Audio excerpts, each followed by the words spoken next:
Thank you. Ladies and gentlemen, we're about to start the first high-level meeting on science diplomacy between the European Union and the Arab League. It's been proudly organized by the Union for the Mediterranean. Before starting, let me do some housekeeping.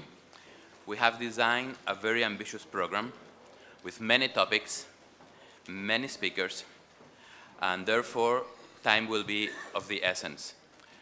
The main idea is twofold. It's to map and showcase many initiatives that are taking place among the Euro-Mediterranean region, but also to create networking possibilities among us. Therefore, in addition of all the panels and all the speakers assigned, there will be 2 interactive sessions in which the floor will be open for participants, and we will have lunch together, and for the ones who want, we will have a dinner together at the Sofitel. So first thing I want to remind, if you are interested in taking place at the dinner, please register for us to help us for the logistics. We will spend the morning here in this amazing and impressive room in the plenary session all together. The conference will be opened by representatives of the 3 organizations that are preparing the meeting, the Arab League, the Union for the Mediterranean, and the European Commission.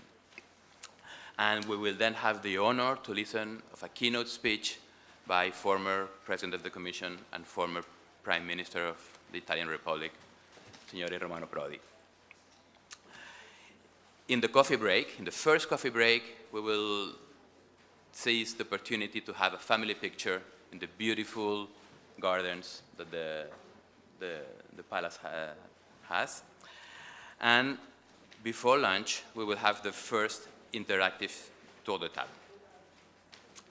After lunch, we will split in 4 different parallel sessions. So please check your interest and check which one of the parallel sessions are you more interested in. 3 of them will be purely thematic. They will range from fundamental research and the CISAM synchrotron. Another one will be on the water, energy, food, and environment nexus, showcasing the PRIMA projects. And another one of the thematic sessions will be on the blue economy, showcasing projects on our common Mediterranean Sea that might be the future. The fourth parallel session will be an interactive brainstorming session that will try to focus on the idea of how to build such networking among us. I mean, how to build a EuroMed Science Diplomacy network.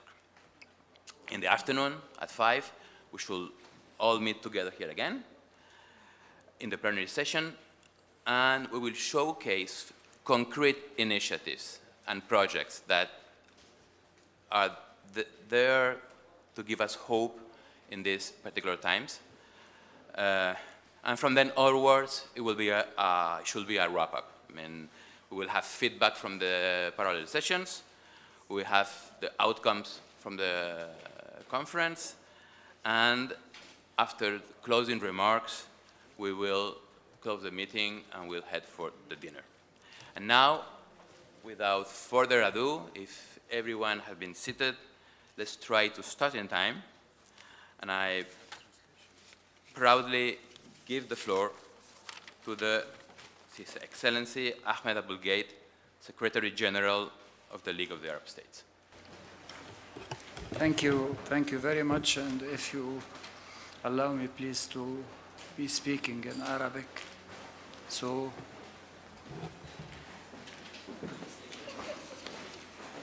دكتور ناصر كامل، الأمين العام للاتحاد من أجل المتوسط، سيدات والسادة مدير المنظمات العربية والإقليمية ورؤساء الجامعات العربية، الحضور الكريم، وضمن الحضور الكريم وفي المقدمة رومانو بروجي طبعا، هذه الشخصية المعروفة المحترمة التي تشارك في هذا الاجتماع.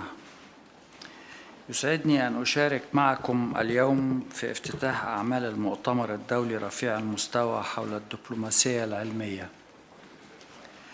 من هنا في بيت العرب، الذي استضاف على مدار عقود مؤتمرات دولية وأحداثا مهمة. وأثني على فريق العمل من جامعة الدول العربية والاتحاد من أجل المتوسط والاتحاد الأوروبي الذي بذل جهدا مقدرا لضمان نجاح هذا المؤتمر. والحقيقة فإن الدبلوماسية في جوهرها وتاريخها الممتد هي أداة لحل المشكلات والتفاوض للوصول لحلول وتحقيق أوضاع أفضل للمجتمعات والوضع الدولي بصفة عامة. وعبر التاريخ الطويل لهذه المهنة التي عرفتها كافة الحضارات، ظل هذا الجوهر ثابتاً وإن تغيرت الظروف والأدوات والآليات. وأظهرت الدبلوماسية قدرة لافتة على التكيف مع روح كل عصر، فهي طريق لحل المشكلات، ولكن المشكلات ذاتها تتغير بتلاحق العصور. ومن ثم تحتاج الدبلوماسية دوما لتطوير الأدوات لارتياد مجالات جديدة للنشاط الإنساني تقتضي الاستفادة من مهارات الدبلوماسية في التوصل إلى حلول الوسط وتحقيق الصالح عبر التفاوض. ورأينا في الفترة السابقة دور الدبلوماسية يمتد ويتوسع ليدخل إلى مجالات جديدة مثل البيئة والتغير المناخي والتنمية المستدامة، وكلها ملفات تتضارب فيها مصالح الدول وتتطلب المهارة الدبلوماسية في الوصول لحلول وسط مرضية للدول وتصب في صالح الإنسانية كلها. وأعتبر أن الدبلوماسية العلمية مجال مهم يستدعي بناء الخبرات الخاصة لدى الكوادر الدبلوماسية. فالعصر التكنولوجي والعلمي الذي نعيشه يطرح معضلات كثيرة تحتاج إلى فنون التفاوض والحلول الإبداعية. لم يعد مستغربا أن تتقاطع المصالح السياسية والغايات الإنسانية وتتشابك تشابكا هائلا في ملفات مثل الأوبئة العالمية والأمن الغذائي والحفاظ على التنوع البيولوجي، فضلا عن تكنولوجيا الذكاء الاصطناعي بكل ما تطرحه من أسئلة وقضايا شائكة تحتاج إلى التفاوض البناء بين كافة أصحاب المصلحة من الدول والشركاء والمنظمات الدولية والمراكز العلمية لتسخير هذه التكنولوجيا لخدمة البشر وتلافي شرورها ومخاطر الاستخدام المنفلت. وقد رأينا جميعا كيف ساهم تحالف العلم مع الدبلوماسية في مجابهة جائحة كوفيد-19 بتسهيل تبادل الخرائط الجينية للفيروس من أجل تسريع عمليات إنتاج اللقاحات. ولعبت الدبلوماسية دورا فعالا في نقل الخبرات والتجارب الناجحة ووضع الإجراءات الوقائية التي كان لها فضل في تلافي المخاطر الكبرى لتلك الجائحة. ولا شك أن الدروس المستخلصة من تجربة مواجهة الوباء العالمي بما في ذلك ما انطوت عليه هذه المواجهة من بعض السلبيات في استئثار بعض الدول باللقاحات الفعالة. أقول أن هذه الدروس تستحق التأمل والبناء عليها كخبرة مضافة لحقل الدبلوماسية العلمية الذي أتوقع أن تتزايد أهميته وتشتد الحاجة إليه في المستقبل، تشكله تطورات العلوم والتكنولوجيا أكثر من أي وقت مضى. إن الجامعة العربية تؤمن بأهمية توطيد العلاقات مع الدول الأورو-متوسطية عبر التعاون مع الاتحاد من أجل المتوسط والاتحاد الأوروبي لتحقيق مزيد من الشراكات الناجحة في المجالات العلمية والدبلوماسية. ولا شك أن عقد أول نسخة لهذا المؤتمر بمقر الأمانة العامة للجامعة العربية تعد مصدر فخر وسعادة لنا جميعاً. أتوجه بالشكر لكافة القائمين على تنظيم هذا المؤتمر المهم، وأتمنى لأعمالكم كل التوفيق، وشكراً جزيلاً.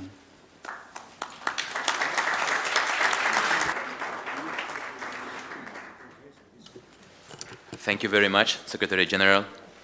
I now give the floor to His Excellency Nasser Kamel, Secretary General of the Union for the Mediterranean. Thank you very much, and good morning, everyone. Starting with His Excellency, of course, Ambassador Ahmed Abul Ghait, Secretary General of the Arab State, the Union, the Arab League, and also His Excellency Dr. Amr Salama, Secretary General of the Union of Arab Universities, and our partner, long-standing partner, of course, at the Commission, Director General Sini Ratso, in charge of research and innovation at the European Commission. And greeting, of course, to our high-level guest, President Romano Prodi, former President of the European Commission and former Prime Minister of Italy. Excellencies and colleagues, it is truly a pleasure to share a few words on our first endeavor between the Arab League, or the League of Arab States to be more accurate, our gracious host, the Union for the Mediterranean, and of course, our long-standing partners at the European Commission. Actually, it feels particularly fitting that we gather here in this hall, as you mentioned, Your Excellency, named Al-Andalus, a place that reminds us of a golden age in the Mediterranean, where knowledge was exchanged across cultures, advancing not only philosophy, but also practical science, the likes of agriculture and medicine. Al-Andalus stands as a symbol of how science and culture have historically united civilization, and today we aim to continue that legacy. Today we are meeting at the highest level to reflect on and learn about and discuss the potential of science diplomacy as a powerful tool for dialogue and cooperation in the Mediterranean. At a time when tensions, unfortunately, are heightened, science, through its universal language, reminds us that dialogue remains possible. Science, technology, knowledge, and culture are not just bridges, they are catalysts for prosperity and sustainability across borders. For the Union for the Mediterranean, science diplomacy has long been embedded in our approach to fostering regional cooperation. We combine data and expertise with diplomatic outreach, building trust and consensus in tackling shared challenges. And this approach was firmly endorsed during the first UFM, meaning the Union for the Mediterranean, Ministerial Conference on Research and Innovation, where our ministers recognize, and I quote, the positive role of science diplomacy in enhancing regional cooperation in the Mediterranean while developing skills and promoting the circulation of talents.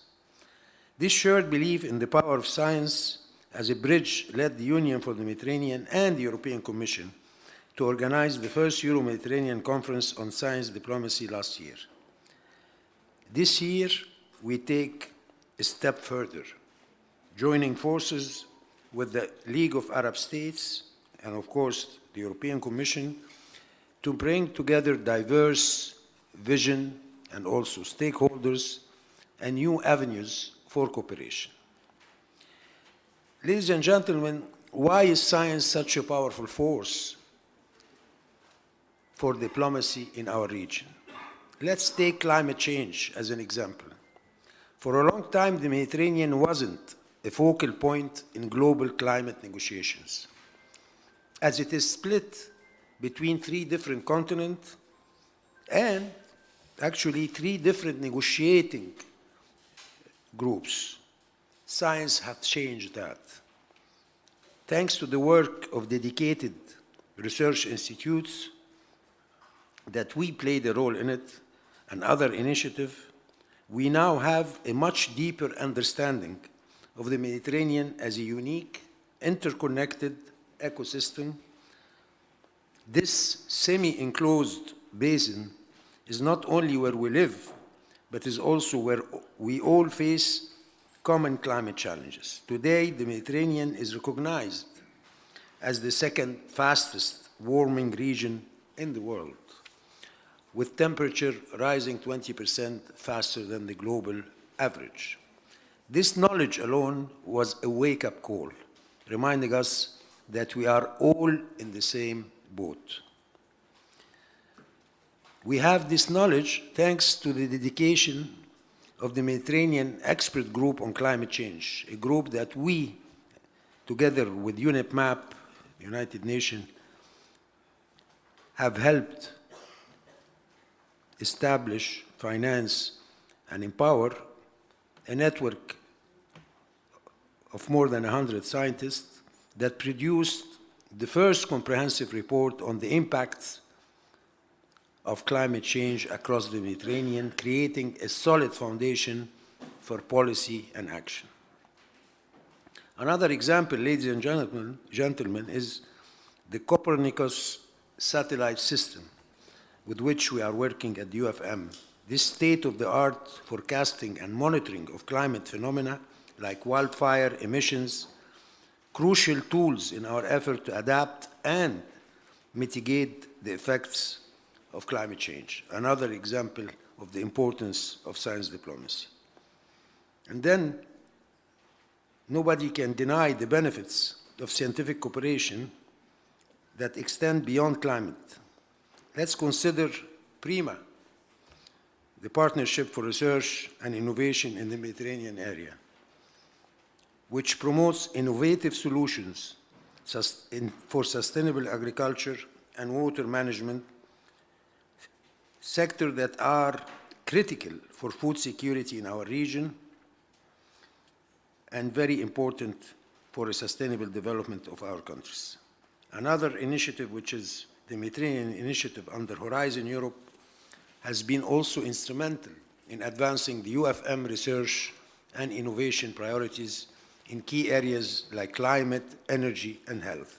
All those initiatives, ladies and gentlemen, embody the spirit of collaboration and co-ownership that is essential for our shared future.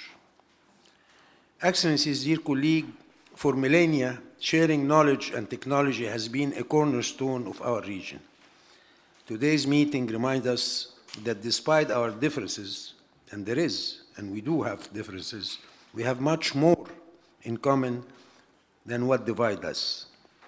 Together we can build the foundations of a sustainable and prosperous Mediterranean where science and diplomacy work hand in hand to overcome challenges and seize opportunity.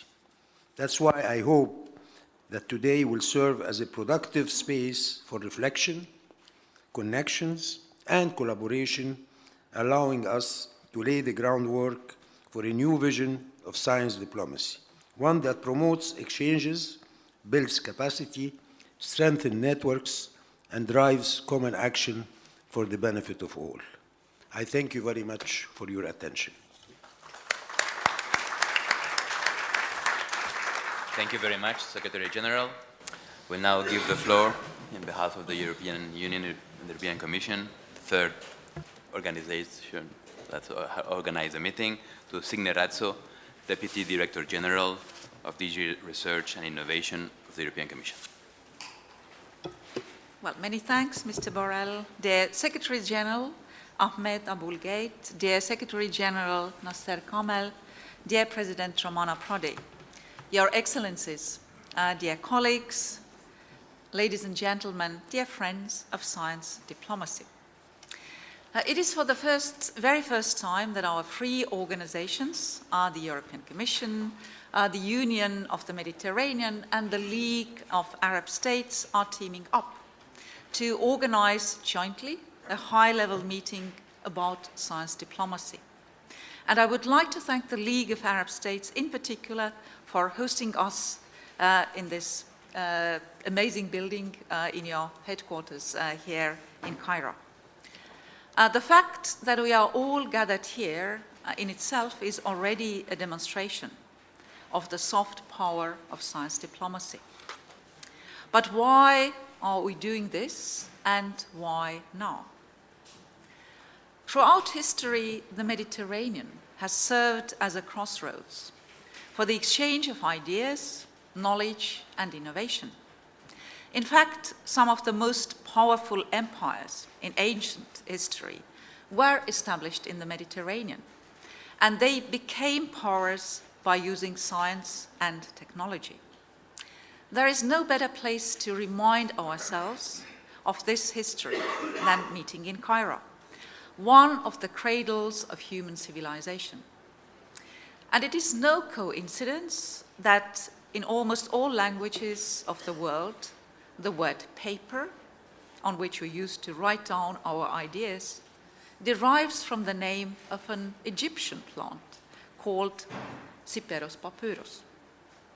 While the concept of science diplomacy seems new, it has been practiced in the Mediterranean for millennia. In fact, probably the oldest known example of science diplomacy is the peace treaty between the Egyptians and the Hittites, signed by Ramses II and Hattusili III, exactly 3,283 years ago, in which the king of the Hittites asked the pharaoh to send one of his doctors as his sister was having problems in getting pregnant. And of course, the history of science diplomacy would not be complete without mentioning the role of the ancient Bibliotheca Alexandrina. And its destruction 1700 years ago was probably the biggest loss humankind ever experienced in terms of knowledge, plunging Europe into what we now call the Middle Ages. To revive the Bibliotheca in the modern age is probably one of the best decisions Egypt and UNESCO ever took. But why is this impressive heritage in science diplomacy so important today? On the one hand, it is important because science, technology, and innovation are here to provide solutions for the region's most pressing challenges. And the previous speakers rightly hinted at those, from COVID to climate change. Indeed, climate models show that the Mediterranean is one of the hotspots of global warming, which in turn triggers many other challenges, from water scarcity to food security, to weather extremes to migration. We often say that policies should be based on the best possible evidence. The best possible evidence is the one based on scientific talent from all countries working together. On the one hand, science diplomacy is important because in today's world of geopolitical rivalries, science and culture are probably the only universal languages left. And we will explore this nexus later this morning. I'm not saying that science will be able to solve all the conflicts we have around the Mediterranean, certainly not. But contacts between scientists can keep dialogue going, even if countries may not talk to each other. This is also why it's so important to have institutions like Sesame, in which the brightest minds from across the region can work together, be it in basic or applied science, building bridges across divides. And as you certainly know, the European Union has made the Mediterranean a priority. This can be demonstrated by the decision of the Commission President, Ursula von der Leyen, to create for the first time a Commissioner for the Mediterranean and a Director General for the Mediterranean. And the Director General for Research and Innovation, which I'm representing, will certainly support these efforts through our long-standing cooperation in the region, of which the Partnership for Research and Innovation in the Mediterranean area, PRIMA, as we know it, and also the EU UFM Research and Innovation Roadmap are just two examples. And certainly all the collaborations that are already ongoing and will have huge potentials within our unique research and innovation program of the EU Horizon Europe, with its 100 billion budget. Just to mention that from the southern Mediterranean, Tunisia is already associated to our program, and now we are starting negotiations also with Egypt on the association. With that, I'd like to wish us all very fruitful discussions on this wonderful venue. Many thanks. Thank you very much. Madam Cindy Razzo will have to leave us for a moment because she has her own agenda that I hope will be very fruitful. But she will come back for sure in the afternoon. And I now have the honor to give the floor to ex-president, former president of the European Commission, Signore Romano Prodi. Well,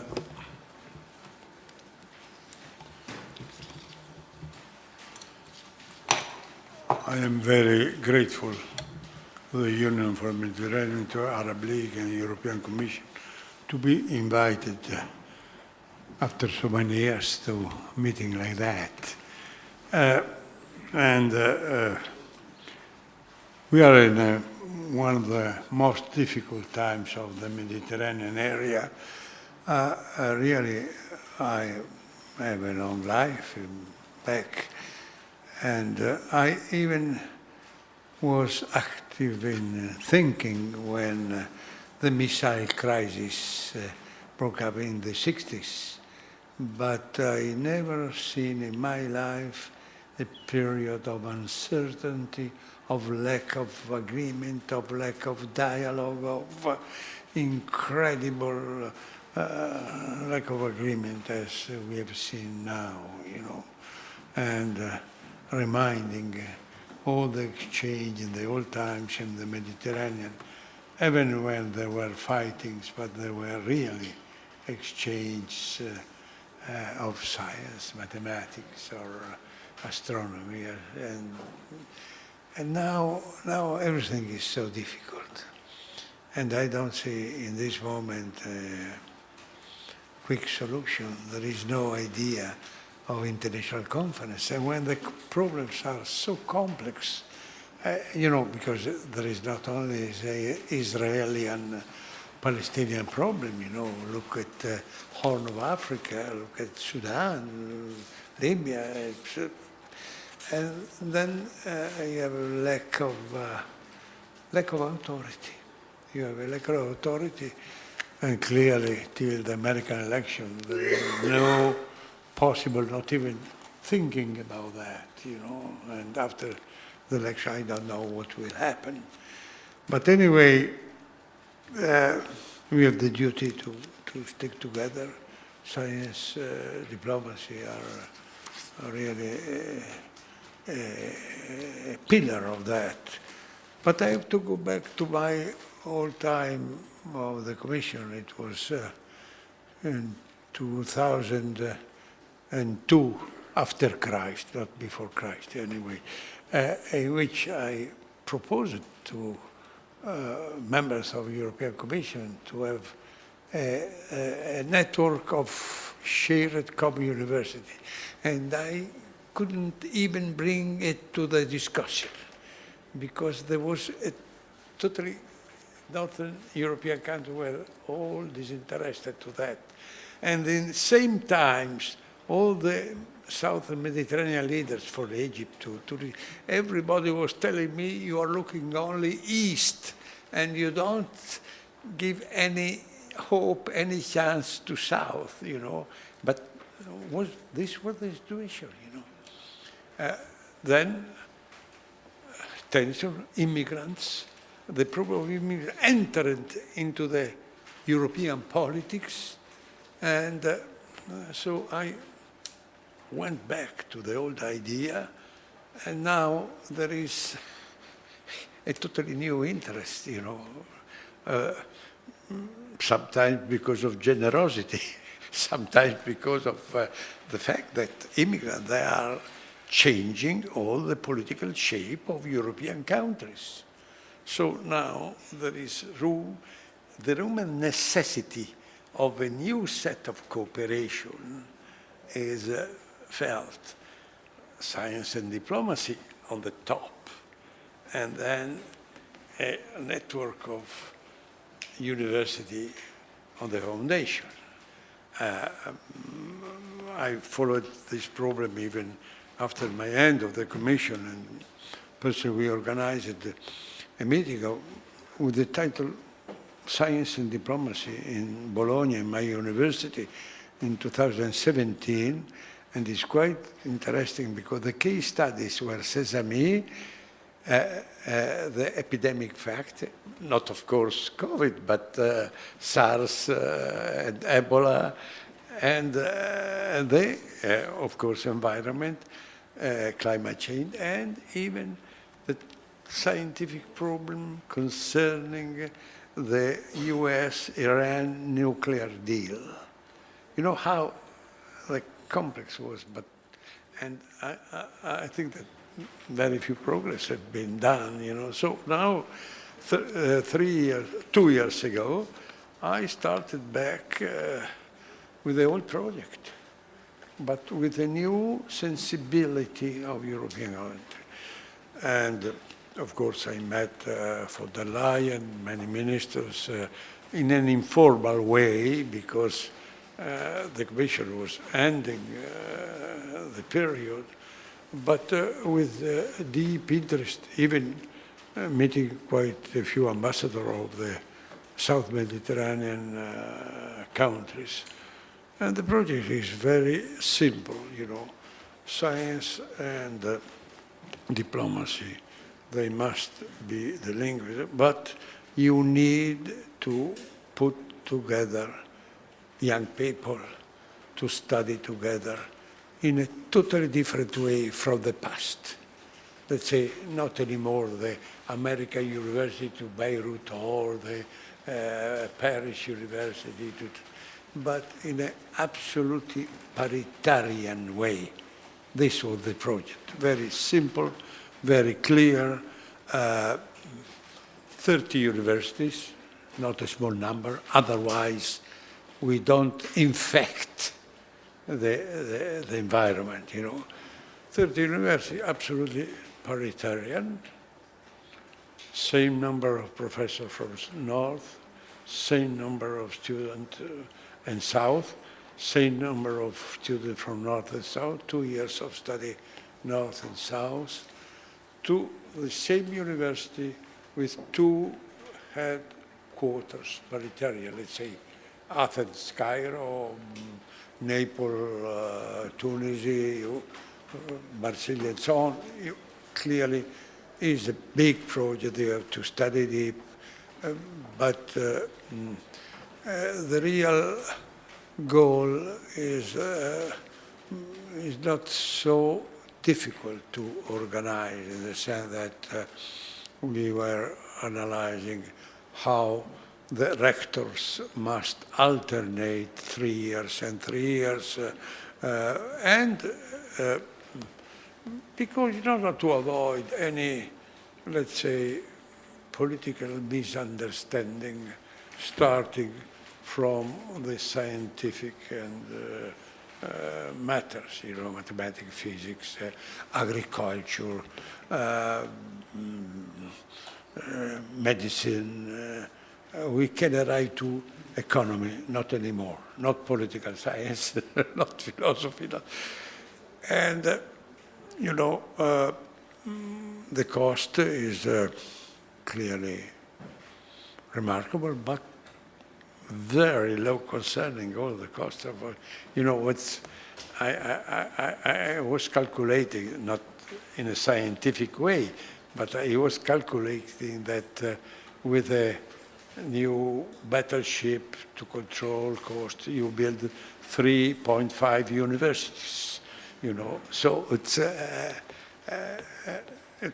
and you should divide it, the idea that they presented informally was, let's say, 2/3 of European Union, and the single couple of universities, the other third, 2/3 from the north and 1/3 from the south, in order to have really a participation also from the south country, but in a moderate way. And the goal is when you have 500,000 students together, the Mediterranean will be back to peace. This is clearly, and also the top diplomacy and science will have a lot of facilitation to work together, because clearly each of these universities has a level of skill. Of course, and we don't want to make Oxford or Harvard, more the German Fachhochschule, that is basic knowledge in order to create people working together, and explore new fields. The reaction, the informal reaction has been fantastic, enthusiastic, but what happens in politics? When you present that the results will arrive in 8-9 years, not less, the politicians' attentions decrease. This is one of the real problems. So this is why I came here in this context to tell you, look, there is a necessity of working together, a necessity of, due to the political situation, to the economic situation, a necessity of understanding that we need a total change in perspective, not a small event.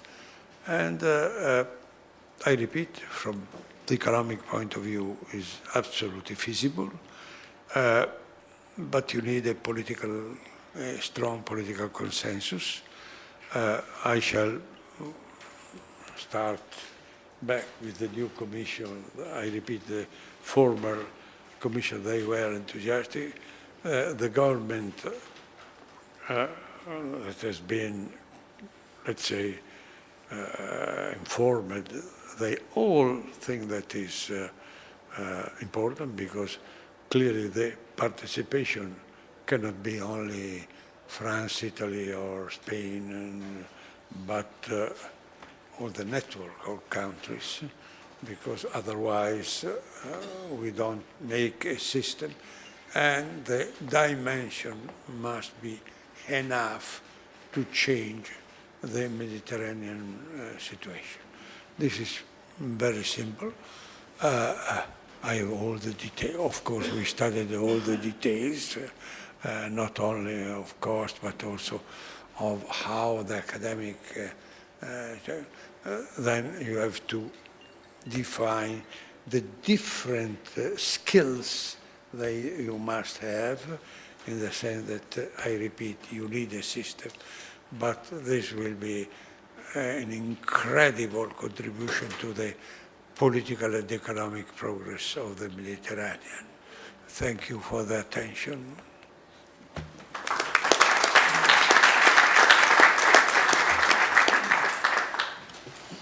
Thank you very much, Excellency Romano Prodi, for this engaging topic. I mean, reminding us of the current situation, the worrying current situation and giving us hope for such a project. It's an ambitious project.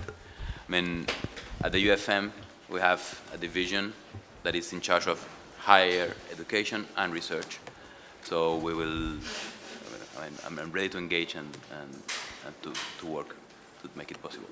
Thank you very much. And we will now give the floor for the institutional segment.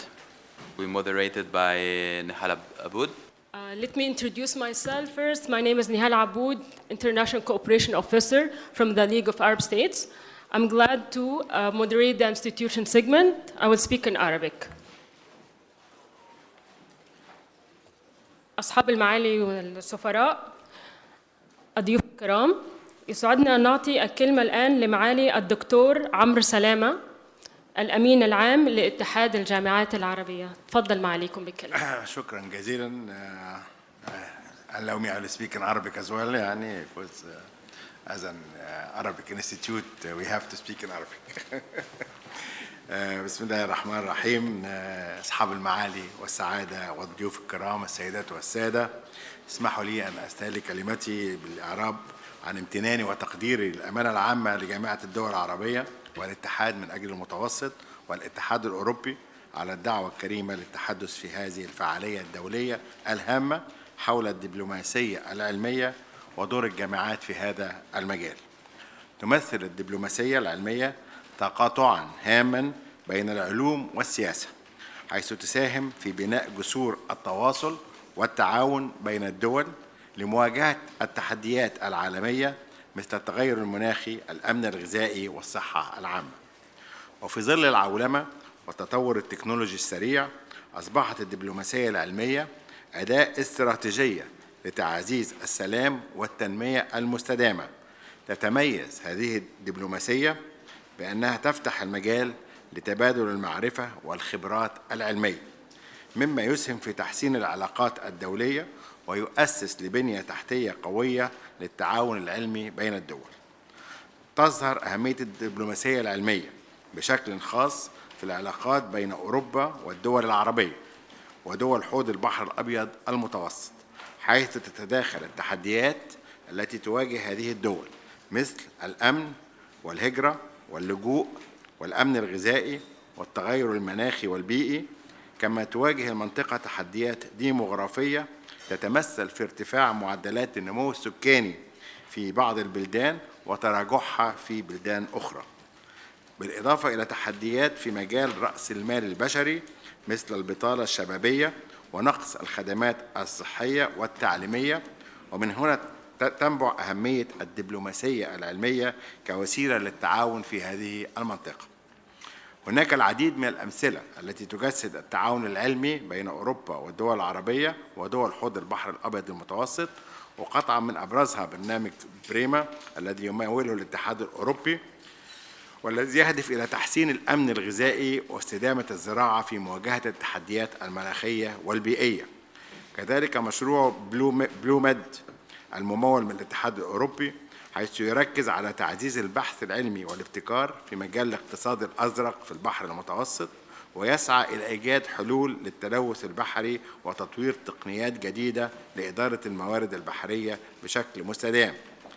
كما تمتلك منطقة البحر المتوسط إمكانيات كبيرة للطاقة الشمسية والرياح، وقد تم تطوير مشاريع مشتركة بين دول أوروبية وعربية مثل مشروع ديزرتك الذي يستهدف استخدام الطاقة الشمسية في الصحارى العربية لتوليد الكهرباء النظيفة وتصديرها إلى أوروبا. وكذلك مشروع كلايم فار أند آيسيزم الذي يهدف إلى تعزيز قدرة دول البحر الأبيض المتوسط على التكيف مع التغيرات المناخية من خلال التعاون في مجال إدارة الموارد المائية والساحلية.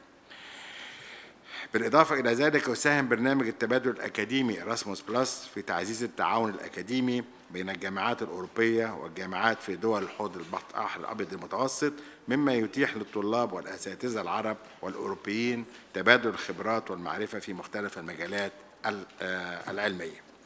السيدات والسادة، تعتبر الجامعات من بين أبرز الجهات الفاعلة في تعزيز الدبلوماسية العلمية، حيث تقوم بتوفير الأبحاث والتقنيات اللازمة لمواجهة التحديات العالمية فالجامعات العربية والمتوسطية والأوروبية تعمل معا لتطوير حلول مستدامة في مجالات الاقتصاد الأزرق والأمن الغذائي من خلال التعاون العلمي المشترك.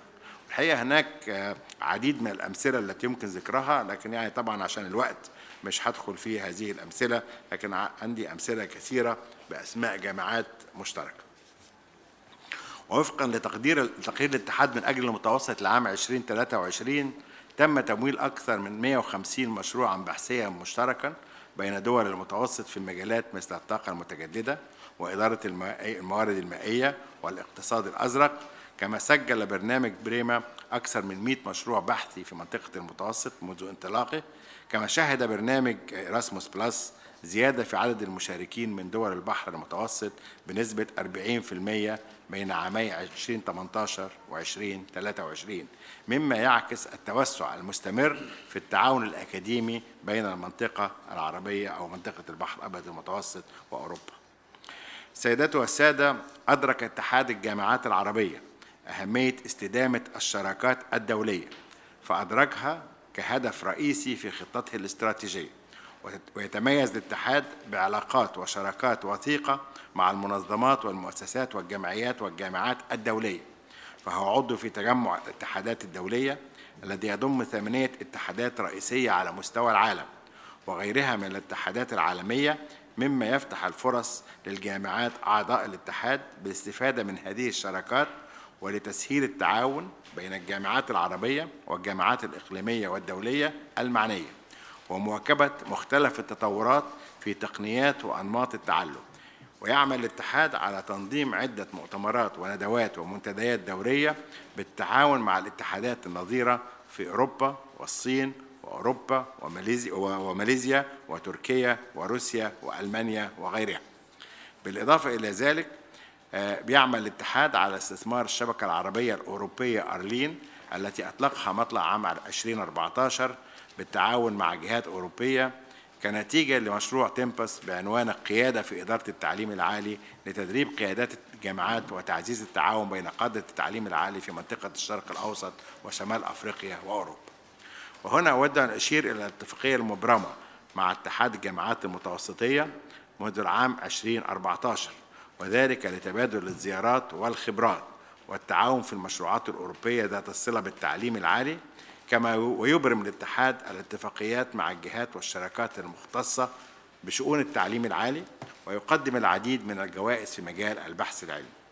وهنا الحقيقة بمناسبة هذه الجوائز أريد أن أنوه إلى أن الجامعة البريطانية في مصر فازت، واحنا رئيس الجامعة موجود معانا النهاردة، فازت بجائزة أفضل مشروع بحثي مشترك بين جامعات عربية وجامعات دولية لهذا العام بعنوان الإدارة المستدامة للنفايات الزراعية في المناطق الريفية، خارطة طريق للاقتصاد الدائري والمعمل الحي، وذلك بالشراكة مع جامعة شقراء بالمملكة العربية السعودية، وجامعة قصدي مرباح ورخلة بالجزائر، وجامعة لينكولن ببريطانيا، علما بأن هذه الجائزة تم تخصيصها لاتحاد الجامعات العربية من قبل جامعة الأمير محمد بن فهد بالمملكة العربية السعودية لأفضل إنتاج علمي.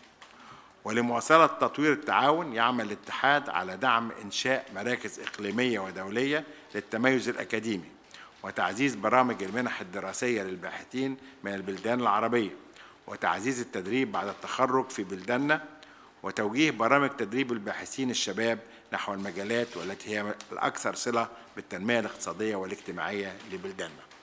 كما يعمل الاتحاد على مشروع، وأنا بعتبره مشروع هام جدا في المنطقة العربية، على مشروع إطار المؤهلات العربية الموحد، حيث يشكل الاعتراف بالدراسات والدبلومات والدرجات العلمية جانبا مهما في التنقل الدولي، حيث يدرس ما يزيد عن 600 ألف طالب عربي خارج حدود دولهم، ويشكلون ما نسبته 10% من الطلاب الدوليين، نصفهم تقريبا لجوا إلى جامعات أجنبية بعيدة عن الأقطار العربية، منضمين إلى أكثر من 6 ملايين قدموا من مختلف دول العالم للالتحاق بالجامعات العالمية الجاذبة للطلاب الوافدين. كما تستضيف الجامعات العربية أيضا أكثر من 490 ألف طالب دولي. وأريد هنا أن أؤكد على حرصنا على زيادة حجم التعاون الدولي والعمل على ربط الجامعات العربية بالجامعات الدولية من خلال توقيع اتفاقيات التعاون والتشبيك في مجال التبادل العلمي والثقافي والطلابي والبحث العلمي المشترك، وتبادل أعضاء هيئة التدريس والطلبة، وخاصة مع جامعات حوض البحر المتوسط والجامعات الأوروبية لمكانتها الرائدة على المستوى التعليمي والأكاديمي. ختاماً، إن الأساس المهم لنهجنا مع شركائنا في أوروبا ومنطقة البحر الأبيض المتوسط هو الوعي بالدور الذي يلعبه العلم والبحث والابتكار في الرفاه الاقتصادي والاجتماعي، وأهمية تنسيق الجهود الوطنية لمعالجة مشاكلنا المجتمعية المشتركة. ولن نتمكن من ضمان الاستقرار والازدهار لصالح مواطنينا إلا من خلال التعاون القوي والالتزامات المتبادلة والشراكات المتساوية وتعاون استراتيجي وملموس على الأرض. ولابد هنا من تزويد البلدان وخاصة بلدان الجنوب بالبنية الأساسية اللازمة والمساعدات المالية والمساعدة في بناء قوة عاملة ماهرة وتعزيز رأس المال البشري والأدوات اللازمة لبناء مجتمعات قادرة على تحقيق التنمية المستدامة. ندعو إلى الاستثمار في برامج تنقل الباحثين وخاصة للعلماء الشباب لبناء علاقات بين الناس كرد فعل للتوتر الجيوسياسي المتزايد وانعدام الأمن. مرة أخرى أكرر شكري الجزيل لكم على تنظيم هذه الفعالية الهامة لتعزيز الحوار والتفاهم المتبادل ودفع التنمية المستدامة بيننا، وأتطلع إلى نتائج هذه الفعالية وإلى رؤيتكم لتطوير التعاون الاستراتيجي بين أوروبا وعلى الضفاف المتوسط ودولنا العربية كافة. شكرا جزيلا لحضراتكم جميعا.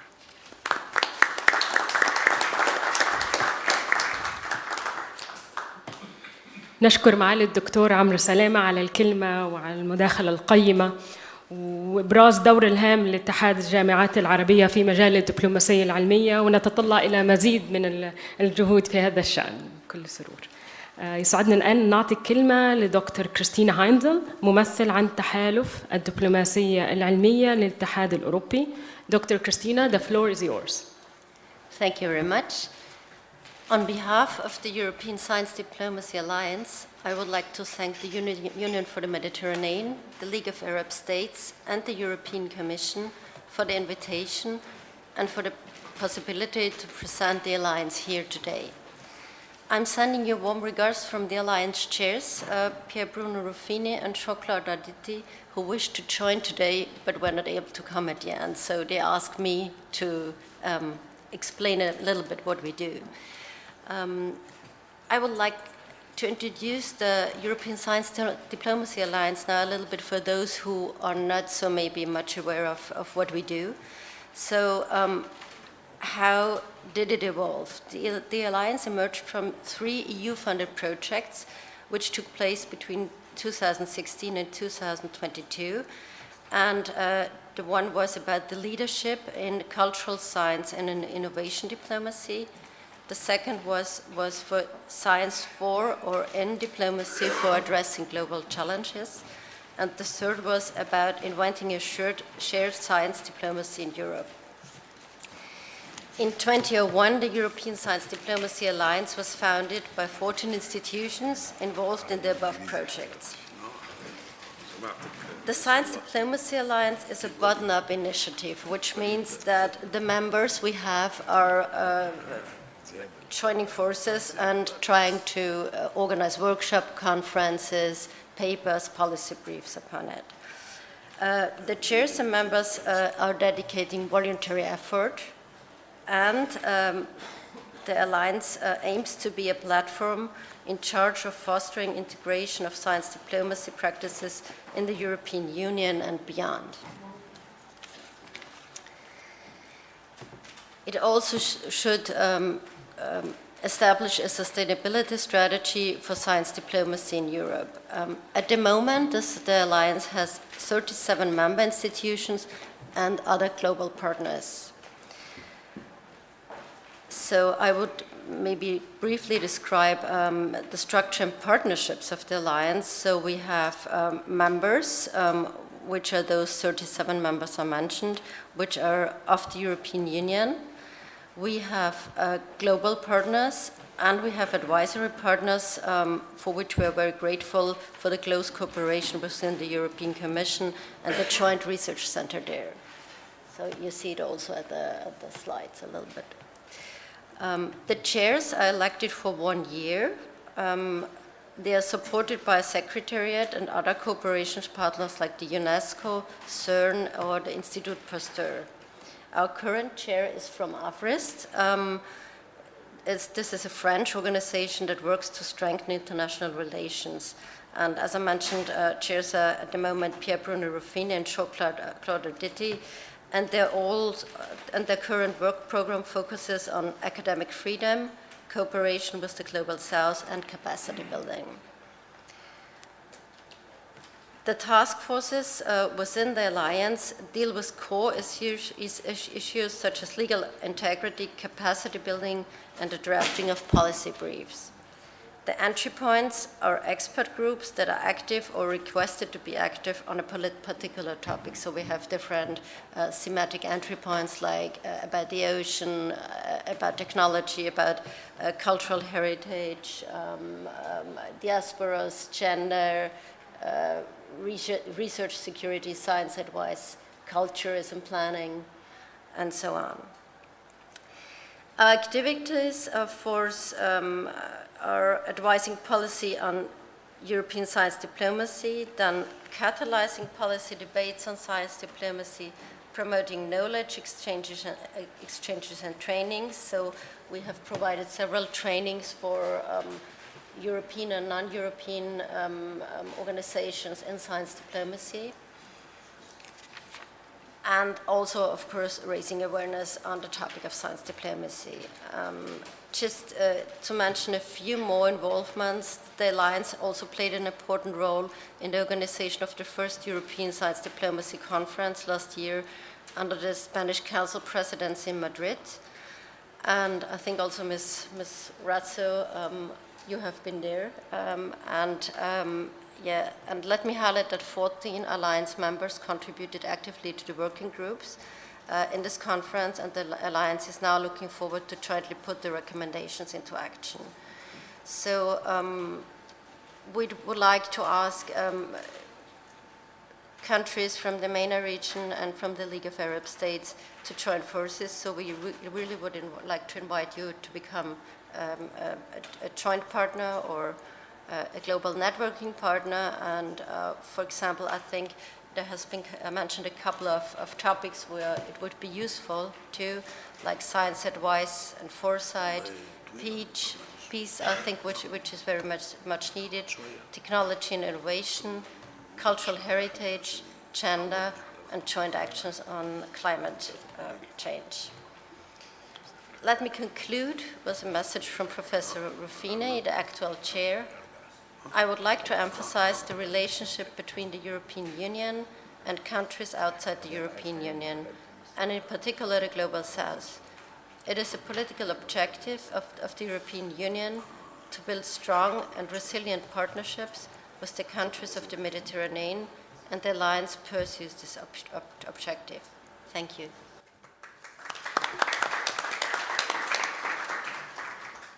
Thank you for significant words and insightful presentation. والآن يسعدنا أن نعطي الكلمة لسعادة الدكتور عبد المجيد بن عمارة الأمين العام لاتحاد مجالس البحث العلمي العربي. تفضل سعادتك. Thank you. Good morning, ladies and gentlemen. As an intergovernmental Arab organization, let me please switch to the Arabic since it is our official language.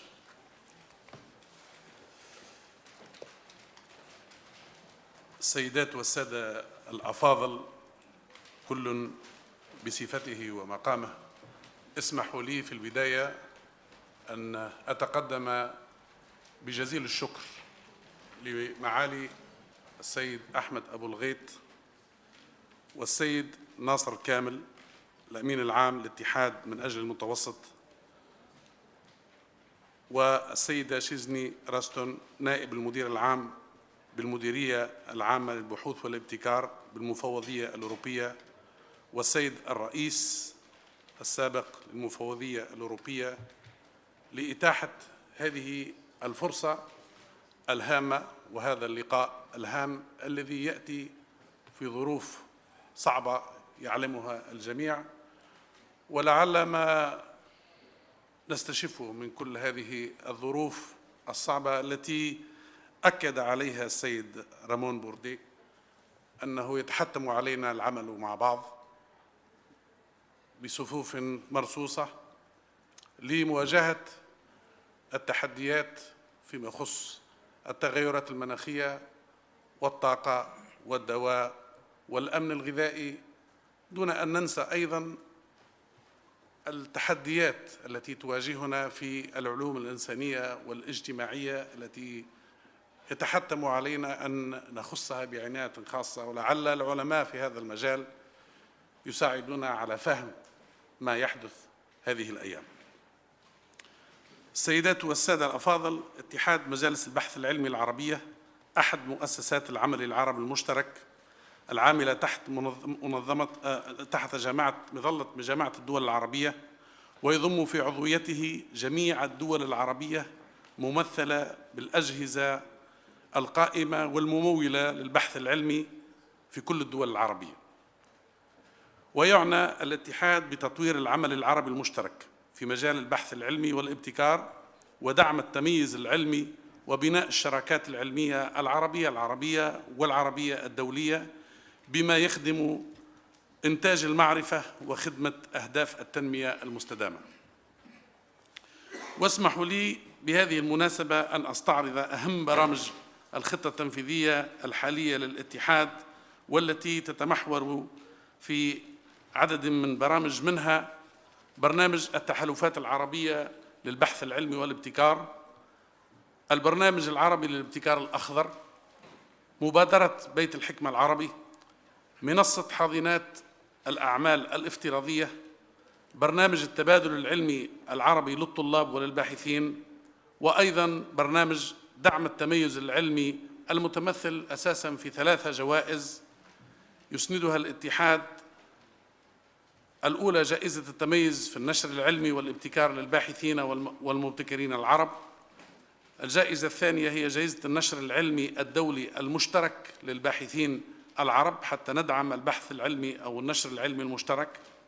والثالثة وهي جائزة سنوية للأمن الغذائي، وتنظم بالشراكة مع زملائنا وإخوتنا وأشقائنا من اتحاد الجامعات العربية والمنظمة العربية للتنمية الزراعية. السيدات والسادة الأفاضل، اسمحوا لي أن أركز بالتحديد على مبادرة التحالفات العربية للبحث العلمي والابتكار Arab Research and Innovation Co-Funded Alliances أريكا، لارتباطها المباشر بالدبلوماسية العلمية، وهي أحد أهم البرامج الاستراتيجية للاتحاد، وتعتبر الأولى من نوعها في مجال البحث العلمي والابتكار بالدول العربية، حيث يشارك في تنفيذها باحثون من 17 دولة عربية ضمن تحالفات كونسورتيومز مشتركة تخدم الأولويات البحثية وأهداف التنمية المستدامة في الدول العربية. انطلقت النسخة الأولى من المبادرة في يوليو 23، حيث تقدم إليها أكثر من 400 فريق بحثي في شكل تحالفات بحثية بمشاركة باحثين من مؤسسات من كل الدول العربية. وإثر التقييم العلمي لهذه المشاريع من قبل اللجان العلمية وبالتشاور مع جهات التمويل بالدول العربية، تم اختيار 28 تحالف أو 28 مشروع بحثي للتمويل، وتم الشروع في تنفيذها. وقد شملت هذه المشاريع 5 مجالات، وهي متلازمة الزراعة والغذاء والبيئة، الصحة والدواء، التكنولوجيات البازغة، متلازمة الطاقة والمياه، والعلوم الإنسانية والاجتماعية.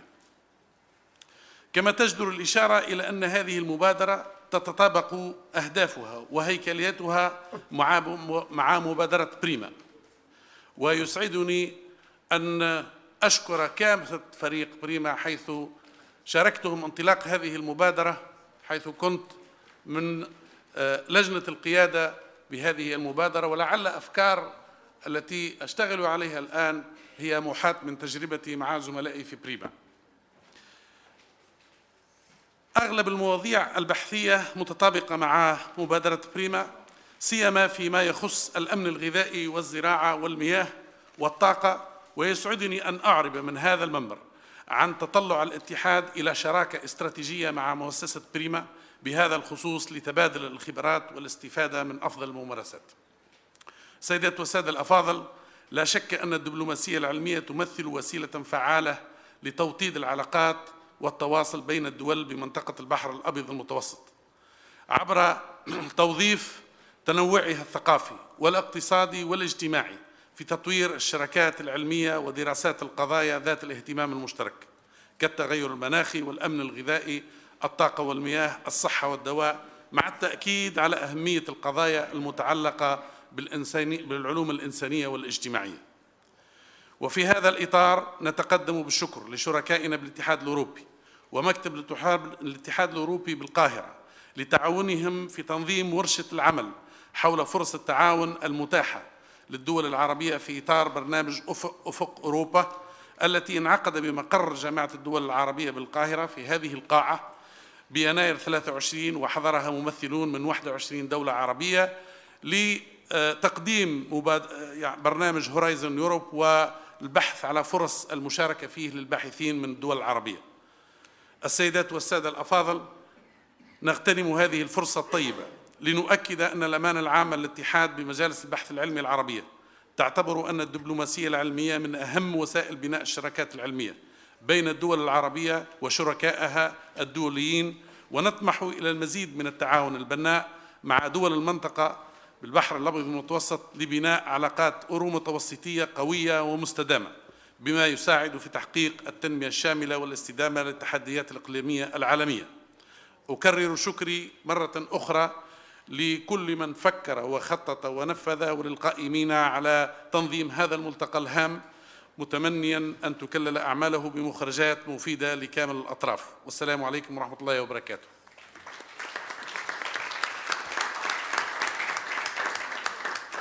نشكر سعادتكم على الكلمة الهامة والدور البارز لاتحاد مجالس البحث العلمي العربي، ونتطلع إلى مزيد من التعاون. والآن نعطي الكلمة لمعالي الدكتور أميرة الفاضل محمد، مستشار العلاقات الخارجية لمنظمة العالم الإسلامي للتربية والعلوم والثقافة إسسكو. تفضل معاليكم الكلمة. شكرا جزيلا. أعوذ بالله السميع العليم من الشيطان الرجيم. بسم الله الرحمن الرحيم. أصحاب المعالي والسعادة، السيدات والسادة، السلام عليكم ورحمة الله تعالى وبركاته. يشرفني أن أكون معكم اليوم نيابة عن معالي الدكتور سالم بن محمد المالك، المدير العام لمنظمة العالم الإسلامي للتربية والعلوم والثقافة الآيسيسكو، في هذا المؤتمر الهام الذي تنظمه جامعة الدول العربية بالتعاون مع الاتحاد من أجل المتوسط والاتحاد الأوروبي حول موضوع ذي أهمية متزايدة في عالمنا المعاصر، ألا وهو الدبلوماسية العلمية. أصحاب المعالي والسعادة، السيدات والسادة، في ظل التحديات المتنامية التي يواجهها العالم اليوم، أصبحت الدبلوماسية العلمية جسراً حيوياً للتواصل بين الشعوب، تسهم في تعزيز التعاون الدولي وحل المشكلات العالمية من خلال الحوار القائم على المعرفة العلمية والتفاهم المشترك، فهي تربط بين العلم والسياسة والعلاقات الدولية، مما يمكن الدول من تسخير العلوم لحل الأزمات البيئية والاقتصادية والاجتماعية مع تعزيز التنمية المستدامة. وكما نعلم جميعاً أن الدبلوماسية العلمية لها أهداف كثيرة، من بينها تعزيز العلاقات الدولية من خلال استخدام العلوم كأداة لبناء جسور من التعاون والثقة بين الدول حتى في أوقات التوتر السياسي، مما يعزز التواصل بين الثقافات ويغرب الشعوب. ثانياً، دعم السياسات العلمية. تسهم الدبلوماسية العلمية في صياغة سياسات وطنية ودولية قائمة على الأدلة العلمية الدقيقة، بما يساعد على إيجاد حلول للتحديات العالمية مثل تغير المناخ والأمن الغذائي وإدارة الموارد الطبيعية. ثالثاً، حل النزاعات وتعزيز التنمية، وذلك من خلال التعاون العلمي، حيث يمكن للدول معالجة قضايا مشتركة مثل نقص المياه والطاقة المتجددة والأمراض المعدية، وهو ما يسهم في تحقيق السلام والاستقرار والتنمية المستدامة. في هذا السياق تبرز أهمية جهود الآيسيسكو في مجال الدبلوماسية العلمية، حيث نظمت العديد من المبادرات التي تعزز من دور العلم في تعزيز الحوار والتعاون بين الدول. وفي هذا الإطار أطلقت الأيسيسكو سلسلة من المبادرات والمشاريع التي تهدف إلى تعزيز الدبلوماسية العلمية في العالم الإسلامي. من بين هذه الجهود الدراسة التي تم نشرها العام الماضي بعنوان تعزيز الدبلوماسية العلمية خارطة طريق استراتيجية للدول الأعضاء في الأيسيسكو. كما تعلمون الأيسيسكو لديها 54 دولة عضو. هذه الدراسة تعد خارطة الطريق لتوجيه الدول الأعضاء نحو تطوير سياسات فعالة للتعاون العلمي مع مختلف دول العالم بما يعزز التنمية المستدامة ويسهم في حل التحديات المشتركة. وقد ركزت الأيسيسكو في نشاطاتها المختلفة على أهمية العلوم في مواجهة التحديات التي تواجه دولنا الأعضاء مثل الأمن الغذائي والاقتصاد الأزرق. في الاقتصاد الأزرق الذي يستند إلى الاستغلال المستدام للموارد البحرية يمثل أولوية استراتيجية نظراً لأهمية المحيطات والبحار في تعزيز الأمن الغذائي وتوفير مصادر مستدامة للطاقة والموارد. من خلال برامجها العلمية والمشاريع التي أطلقتها تعمل الأيسيسكو على دعم دولها الأعضاء في تعزيز إنتاجية المحيطات والموارد المائية مع الحفاظ على البيئة البحرية، إدراكاً منها بأن الأمن الغذائي هو حجر الزاوية لتحقيق التنمية المستدامة من خلال تسخير التكنولوجيا والعلوم الحديثة لدعم نظم غذائية أكثر استدامة وتأمين الموارد الغذائية اللازمة لمجتمعاتنا. كما أن تعزيز التعاون العلمي بين الدول في مجال الاقتصاد الأزرق والأمن الغذائي يمكن أن يسهم في مواجهة العديد من التحديات المشتركة مثل تغير المناخ والتلوث البحري بما يحقق فوائد اقتصادية وبيئية للجميع. في الختام، لا بد من التأكيد على أن الدبلوماسية العلمية ليست مجرد أداة لتعزيز التعاون الدولي، بل هي أيضاً وسيلة لتحقيق السلام والتنمية المستدامة. ونحن في الأيسيسكو ملتزمون بمواصلة دورنا الريادي في هذا المجال من خلال دعم المشاريع والمبادرات التي تهدف إلى تعزيز الاستفادة من العلوم والتكنولوجيا في خدمة الإنسانية ومن خلال بناء الشراكات المختلفة. أيضاً أود أن أشكر في ختام الكلمة منظمي هذا المؤتمر وعلى الدعوة الكريمة لنا للمشاركة في هذه النقاشات الهامة. نتطلع إلى استمرار التعاون بين دولنا ومنظماتنا لتحقيق أهداف الدبلوماسية العلمية في جميع المجالات. شكراً جزيلاً. نشكر معالي الدكتورة على المداخلة القيمة، والآن يسعدنا أن نستمع إلى مداخلات أو تعليقات لديكم. لو نعطي 5 دقائق، تفضلوا.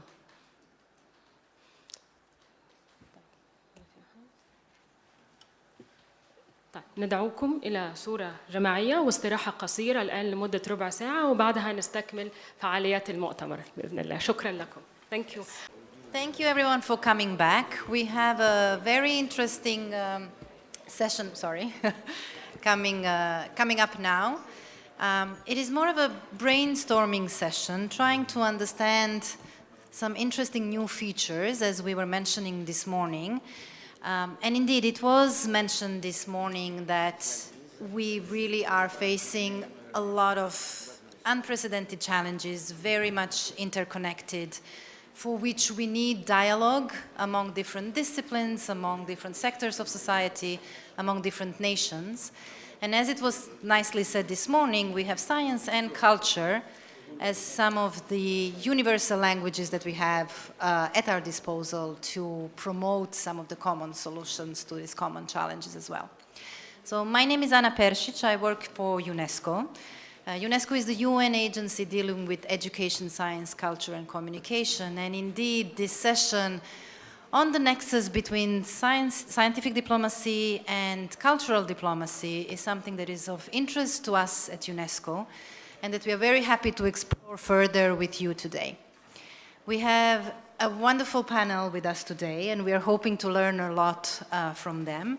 As I said, it's more of an informal conversation. We just want to understand a little bit better where we are in understanding the links, the commonalities, and also the differences between science diplomacy and cultural diplomacy, and how we can actually use them together to advance in our common goals and advance the dialogue that, as you said, Mr. Prodi, is lacking at this moment around the world.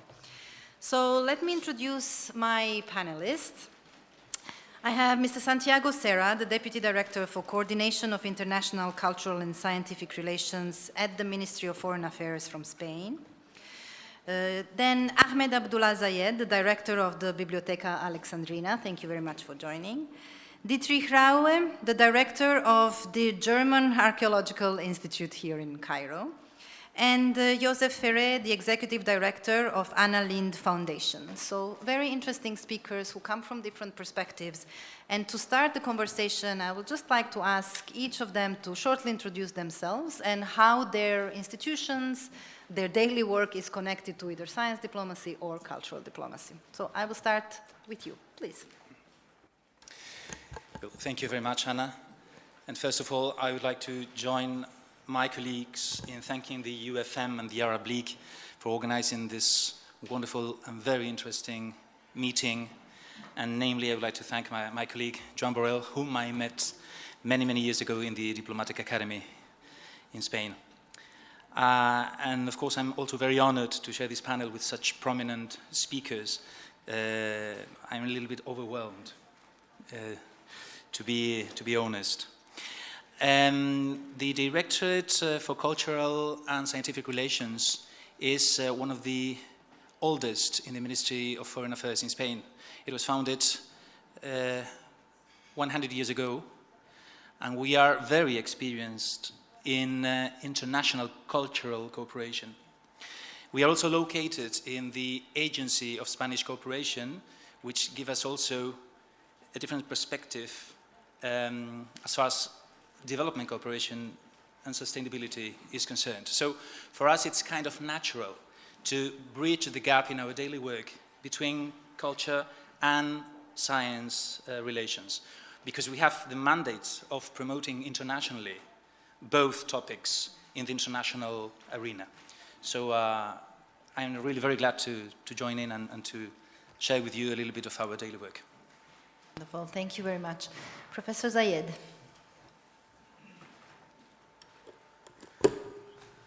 Thank you, Chair. I'm so pleased to join you all today in this timely high-level meeting on science and cultural diplomacy. We all admit the importance and relevance of the new approaches to diplomacy that emerged in face of the new challenges on the global and regional levels. If we look at the global political discourse, we shall feel new fears and anxieties when we hear about the dangers of climate change, desertification, food security, water scarcity, and many other challenges. The scene in the region is even more worse. It adds some other fears and anxieties due to wars, conflicts, and ethnic and religious confrontations. Given this background, the need to new approaches to diplomacy becomes a must. Science diplomacy includes the use of scientific cooperation between different institutions and countries to address common problems facing humanity and build partnership based on mutual benefit and based on a solid scientific foundations.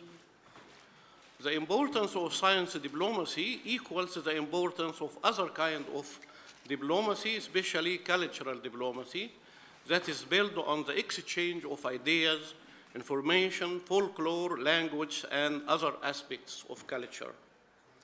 I will try to give some ideas about the role of Biblioteca Alexandrina in science diplomacy and in cultural diplomacy as well.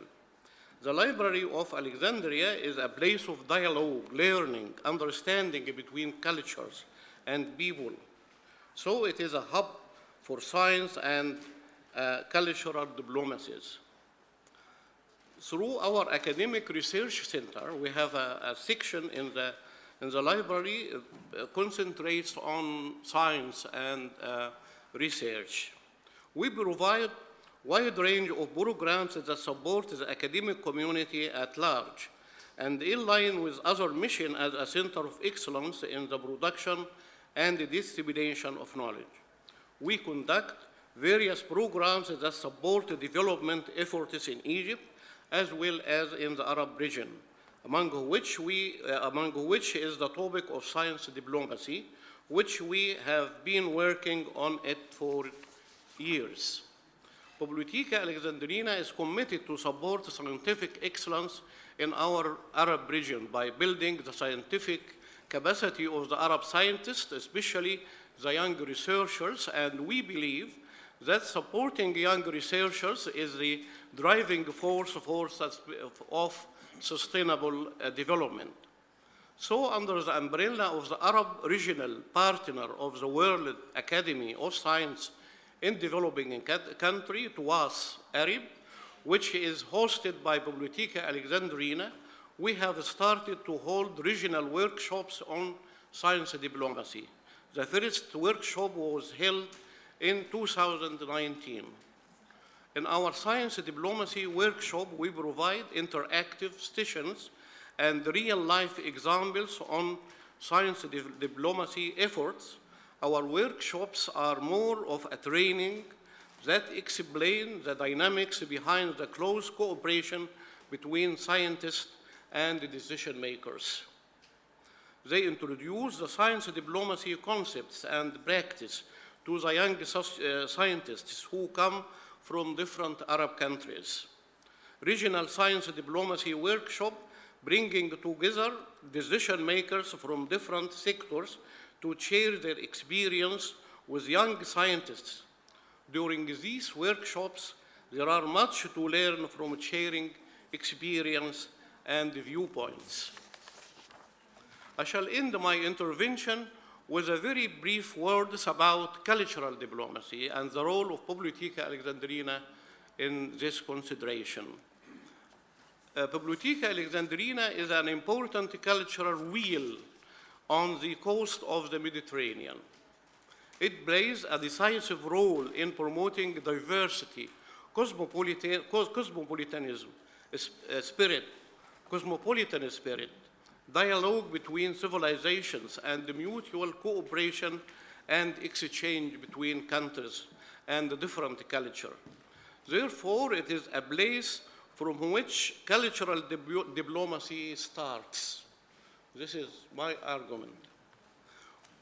Events that take place in the library include both sides of the new emerging approaches of diplomacy, science and the culture. So we have an interest in culture and we have interest in science. If we have a sector in the library for science and research, the rest of the library is for culture. The rest of the library is for culture. So we can easily argue that the diverse international events that take place in Bibliotheca Alexandrina manifest the role of the library to bridge gaps between different cultures and to build a solid base for mutual understanding and togetherness. So through science and through culture as well. Thank you for listening to me. Thank you. Thank you very much. Thank you for telling us a little bit about this crossroads of cultural diplomacy and scientific diplomacy at the library.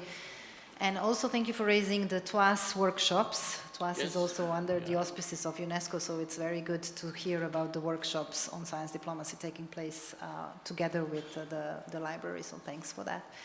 Professor Rao, the floor is yours.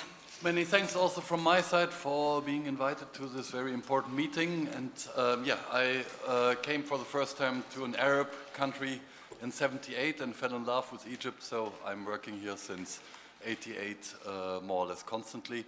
My institute was funded in 1829 directly as an international institution. It was an international correspondence institute. We are part of this institute since '29. German archaeologists work in Egypt, institutionalized since 1907. We are subordinate to German Federal Foreign Office, and we are actually exactly at the interface of science diplomacy and cultural diplomacy by tradition, topics, and physical distribution. So our funding is deriving from Foreign Office, House of Diplomacy. We get scientific additional funds by third source funding by the Deutsche Forschungsgemeinschaft, German Research Fund. And we are here in the embassy attached to the cultural attaché of the German embassy. So we are really at the interface. All team members have a scientific background: prehistory, Islamic history and art, architecture. Our research is, of course, mainly archaeological, but since about 10 years we enriched our program towards cultural heritage. For example, dealing all the time with climate change. How can we protect the monuments of Egypt in a research-based restoration strategy? In site management, how to improve the accessibility and the understandability of archaeology, also to support tourism in Egypt, and capacity building to reach the largest group of people who are interested in exchange and improved knowledge in various issues. Thank you so much. Thank you very much. Also great to see a place that embeds, implements cultural diplomacy, science diplomacy in one. Please, Mr. Ferre, the floor is yours. Thank you very much, and thank you to the UFM and the League of Arab States for having the Annalyn Foundation. And in fact, the Annalyn Foundation is not a foundation. It's an intergovernmental institution, and with 43 governments, as it is the case of the Union for the Mediterranean, created in 2005 under the leadership of President Prodi. And in our case, our objective is to promote as much as possible the dialogue between cultures and civilizations of our shores of the Mediterranean. And nowadays, obviously, this intercultural dialogue is very much related to bring bridges in our societies. Because, as you know, our societies are much rich now than 20 years ago, but also much more complex to manage. And here, the Annalyn Foundation is structured as a network of civil society. And here we have, in all these 43 countries, we have 4,500 members of civil society at large, and that includes, obviously civil society organizations, but also universities, think tanks, media outlets, and even local administrations. And traditionally, the Annalyn Foundation was very much focused on action, which is still the case. But in the last 2 years, we have developed a think tank approach.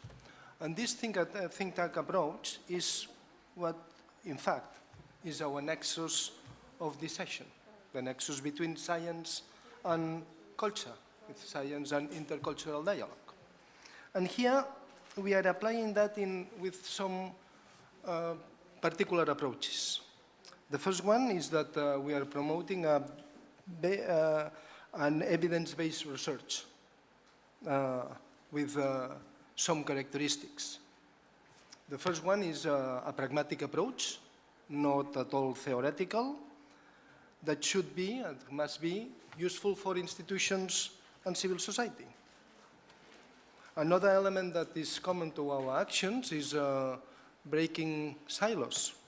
So we are working together, academia, but also with civil society and practitioners and policymakers.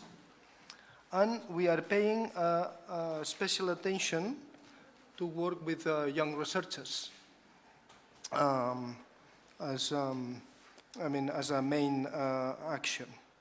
And all these things are following the principles of the joint communication of 2016 on the EU strategy for international cultural relations that I will develop later on. Thank you very much. Thank you so much.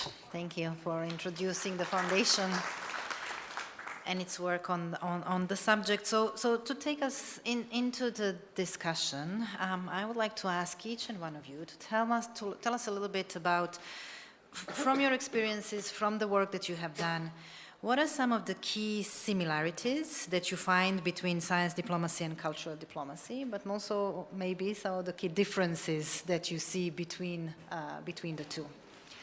Maybe I can, Professor Zayed, please go ahead, start. Okay, thank you. I think if we try to tackle the issue of similarities between cultural diplomacy and the science diplomacy, we will find about 4 similarities from my point of view. The first is that science diplomacy and the cultural diplomacy are both strategic approaches that focus on building bridges across nations through mutual understanding and cooperation. So the goal of the two approaches are nearly the same. Secondly, there are considered both diplomacies are considered soft powers tools that can be used in promoting international cooperation and addressing global challenges. Thirdly, there are new approaches in diplomacy that include also sports. Sport include other approaches like sport diplomacy, tourism diplomacy, a lot. Now we are, the world is developing new approaches in diplomacy because, and this is the third similarity, because they are considered to be a compensation of the failure of other diplomacy or the shortcomings of other diplomacy, especially political diplomacy and economic diplomacy that concentrate on economic and political interest. When we go to culture and science, we forget about economic and political interest. We go to mind, to intersubjectivity between people, to diversity, to some values that are related to the very existence of the human being. This is an important point in my view. And the last point is that if we define the two concepts, we can find some similarities in that, because they are two sides of the same coin. Because in science, I'm following a specific road to find or to investigate and to research and to find the truth.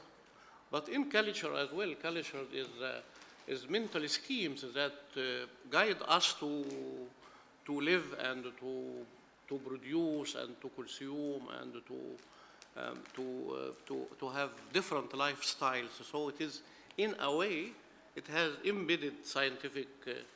Every one of us has an embedded scientific approach within himself. So culture includes a deep concept of science as well.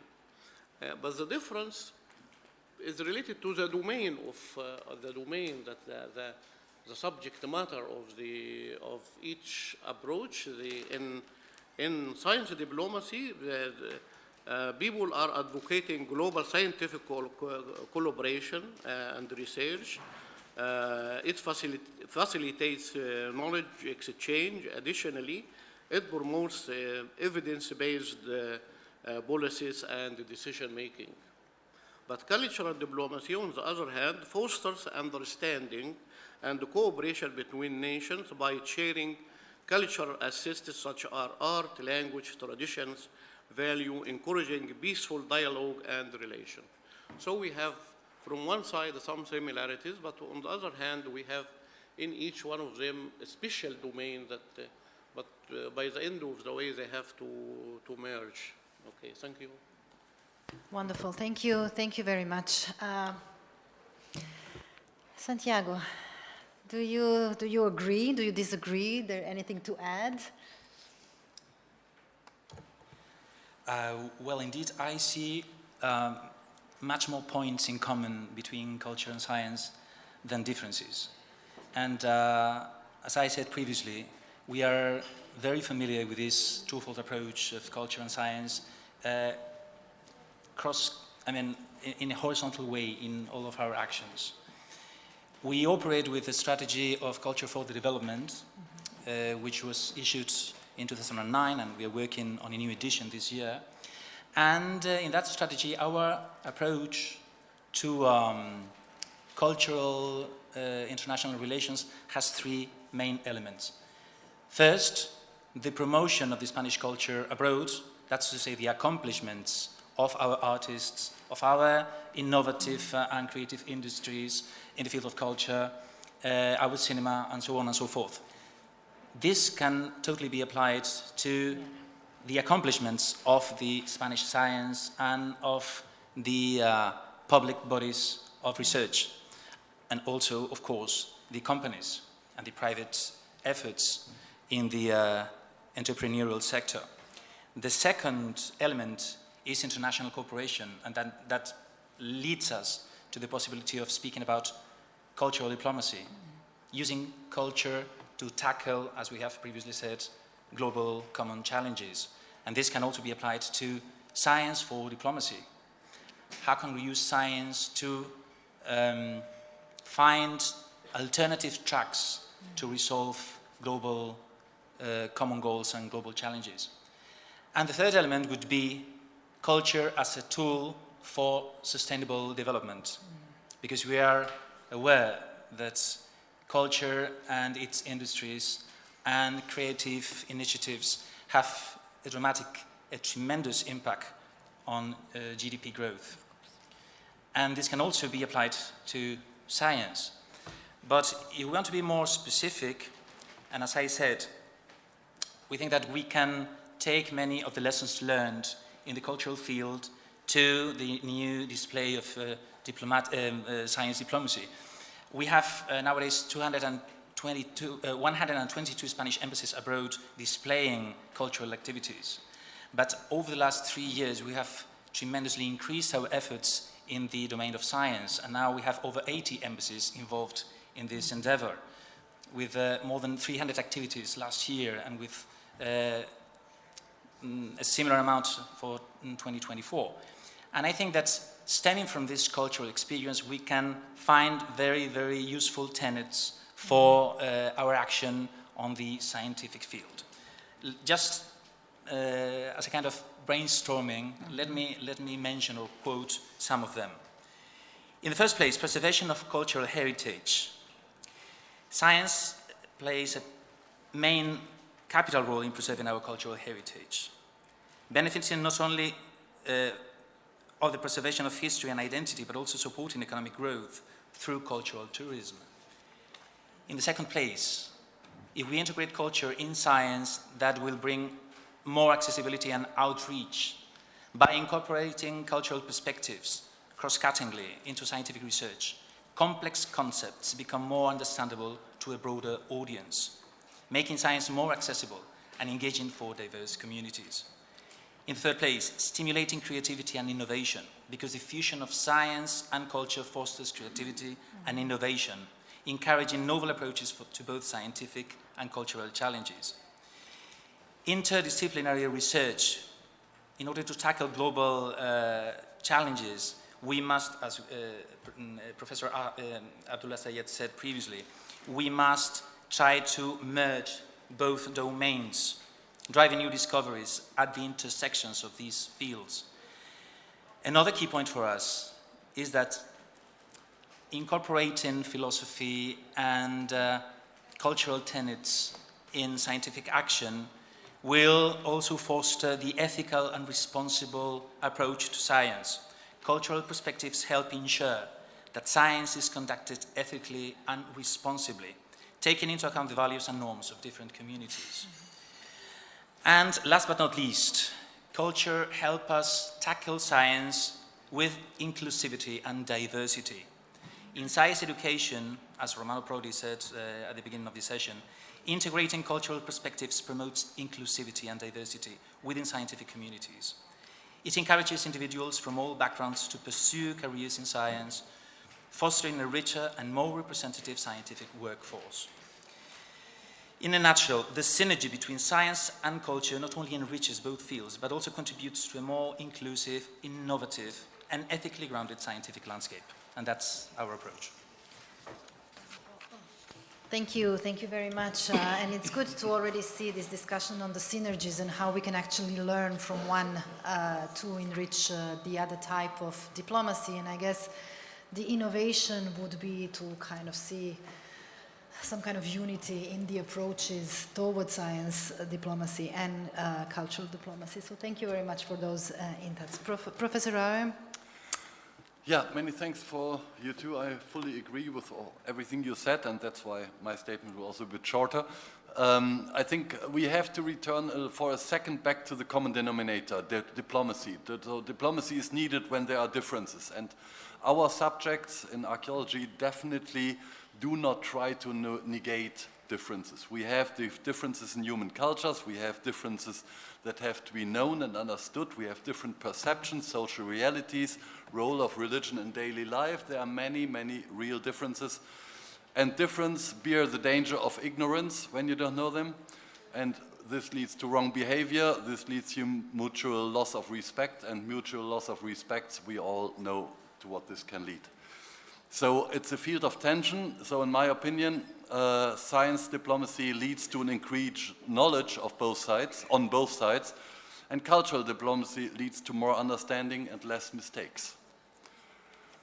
Archaeology at interface is clearly a mix of methodologies. So scientific methods, philology, analytics, interpretative social sciences, with the aim of cultural history. And the negotiation of cultural history, of course, is a part of our daily job. An example, philology helps us to get closer to the meaning of the text we find. Natural sciences is a tool for climate, reconstruction of food chains, resource datings, and everything else. Combination with social sciences is reconstruction of ancient societies, and while dealing with modern societies, it's directly cultural diplomacy. We have a great advantage as archaeologists. We have the perspectives of the longue durée in our projects. We simply know how political processes ended. That's what, for sure, many politicians nowadays would like to have. We can show what was triggered and how it ended. Politics hope to find the right solution for the next months and years. Archaeology offers the results after centuries.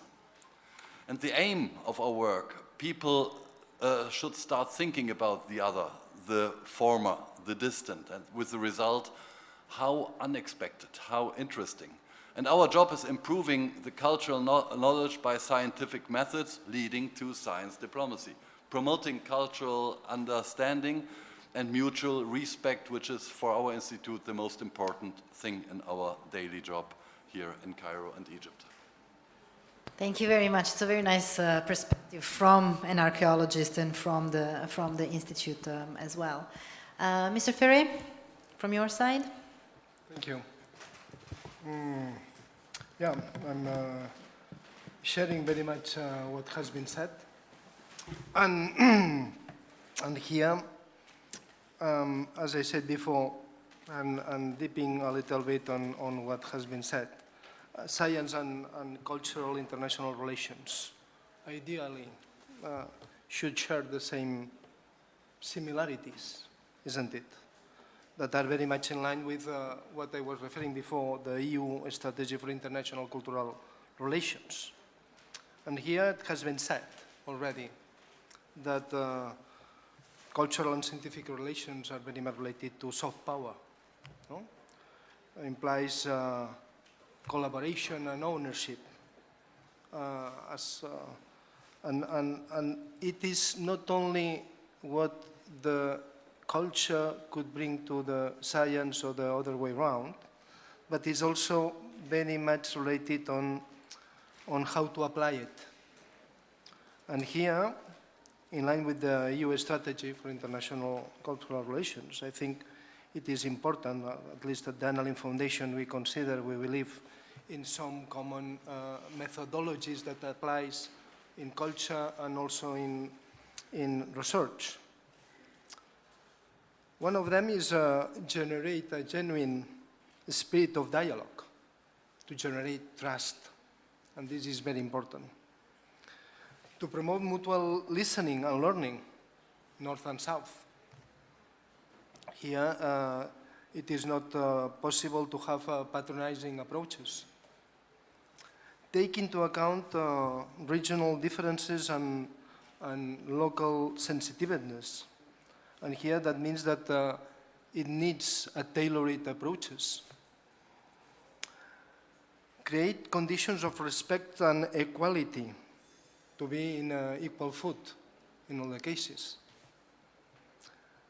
Very important also to build a spirit of partnership in order to get long-lasting alliances and to ensure reciprocity and co-creation that is very much related to common ownership. And is that those principles are the ones that are applied in the Annalen Foundation, in the international cultural relations, also in our action of evidence research that we are developing recently. So, thank you. Wonderful, thank you very much. So you already have, for the co-organizers, some common principles between the two types of diplomacies, and I think this is something that is valuable going forward also to take a look at.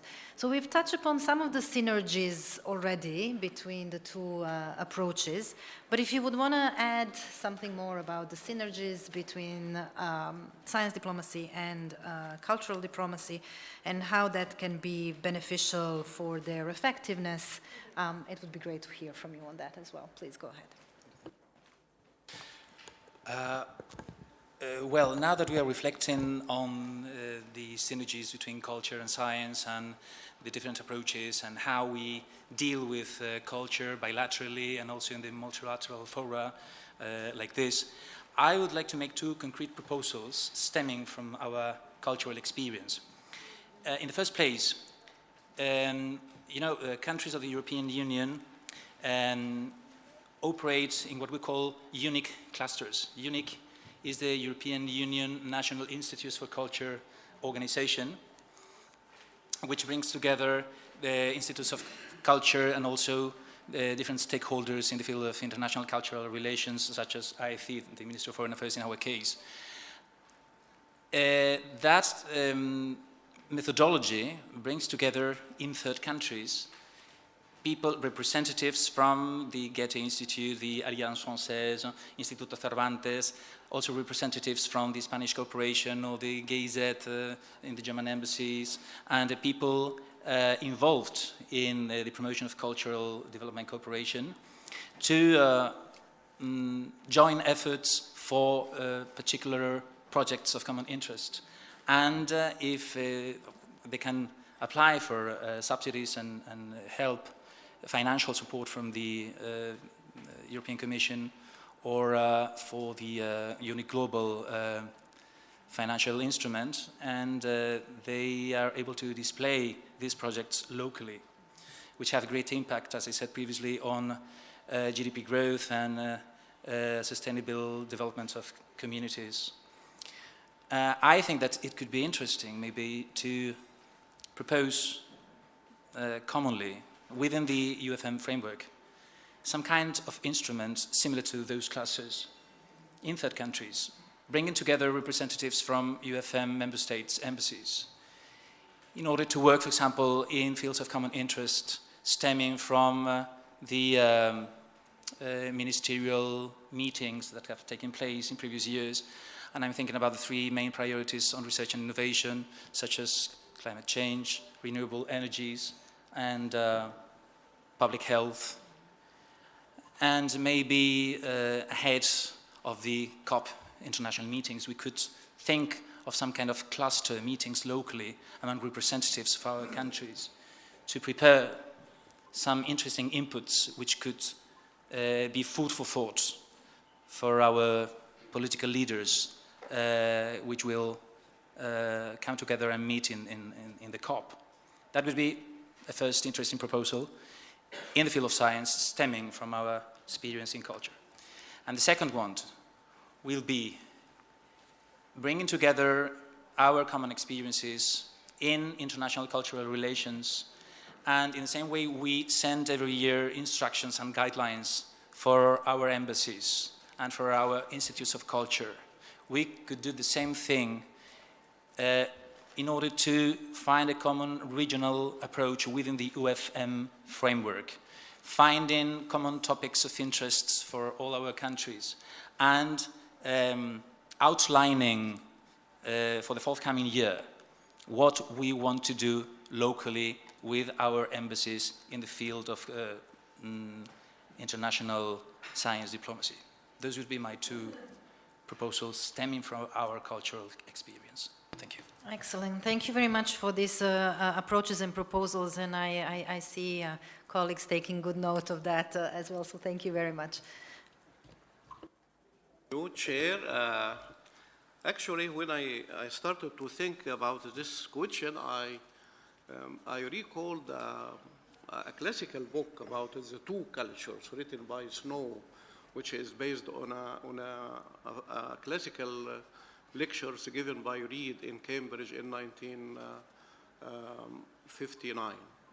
So this is an old question, and in this book and in the lecture as well, there is a very strong argument about the separation and the gap between science and art. And they argue strongly about that we have to create barriers, and not barriers, to remove barriers and to create bridges between the two cultures. And this would be very beneficial in promoting solutions for democracy, for better understanding of the problems of society. So if I think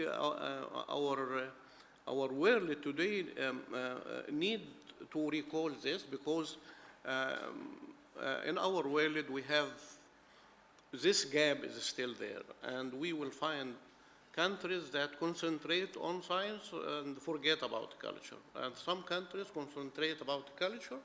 They recall religion, they recall ethnic relations, they recall everything culturally, but they forget about science and technology, and they go to the past, more to the past, not to the future. So we have a real problem in our world, and this is why we have to find new ways of diplomacy, and this is, and even to convince the whole world that culture is important, art is important, that if we recall our culture, we have to recall this culture, not for fighting and not for terrorism, but for peace, mutual understanding, and this is a very important issue I have to mention before I start to speak about the synergies between the two cultures. I think the synergies could come from the outcomes that are brought about from the mutual cooperation between the two kinds of diplomacy. And I think we can speak about some positive outcomes from this synergy between science and the culture, because if we enhance science, we will enhance culture, and if we enhance culture, we will enhance also science. And also such synergies could be beneficial in addressing global challenges that require both scientific solutions as well as cultural engagement. Some of the challenges that we face, it couldn't be solved only by science, but it needs also some cultural aspects. And I think the synergies can help the two parties to create new partnership, new agendas, even new approaches to tackle and this synergy could produce some opportunities for our societies. I will mention some of this. Those opportunities can strengthen science diplomacy and the cultural diplomacy as well. For example, including science in cultural exchange can help finding diverse perspectives on knowledge and innovation. Secondly, on the other hand, investigating the cultural context of science, because science, it has also cultural context of scientific research, especially the ethical side of the research can help close or bridge the gap between science and the society. Also, science diplomacy and the cultural diplomacy synergy can address global challenges through collaborating to create more sustainable solutions for some specific problems, like education, for example. In education, we need to create, approaches that use science and culture as well. My last point is that related to engaging the public through both scientific and cultural perspectives.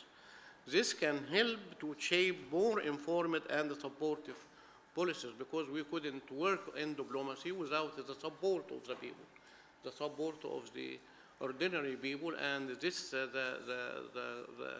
the synergy between the two aspects can bring some fruitful results when we involve civil society, when we involve ordinary citizens in culture and cultural politics, especially cultural diplomacy. I will end here, and thank you very much, Mrs. Chair. Thank you very much.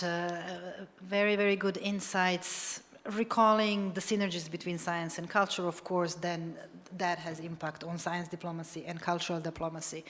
And again, at UNESCO, we have been looking at that for many, many years.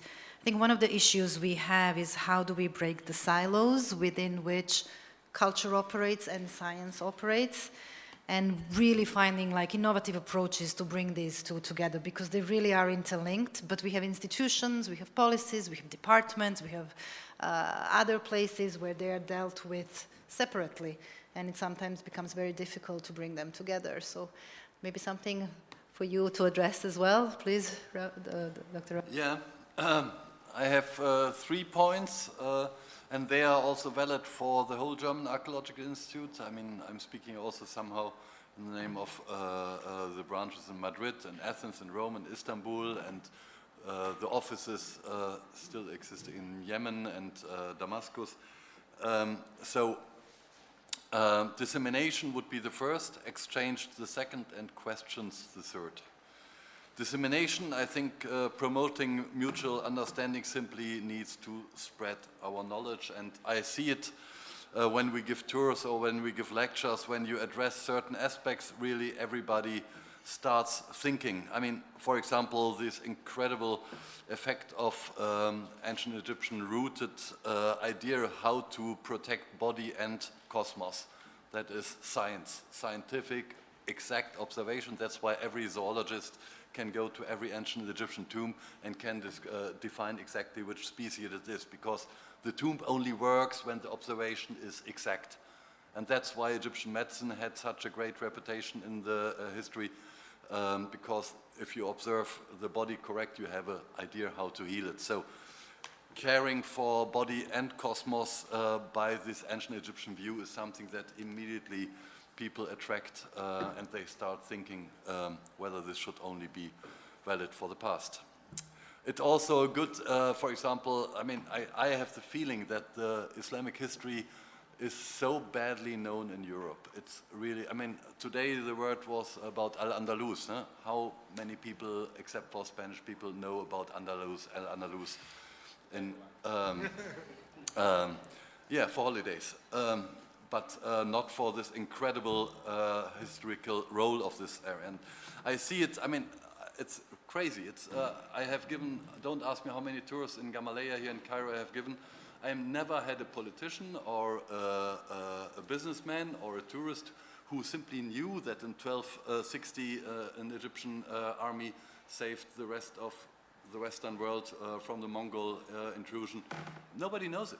Nobody knows it. And if you connect this knowledge then with the incredible art of Cairo Gamaleya, with all these interaction with the Mediterranean, when you see Galahoun mosque with this relation to Palermo architecture, and everybody starts getting respect that he had not before. And that has to be spread by dissemination, and it also means avoiding Hollywoodization. So I think we should stay far apart from, in archaeology, from disseminating ideas about curses, gold, and other things. Let's stay to the historical truth, and this will also help then the countries where we're working, because if we point to these things, it helps also to interest people for tourism and other things. Exchange, we only work in international teams, reality. That is 40 years ago, that was not the case. 40 years ago, you would have seen few Egyptian or Arabic team members sitting in an excavation house at the desk. That has changed, alhamdulillah, entirely. People study together, and people who study and eat together connect better. Every academic project works like this now, and that's a very good move. We are supported by a Federal Foreign Office in invitations, networkings, and cooperation, bilateral approaches. But this is also an appeal to political decision makers. We all know that there are economic stress factors in Europe, and not only in Europe. So the idea that cutting budgets in the cultural sector is an easy thing and one can focus on other things may pay back very badly. And the third point of mine, questions.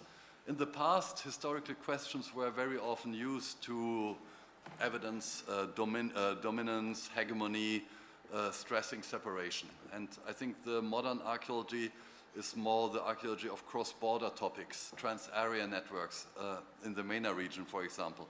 There's an abundance of wonderful cross-cultural questions that can be asked, linked also to Europe, but of course also not to Europe. The Arab world has a wonderful also relation to eastern and southern areas. COSIMENA is one of these projects where we are with the DAAD in a TASIS partnership dealing with material culture that's the title, dealing with material culture in the Eastern Mediterranean between excavation and digitization. And that's cooperation with Ain Shams University, Alexandria University, Orient Institute Beirut, DAE, University of Leipzig, and exactly as Romano Prodi said before, an equal number of participants. Not only one just for the quote, but really equal numbers. And there are other things that are, for example, the Kulturgutretter program of German Archaeological Institute, where we simulate how to react in case of earthquakes or war, how to protect and document monuments in the moment of destruction, how to gather data that they can be restored when war or earthquakes are over. AGIA, of course, Arab-German Young Academy, is another topic. And all these should lead not to leveling or to denying identities, but I have the feeling that everywhere where we apply this, it's also a good tool to fight extremisms by positive cultural values. And the more such programs exist, the less reasons for mutual ignorance are left.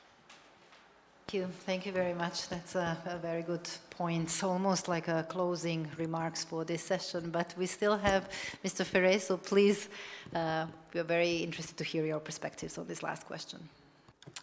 Thank you very much. In fact, there is a long journey ahead and a lot of things to do together, researchers and cultural agents.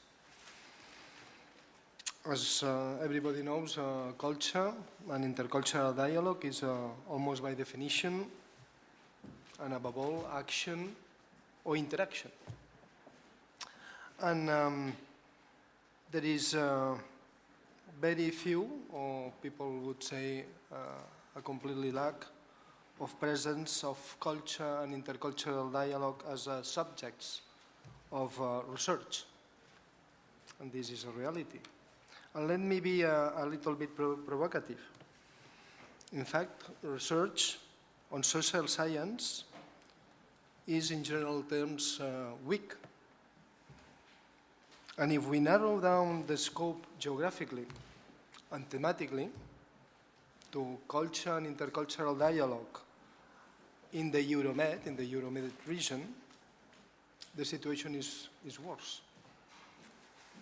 And here, there are 2 or 3 elements that we can do to promote this situation, to overcome this situation. The first one is to promote this kind of research, taking culture and intercultural dialogue as a subject of research itself. And this is what the Annaling Foundation is promoting with a program that is called Knowledge for Action. What we want, what we are promoting, is to have researchers working with civil society in order to produce knowledge useful for civil society and for action, to reinforce the arguments, to reinforce, the action on the field and regionally. Then it is important to enhance capacities of researchers in those specific fields. And if possible, with a peer-to-peer approach, with these interactions within teams from different origins and so on and so forth. And that requires a specific methodologies and approaches. And then it is also important to encourage the work together, academia, think tanks, universities, and specialized centers, with cultural agents, because there is, they go very much in parallel, and there is no way to find an intersection among them. So those will be my proposals in this regard. Thank you very much. Wonderful. Thank you very much to all the speakers. I think we got a lot from this discussion. Please, Mr. Borrell, the floor is yours for some comments and feedback. I mean, I want to thank you, Anna, because this was really a model of moderation. I mean, such dynamic and participatory. I take note of the proposals. I really think that it's an ambitious idea to create among European and Mediterranean states some clusters related to science. I mean, it could be either inside EUNIC or an additional structure. I mean, we will work on it. If you may, I think we will pass to the next segment. We started this morning with the Secretary Generals of the both organizations that organized this meeting, and now we will land it in a more operational level. So I will give the floor to Giuseppe Provenzano, which is the head of sector of the research division in the UFM. Giuseppe. Thank you, Deputy Secretary General.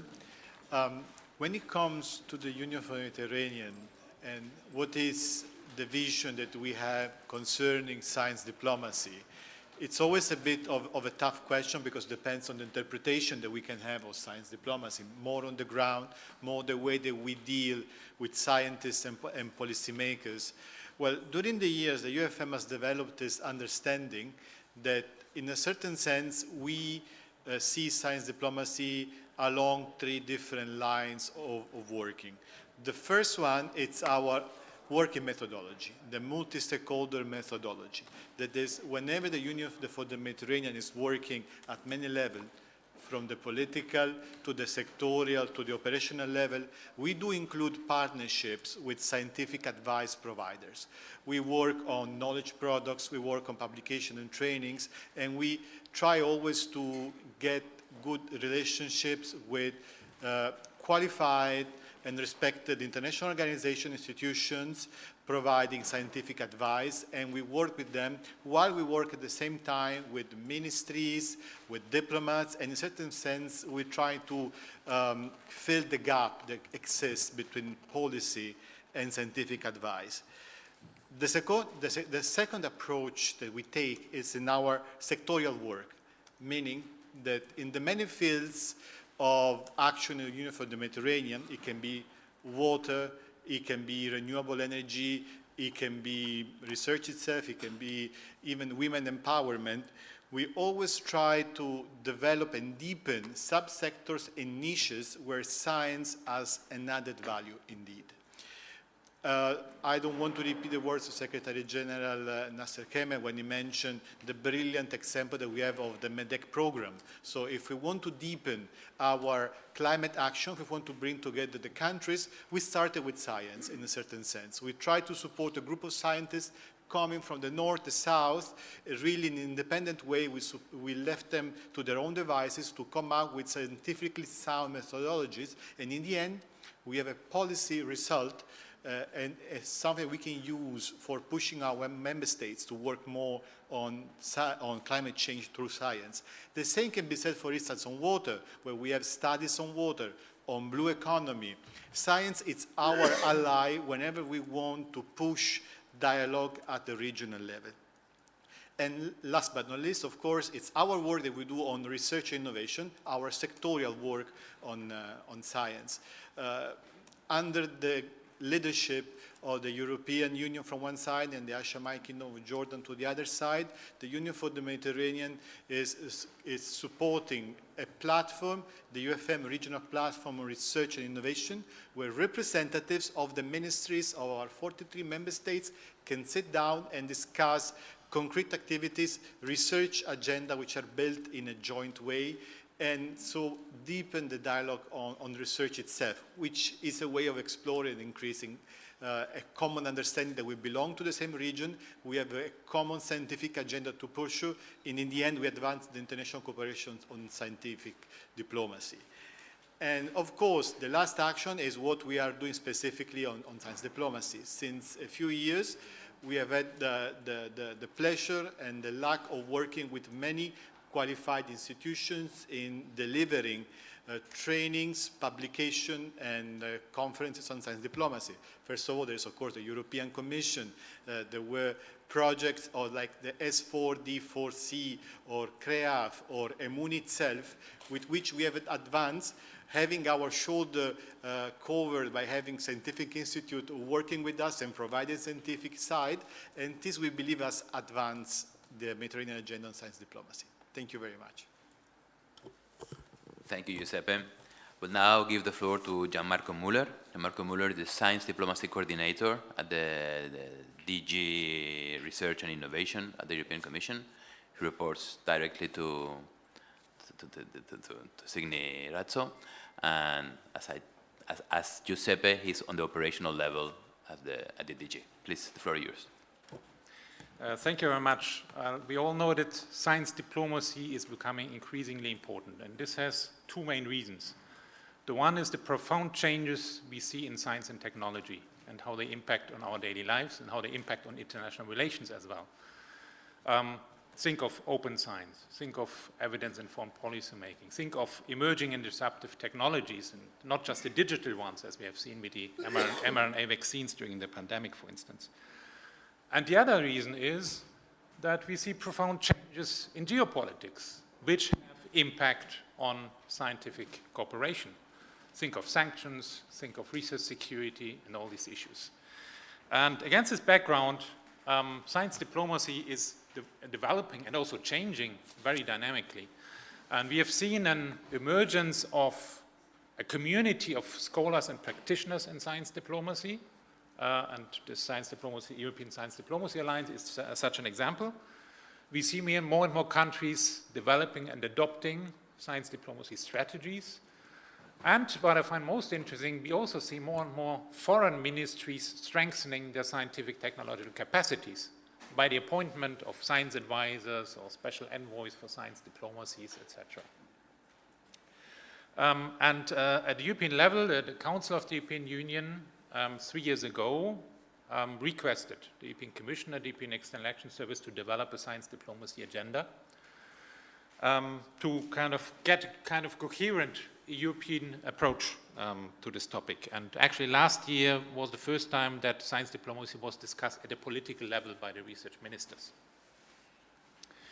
Now, being the one in charge of developing this science diplomacy framework in Europe, I can tell you bringing science and diplomacy together is not straightforward. In Europe, it starts already with the fact that scientists and diplomats do not agree what Europe is. because for diplomats, Europe, that's the common foreign security policy of the EU27, and for scientists, Europe is the European research area with everybody between Iceland and Turkey.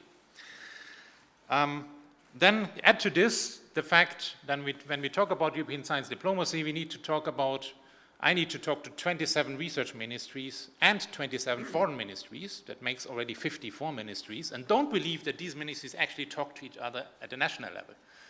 So there's a lot of kind of training on the go and developing this in the day-to-day relations.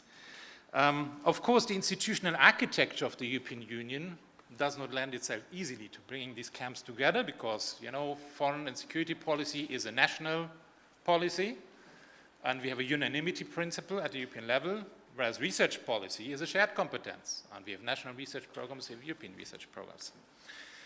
And then on top of this, of course, scientists and diplomats have different cultural mindsets, they have different languages, and when diplomats use words like démarche or not verbal, this sounds like Chinese for scientists, and when scientists use words like epistemological, then it sounds Chinese to diplomats. So, of course, there's also this kind of language, cultural aspect that we need to bridge. So what it means in practical terms is if we talk about European science diplomacy, we need to build it bottom up in a process where we really bring the two communities together and learn working with each other and talking to each other. And at least at the initial stage, it needs to be informal. Because once you go into formal state, it gets very complicated just because the way institutions are being set up. And what we have done at the European level is we have in the past months, we had established 5 science diplomacy working groups to discuss recommendations for such a European framework. And we insisted from the outset, each of these working groups is co-chaired by a scientist and by a diplomat. And they are also composed in equal numbers by scientists and diplomats. And then we've put them together in co-creation workshops. We actually physically put the scientists and the diplomats into one room to understand each other, discuss with each other, and come up with common solutions. And the final report as an outcome of this is expected now in December, when we're going to publish this. And then it potentially will become a policy document at some point. Now, what does it mean here in this context? Of course, when we develop European science diplomacy in Europe, we cannot do this in isolation. Everybody else in the world is also discussing and talking about science diplomacy. We see similar developments, of course, in the Arab world, but also in other parts of this planet.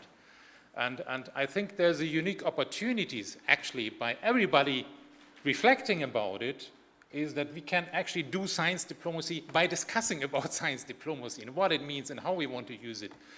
And I think this is the unique opportunity we have also in this setting, bringing together these 3 institutions organizing this conference, that we can come up with common ideas and common solutions. So I think that's I think the big advantage which we have now, a big opportunity we have.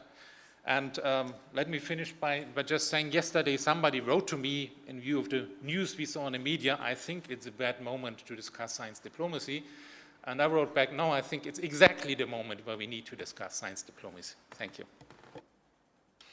Thank you very much, Jan. It was really informative, and we all see, I mean, all international organizations, I mean, integration and international organizations see ourselves in the European Union, the model of integration. I mean, there's no more advanced model of integration, and I mean, there's so many lessons to learn. We are now turn to Tarek Nabulsi. Tarek Nabulsi will speak on behalf of the Directorate of Education and Scientific Research, the Department of the League of the Arab States. Sorry, I'm sorry, but my mistake. So Tarek Nabulsi, he speaks on behalf of the Arab League, but he's the Director of Social Development and Policy Department, and the floor is yours. Thank you so much. I would like to welcome you again, the League of Arab States premises. If you would allow me, I will speak in Arabic, so if you would like to put your headphones. برحب بكم مرة تانية في مقر جامعة الدول العربية في هذا الاجتماع الهام. واسمحوا لي ابتدئ من حيث انتهى دكتور جون. هل هو أو الدكتور جان سوري، هل هو الوقت المناسب ان احنا نتحدث حول مسألة الدبلوماسية والعلوم او العلم ام لا؟ اعتقد انه يعني ما نشهده في المرحلة الحالية من تطورات صعبة وتصاعد يعني كبير جدا في مناطق كثيرة جدا يتطلب أن يكون هناك حلا بديلا أو حلا ربما يعتمد على العلم. فربما تكون هنا الفرصة لمسألة العلوم الدبلوماسية. هل هناك فرصة للعلوم الدبلوماسية؟ ربما نعم وربما لا، ولكن كيف لنا أن نجد هذا المكان المناسب لهذا المنظور الجديد القديم، خليني أقول، لأنه مسألة كلنا طبعا أنتم أساتذة كبار بالنسبة لي، ولكن أنه فكرة الدبلوماسية العلمية ليست فكرة حديثة وربما هي قديمة إلى حد ما، ولكن لم تأخذ حقها من الدراسة الكافية من وجهة نظري يعني البسيطة. لم تأخذ حقها من الدراسة الكافية حتى تتبلور في شكل قوي. نحن في جامعة الدول العربية ولدينا شراكة هامة جدا مع الاتحاد الأوروبي، ولدينا شراكة هامة جدا مع الاتحاد من أجل المتوسط، ولدينا مذكرات تفاهم في الكثير من المجالات، وربما اليوم هو كان أحد أو أهم بلورة لهذه مذكرات التفاهم في أحد المجالات الهامة التي نحن بحاجة لها في هذا الوقت الصعب. بعض النقاط أو الرسائل السريعة في هذا الأمر. يمكن تحدث معالي الدكتور عمرو سلامة وتحدث البروفيسور أحمد زايد وتحدث أيضا الدكتور عبد المجيد عن ما يوجد لدينا من إمكانيات ضمن منظومة جامعة الدول العربية، وهي إمكانيات ليس بالبسيطة. وأيضا ستتحدث أيضا الدكتورة سارة الجزار من الأكاديمية العربية للعلوم والتكنولوجيا والنقل البحري. فلدينا في المنطقة العربية زخم، ولدينا في المنطقة العربية قدرات، وتحت مظلة جامعة الدول العربية. أعتقد أنه في إطار هذا الاجتماع الهام ربما يتم توظيف هذه الإمكانيات والإمكانيات الهائلة التي استمعنا أيضا لها من جانبكم، فهي إمكانيات لابد أن تتضافر وتتقابل. أعتقد هنا لابد أن نتكلم عن أيضا دور الإعلام، دور الإعلام، ويكون إعلام مشترك لتوصيل الفكرة. ويمكن الدكتور أحمد زايد كان يتكلم على مسألة الدور المجتمع المدني، الربط بين الشعوب، الأفكار. احنا لدينا مبادرات كثيرة جدا من خلال اتحاد الجامعات لعقد شراكات واجتماعات مع الجامعات في العديد من دول العالم كما ذكر، ولكن لابد من توظيف ذلك أيضا لخدمة القضية الهامة اللي هي قضية أن يعيش كل البشر في إطار من العدالة الاجتماعية حتى نستطيع أن نتقدم ويكون لدينا تنمية فعلية، وتستطيع كل الدول تحقق خطة التنمية المستدامة 2030. فأعتقد أيضا أن هناك ربط كبير بين تحقيق خطط التنمية المستدامة 2030 وما بعد 2030 وبين فكرة ما نتحدث عنه اليوم، وهي فكرة الدبلوماسية العلمية. أيضا أعتقد أنه الفرق العمل اللي تحدث عنها دكتور جان ربما يعني بالعكس احنا كجامعة الدول العربية ربما نرحب بهذه الفكرة، أو ناخد الأوتكم بتاعكم يدرس من قبل الجهات المعنية في الجامعة العربية ونشوف أين نقاط الالتقاء. هنا لابد أن يكون أيضا هناك تصور وفيجن. احنا من هذا الإطار أو من هذا المنبر اللي بدأناه اليوم احنا عايزين نوصل لفين والإمتى في مدى زمني معين. يمكن معالي الأمين العام أحمد أبو الغيط دائما يتحدث حينما نضع تصورات يجب أن تكون مرتبطة بأطر زمنية حتى وتارجت محدد. فاحنا أعتقد أنه ربما من هذا الاجتماع أيضا يطلع هدف واحد نربطه برقم بتاريخ حتى يكون عندنا يعني تصور ماشي للأمام نستطيع أن نحقق به هذا الهدف السامي من الدبلوماسية العلمية والربط الثقافي واستخدام الثقافة أيضا في الجلسة الماضية استخدام الثقافة وللربط بين الشعوب. أعتقد دي أحسن المصادر الهامة التي تجد مجالا للدبلوماسية العلمية إن هي من خلال الثقافة أيضا وربط بين الشعوب. لدينا في جامعة الدول العربية تجارب هامة مع في إطار المنتديات ما نسميه بمنتديات التعاون العربي الدولي، زي التعاون العربي الهندي، التعاون العربي الصيني، التعاون العربي الياباني، والتعاون العربي الأوروبي وغيره من منتديات التعاون، وتدرس ويدرسها وزراء الخارجية في اجتماعاتهم الدورية ويتابعون مدى التقدم في هذا الشأن. أنا لن أطيل، بالعكس أحب أفتح الجلسة القادمة جلسة حول الحوار المفتوح. أعتقد أن هي فرصة هامة أن احنا نتحدث عن تصورنا، خطتنا، ما هو الطريق إلى الأمام حتى نستطيع أن نحقق أهداف معينة تتمثل في الآخر أن نحقق العدالة الاجتماعية بشكل أو بآخر، وأيضا الثقافة والعلم وربطهم ببعض وربط الثقافات ببعض. أعتقد ده وفي سبيل التنمية والتنمية المستدامة الاجتماعية والاقتصادية والبيئية أيضا، والوقوف معا أمام المخاطر البيئية الصعبة القادمة. سأكتفي بهذا القدر وشكرا جزيلا.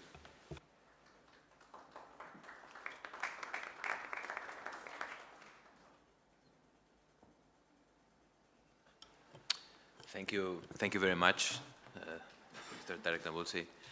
I think you placed the question and the objective of why we are here. I mean, both the European Union and the Arab League are among the oldest regional organizations. They are fully recognized by the United Nations. Actually, once a year at the Security Council, the Secretary General of the Arab League or the High Representative of the European Union produce a briefing in front of the Security Council. This year, for the first time, our own Secretary General, Nasser Kamel, had a selective intervention on youth in the Mediterranean in front of the Security Council, because the ambition of the Union for the Mediterranean is somehow to be the secretariat of that cooperation between the two shores of the Mediterranean. So, yes, we could think of a direct institutional dialogue between the European Union and the Arab League. That could definitely a way forward. The way forward we propose, the way forward our raison d'être is to articulate that cooperation between North Shore, South Shore, which is mainly European Union, the Arab League. And this is why we're here. And I'm glad to hear that the Arab League is willing to take in this particular question, which, as Professor Jan said, is more and more important, the scientific, the interaction between science and diplomacy. We need to bridge the gap between the North and the South. We also need to be in the BRAC, as the book of Professor Snow, we need to bridge the gap between the humanist culture and scientific culture. Sometimes it's not that easy, but I mean, that's what diplomats are trained for. We still have 15 minutes before the lunch break. We wanted this to be as interactive as possible. So if I get a microphone, a handheld microphone, I will love to give the floor to anyone that has not been assigned a slot, either to present, I mean, as I said, we're here to map projects and to try to network between those initiatives. So I'm glad to see there are many volunteers, and you don't need a microphone because you have it there. I will start with Dr. Abdelmajid Ben Amara. Thank you.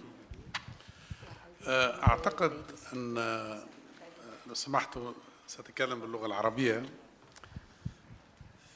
أعتقد أنه على هذا المستوى العالي، أعني على مؤسسات على أعلى مستوى، جماعة الدول العربية بالنسبة للدول العربية، EuroMed، الاتحاد الأوروبي، أمامنا واجب خلق الأطر التي تمكن الباحثون والجامعيون بما أننا نتحدث عن الدبلوماسية العلمية للعمل مع بعض.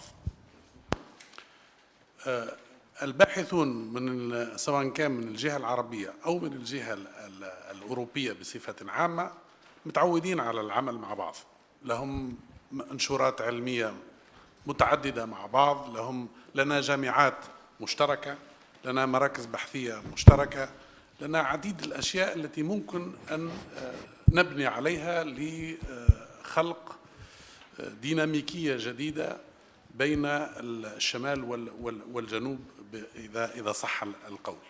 يعني نحن سوف لن نبدأ من صفر، لنا تعاونات ثنائية بين الدول كبيرة جدا.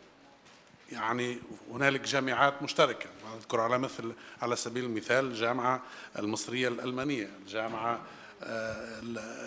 يعني هنالك عديد المؤسسات تشتغل، وفي الحقيقة هي تعتبر success story، يعني من النجاحات. فلنا ما نبني عليه في هذا المجال، يعني في مجال الدبلوماسية العلمية. لنا أيضا تعامل كبير في إطار بريما، في إطار أيضا مشاريع الاتحاد الأوروبي. لنا عديد الباحثون والجامعيون ومراكز البحث الذين يشتغلون مع نظرائهم بتناغم كبير وبإنتاجية كبيرة بين الشمال والجنوب. لكن عديد الباحثون يفتقدون الأطر التي تمكنهم من الشغل مع بعض.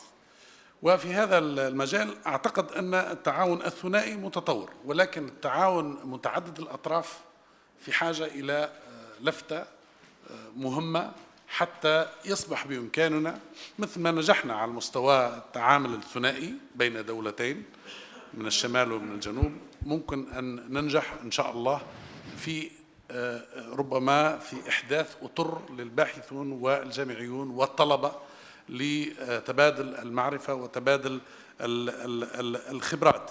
أعني بذلك خلق مؤسسات بحثية مشتركة، يعني مراكز بحثية مشتركة، جامعات ربما مشتركة، ربما أيضا خلق إطار لتبادل الطلاب وتبادل الباحثون في الاتجاهين، دعم النشر العلمي المشترك، دعم المشاريع البحثية المشتركة. لكن كل هذا يحتاج إلى إطار، وهذا الإطار لن يجد يعني ربما مسؤولون عليه أكثر من الذين هم موجودين اليوم في هذه الطاولة المستديرة، يعني على أعلى مستوى من التمثيل الدبلوماسي، سواء كان من الجهة العربية أو من الجهة المتوسطية. فيعني أنا أدعو للنظر في تسهيل الأمور للباحثين وتسهيل الأمور للجامعيين أن يشتغلوا أكثر مع بعض، وأؤكد على أن المشاكل تقريبا هي بنفسها. نحن منطقتين سواء كان في الشمال أو الجنوب لا تفصلنا مسافات كبيرة. أي شيء يقع في الجنوب ممكن أن يقع غدا في الشمال. فالجفاف إذا هو موجود اليوم في الجنوب ممكن أن ينتقل إلى الشمال بسرعة. إذا مشاكل الهجرة، مشاكل الماء، الغذاء، الصحة. وأؤكد أيضا على ضرورة الترانسديسيبلينري أبروش، يعني لازم نفكر في طرق متعددة الاختصاصات لمواجهة هذه المشاكل التي تعتبر بصراحة تهدد حتى استقرارنا ووجودنا. وشكرا.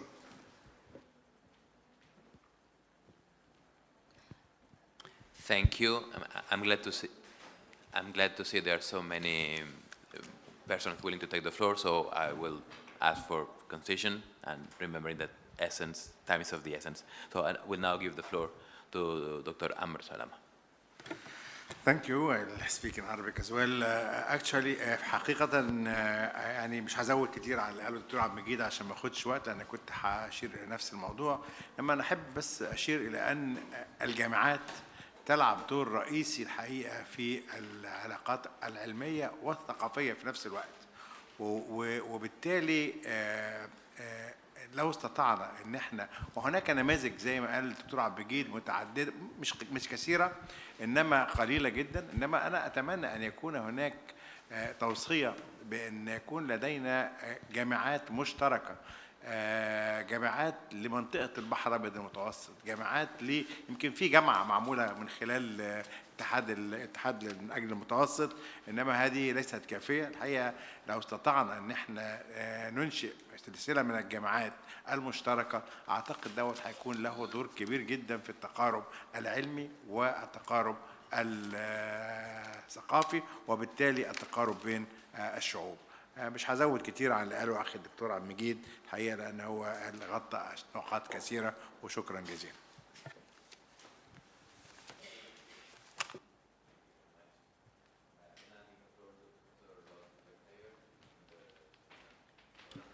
Sorry. Yeah, give the floor. thank you. I have two short interventions. One is to Dr. Benamara. I fully agree with you that we should not start from scratch. We have to use what is existing. The problem is what is existing is essentially existing in the scientific area. We need to transport that into the diplomatic part. That's the challenge. Not only the language, I agree, it's a huge problem, the interpretation of words, but we have to transport it into the diplomatic area. And I think this is one thing we should start. And there I think you should contact the IPU. The IPU is having Science for Peace schools, scientists and diplomats together. The first edition was 2 years ago. The next edition will be next year. And the next edition will also have one session at Sesame, because it's an existing model. So, okay, that is my first intervention, and the second one is very short. Why should we do it now? It's very easy, and it's so straightforward. I'm very sorry to say it so bluntly. If everything works, you don't need it. But if something doesn't work, you just need it now in order to make it work. That's my logic.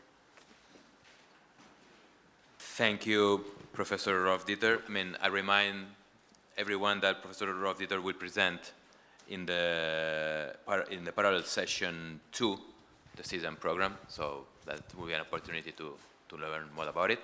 I will now give the floor to Halima Benhani from the Moroccan Embassy.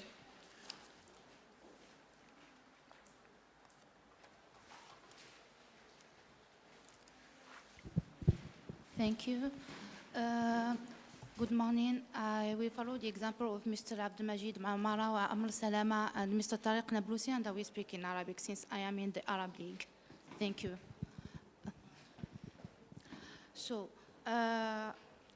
المغرب يولي أهمية كبرى للدبلوماسية العلمية، وهي ورش من الأورش التي تعنى بعناية خاصة من طرف صاحب الجلالة الملك محمد السادس نصره الله. كما رأينا في المداخلات السابقة، فإن الدبلوماسية العلمية هي وسيلة لمواجهة التحديات التي يعيشها العالم حاليا وللوصول للأهداف المشتركة. أنا بصفتي رئيسة قسم في الأكاديمية المغربية للدراسات الدبلوماسية في وزارة الخارجية والتعاون الإفريقي والمغاربة المقيمين في الخارج، فإني سأتحدث عن ما نقوم به في هذه الأكاديمية. الأكاديمية المغربية للدراسات الدبلوماسية فتحت أبوابها في 10 من أكتوبر سنة 2011، وقامت بتكوين أزيد من 720 دبلوماسي مغربي و350 دبلوماسي أجنبي. لدينا سلكين من التعليمات الأساسية في أكاديميتنا. لدينا السلك الأساسي وهو سلك في 8 أشهر إلى 10 أشهر، يعني بالتكوين أساسي في شتى المجالات كالبروتوكول والثقافات والثقافات والتاريخ العريق. ولدينا أيضا سلك وهو شورت سيركل، يعني في مدة أسبوعين، وهنا يقوم دبلوماسيين أجنبيين بالقدوم إلى أكاديميتنا، وهنا تكون المداخلات والتيماتيكس التي ندري بها يعني مشتركة common accord قبل أن نقوم بها.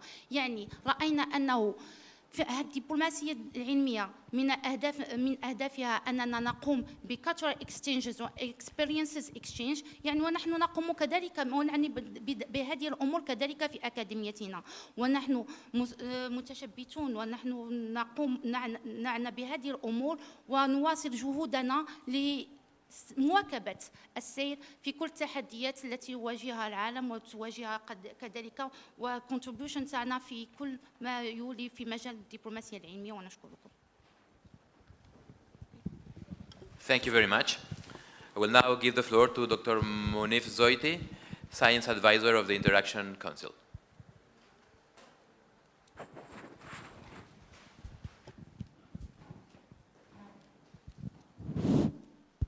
Thank you very much, Chair. Peace, I think the ultimate purpose of science and science diplomacy is to help achieve global and regional peace. Now, I say this to highlight the fact that we've been, in our deliberations this morning, a little bit indifferent to the ongoing wars in our region, the war in the Ukraine and the war in the Middle East, which is a phenomenon that I think we need to revisit as people involved in the development process in trying to achieve socio-economic development. We have seen, as a result of the inaction by world leaders to stop these wars, development efforts being retarded by at least 10 or 15 or 20 years. All the efforts that the science community has taken over the last 3 decades have been reversed, stopped, and in many instances, whole infrastructures have been destroyed, and that will take many decades to rebuild. So I think it's important to be aware of, as science diplomats, talking about science diplomacy, the failure of our political leaders from all sides to really address serious issues and try and build peace for the science, for scientists and technologists to try and make the world a better place and indeed achieve the sustainable development goals or human security for people or the pact of the future that's recently talked about. Science diplomacy, indeed science can help achieve the SDGs. However, you need the political will and you need leadership. It's unfortunate that we don't have so many Romano Prodis these days running the show on the international level, but that's a critical issue that we need to be aware of. Regardless of the goodwill we have as science diplomats, if the political will by our lords and masters is not there, then our efforts are rendered futile, if I may say so. Secondly, on a more technical point, the marriage of cultural diplomacy and science diplomacy can be achieved and has been achieved by introducing the concepts of the history of science into our thinking. And somebody mentioned this a moment ago. The Mediterranean has been a hotbed of collaboration in science, technology, and innovation for 1100 years. And the spirit that prevailed, that allowed science to flow from the south to the north, can be rejuvenated and can be rekindled to help, again, achieve peace at the Mediterranean level and convert the Mediterranean into a lake of peace. Lastly, I think it's imperative that this is followed up. We all know the concepts of science diplomacy and what science diplomacy can do and has done in the past. However, stakeholders are not aware of their role in enhancing science diplomacy. And with the SDGs in particular, unlike the MDGs 20 plus years ago, a role for science, technology, and innovation has been identified in the manifesto of the SDGs. So the the plans are there, the mechanisms are there, science can help achieve the SDGs. What we need is decisiveness on the part of our politicians, and we need genuine collaboration whereby people see the bigger picture and abandon the idea of self-centered or selfish interests. Thank you. Thank you very much. I will now give the floor to Rado Boinj, the president of EMUNI. I'm sure he will share your assessment of the political responsibility of the situation we are living here. Thank you very much. I'm coming from EMUNI. This is Euro-Mediterranean University, which deals in its daily activities with science diplomacy, with different approaches how to attract students from South Mediterranean universities to study at North Mediterranean universities and vice versa, of course. And there is no doubt that it is very important that science and culture contribute to stability, peace, prosperity. The main question here is how to do that, how to raise importance of higher education as a powerful tool, as we said, for integration of this area. Namely, we must be honest and say that that Mediterranean is not a high education area at all. There is a number of scientific policies. There's a number of legislation which is very different and put universities to diverse positions. There are different concepts of quality assessments, and the position of universities towards society and public authorities from the point of view of autonomy is very, very different in different countries. In the case of almost 50 European Union and some more countries gathered in so-called Bologna process, the quality standards and the understanding of science and university autonomy is more or less harmonized.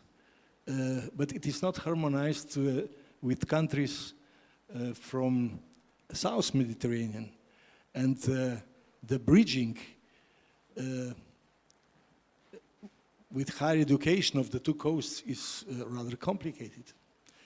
And the issue of quality assessment, accreditation procedures, and the concept of universities is something that science diplomacy has to do its efforts in the future. I just would like to present to you a project that we have started to identify these processes. Namely, there is enormous interest of students from South Mediterranean countries to study in North Mediterranean universities, but majority of them cannot afford this, simply are not in a position to afford. How to stimulate the mobility of students instead of migrations. The idea is, the proposal is, the political initiative is already on the table. It is called Euro-Mediterranean Students Empowerment Fund. So a financial mechanism that would support students with scholarships, with covering living costs when they decide to study in universities outside the country. 9 North Mediterranean countries are potential investors in this fund. And of course, the European Commission is also invited to contribute. And if this mechanism will be put into the real life, I'm completely sure that the flow of knowledge will be much more, much bigger, much more students would study, and the flow of knowledge and professors and researchers and of course students would be more identified. So steps should be very concrete and and of course financially supported. This is for now. Thank you. Thank you very much, Rado. I mean, the division I lead within the UFM leads not only with research and scientific diplomacy, which we're dealing here, but also with education. And Dr. Romanos Prodi's proposal goes very much in line with your proposal, with the Munich spirit, and with EuroMed and or other ways to foster integration and mobility between students in the North and the South. I mean, for us Europeans, Erasmus, for our generation, was the biggest thing in our lives. I mean, we live experiences that none of our grandparents could have even imagined. There's absolutely no reason for not expanding that project to the North and the South. And this is my personal commitment, and this is something the UFM is going to work. There are so many ways to do it. We just need the political will to go forward. I'm now, unfortunately, going to give the floor to the last speaker. I know that I have many other petitions, but I will ask them, all of them, to join us in the panel number 3. Panel number 3 is about how to operationalize this network, and we will have room for interventions. But I now have the honor to give the floor to Dr. Basri Saleh. Basri Saleh is the Deputy Minister of Higher Education and Scientific Research of the State of Palestine. He will be our last intervention before the break lunch. Thank you very much. You know, that was a really deep kind of discussion, and I have one remark that I have to put before us, which has to do with the issue of enhancing collaboration between scientists and science institutions in the world of conflict and continuous long-standing wars and instability. And that is the overall symptoms to this region.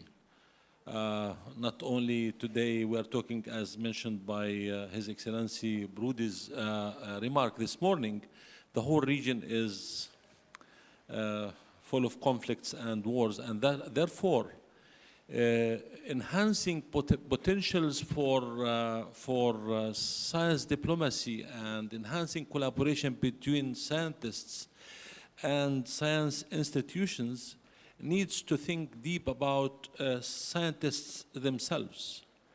I give you an example about in Palestine, where we are losing, at least today, hundreds of leading scientists in international collaboration as a result of this attack on Gaza only. 200 scientists were lost as a result of this attack on Gaza. And therefore, it is very important to think about what tools do we have in order to really incubate, prevent these scientists, and make sure that they are sustainable and they are available to proceed with their initiatives to enhance science collaboration in areas where they are really very active in those areas. Unfortunately, I tell you from our experience, people are very much frustrated. They don't see any assistance from outside. They lack the means to prevent themselves from in the situation of conflicts and war, and they usually pay a heavy price. Sometimes they lose themselves, and sometimes they lose their families, and sometimes they lose their institutions, and they stay with no actual incubation, unfortunately. And therefore, the big question today for us as a country that lives under occupation and in a situation of conflict, not only simple people that are paying the price, but also scientists are paying the price, and those that are now ranked amongst the first, elite scientists in the world are losing their lives. So the question is very clear in front of us. What do we have in order to really prevent these scientists and enable them to move forward and to continue their journeys and to continue their positive influence in the area of science and collaboration at the international level? Unfortunately, I tell you from very practical ongoing conflict that scientists are very frustrated, and science institutions are really paying the price of this war. 85% of all universities in Gaza has been demolished, almost demolished, including labs, laboratories, and areas where we have international collaboration. I mean, funds that were coming from Europe and everywhere in the world were totally destroyed as a result of this ongoing war and attack on Gaza. And therefore, it's very important to think in situation of conflicts, war, what we can do in order to guarantee that our investment is really delivering and we have an actual sustainability for efforts that we are investing in. Thank you.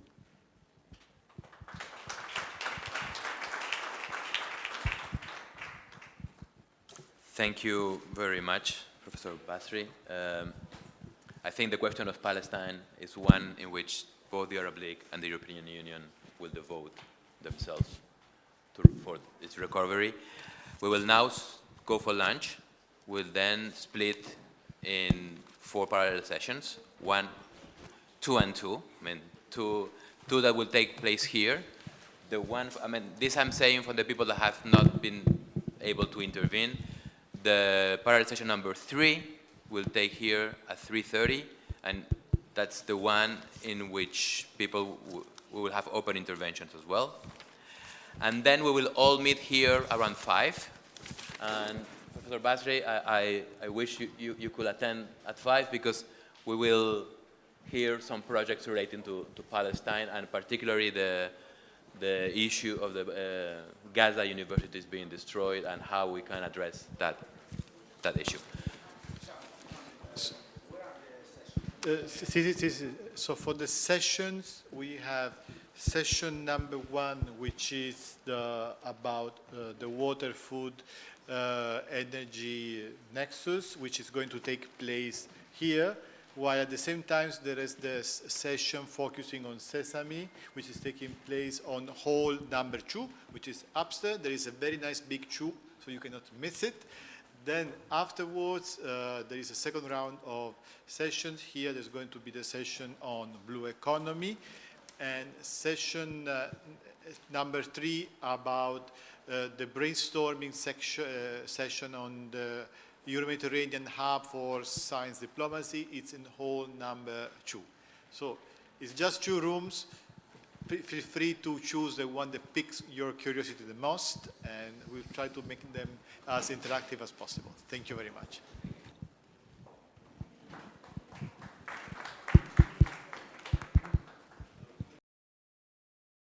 Examine the nexus between science and water, energy, food, and environment.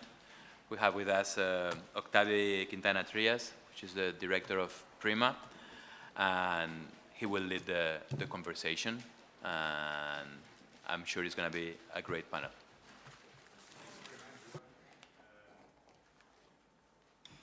Thank you very much, Juan. Welcome to you all.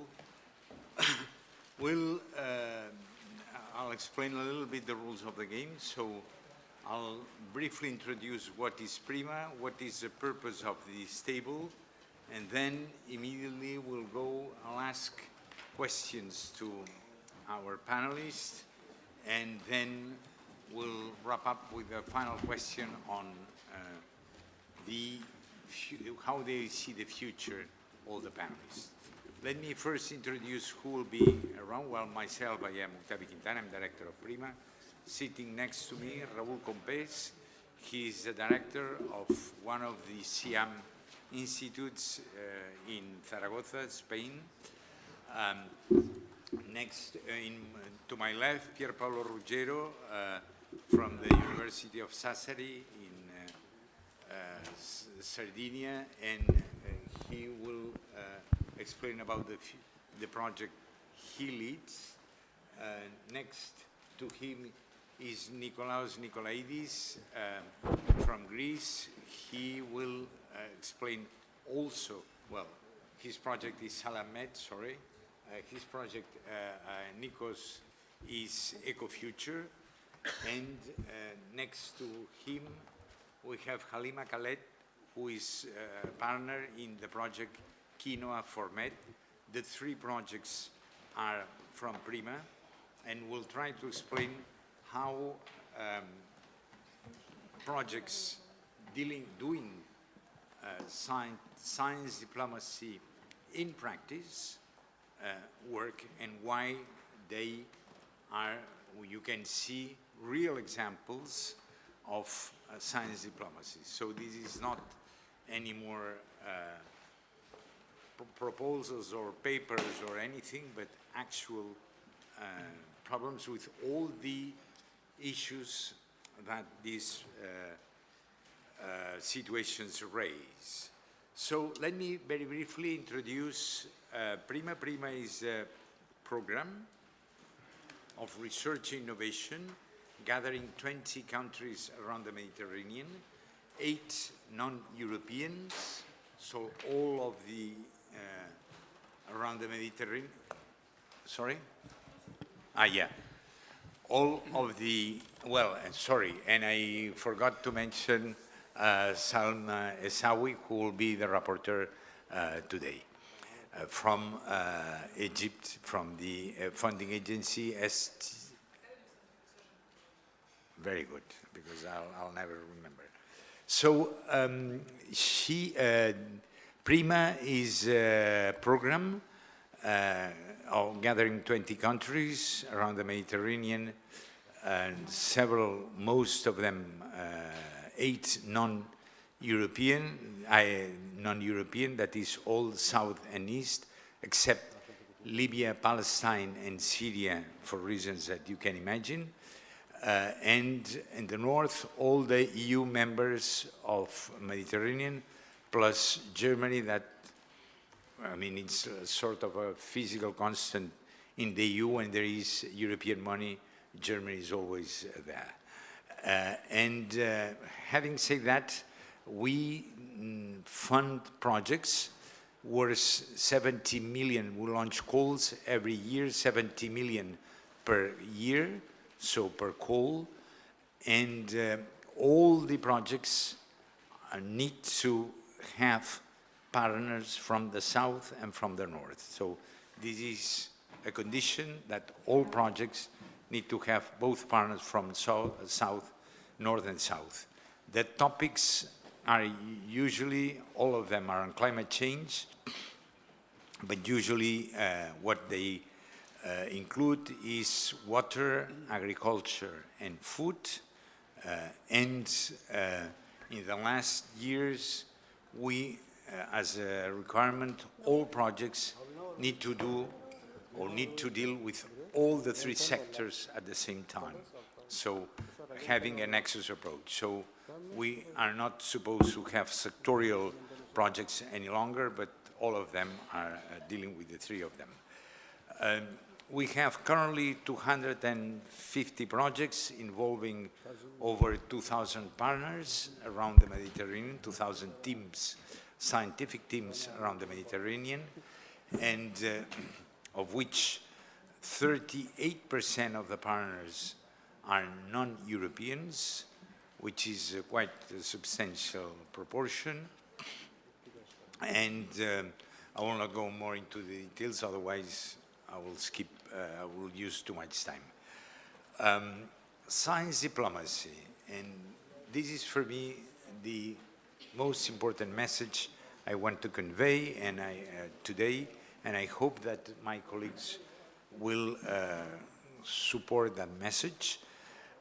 The message is that science speaks with a language that is universal, based on reason, not on emotions, and meaning that when politics, which are very much driven by emotions, make the situation very difficult, there is always a possibility to keep the relationships, because science speaks with reasons, with a common language, with common values, and trying to approach the problems in a way that leaves not, or at least does not enhance the use of emotions.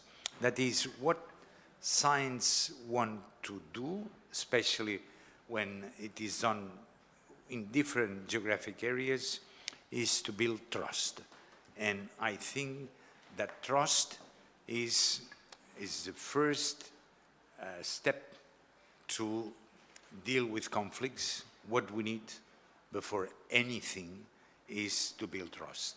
And this is what, for us, science diplomacy means. There are very many definitions of science diplomacy, but in the case of PRIMA, for us, science diplomacy is about building trust among countries that usually, or that sometimes have problems, let's put it this way. And I can mention here Morocco and Algeria, I can mention here Turkey and Greece, I can mention here Israel and some neighbors, and I will not specify more, but you all understand what I'm saying. And yet, in spite of all this environment, in spite of all these difficulties, there is still room for trust, and therefore, which allows these teams from different places to work together. And I'll stop here, otherwise I'll be too long. And I'd like, first of all, to ask Nikos, who chairs the project of EcoFuture, which is a PRIMA project, again, to tell us how did you manage to put together these very different partners? And, well, later on, you can use it now or later on, as you wish, but which are the obstacles, the barriers you found, and how did you overcome them? Please. Well, thank you very much. It's very nice to be here in this panel. The EcoFuture project is basically it's using a socio-ecological approach, aiming to develop a strategic plan to combat desertification in the Jordan Valley. The partners of the project are from Israel, Palestine, and Jordan.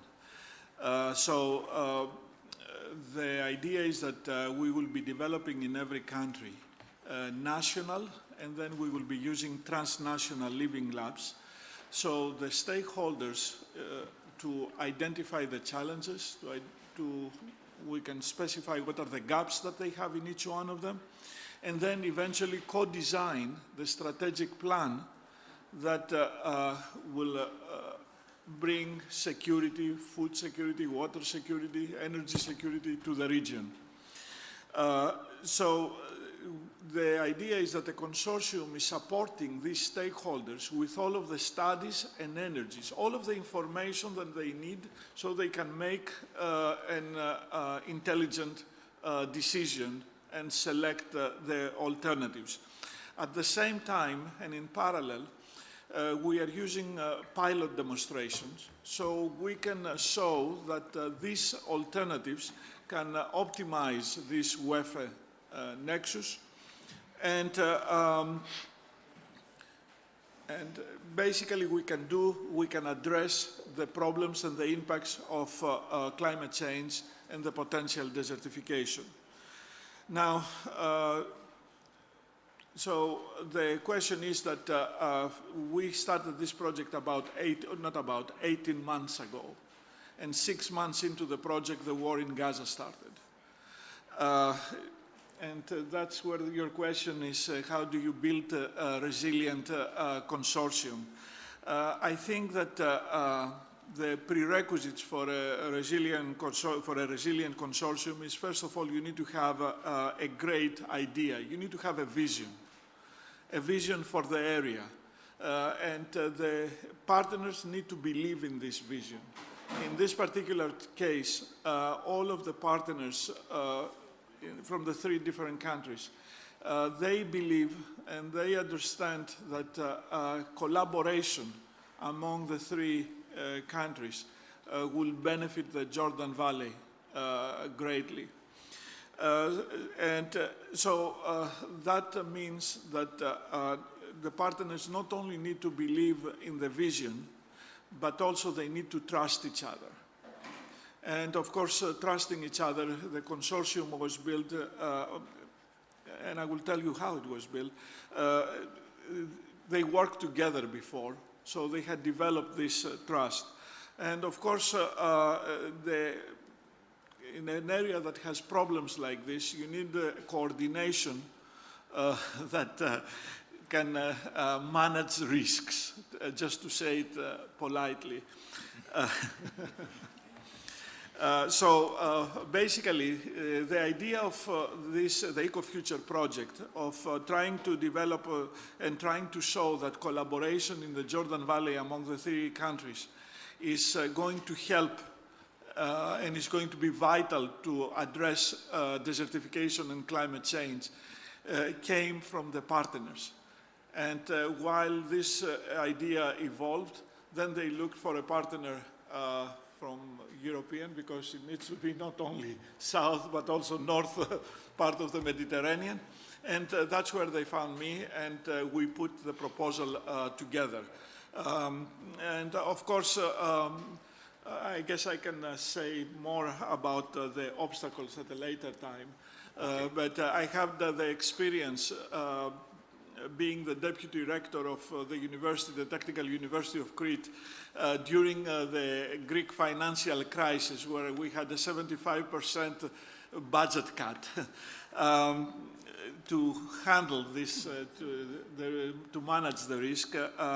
I hope that I have been able to manage, or at least this project keeps on going on while the war is going. So we are proceeding, and we have managed to address some of these issues. I think this is a very important point, that even with the situation today, the project still goes on. Thank you very much. Halima, how did you manage to get that many partners, especially involving end users? Okay, thank you very much. Firstly, I want to talk on Arab. Please put the phone.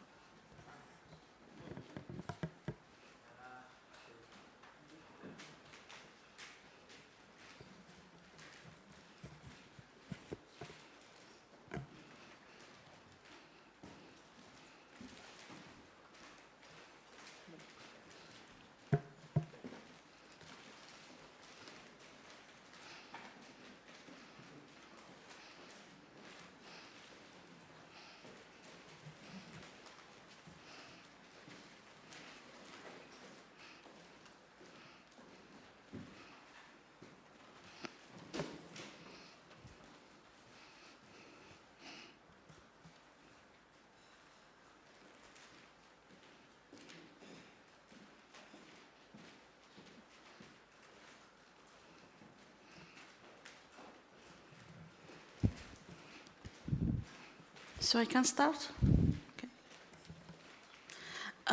حليمة مديرة محطة المعهد التقني لتنمية الزراعة الصحراوية التابع لوزارة الفلاحة والتنمية الريفية بالجزائر.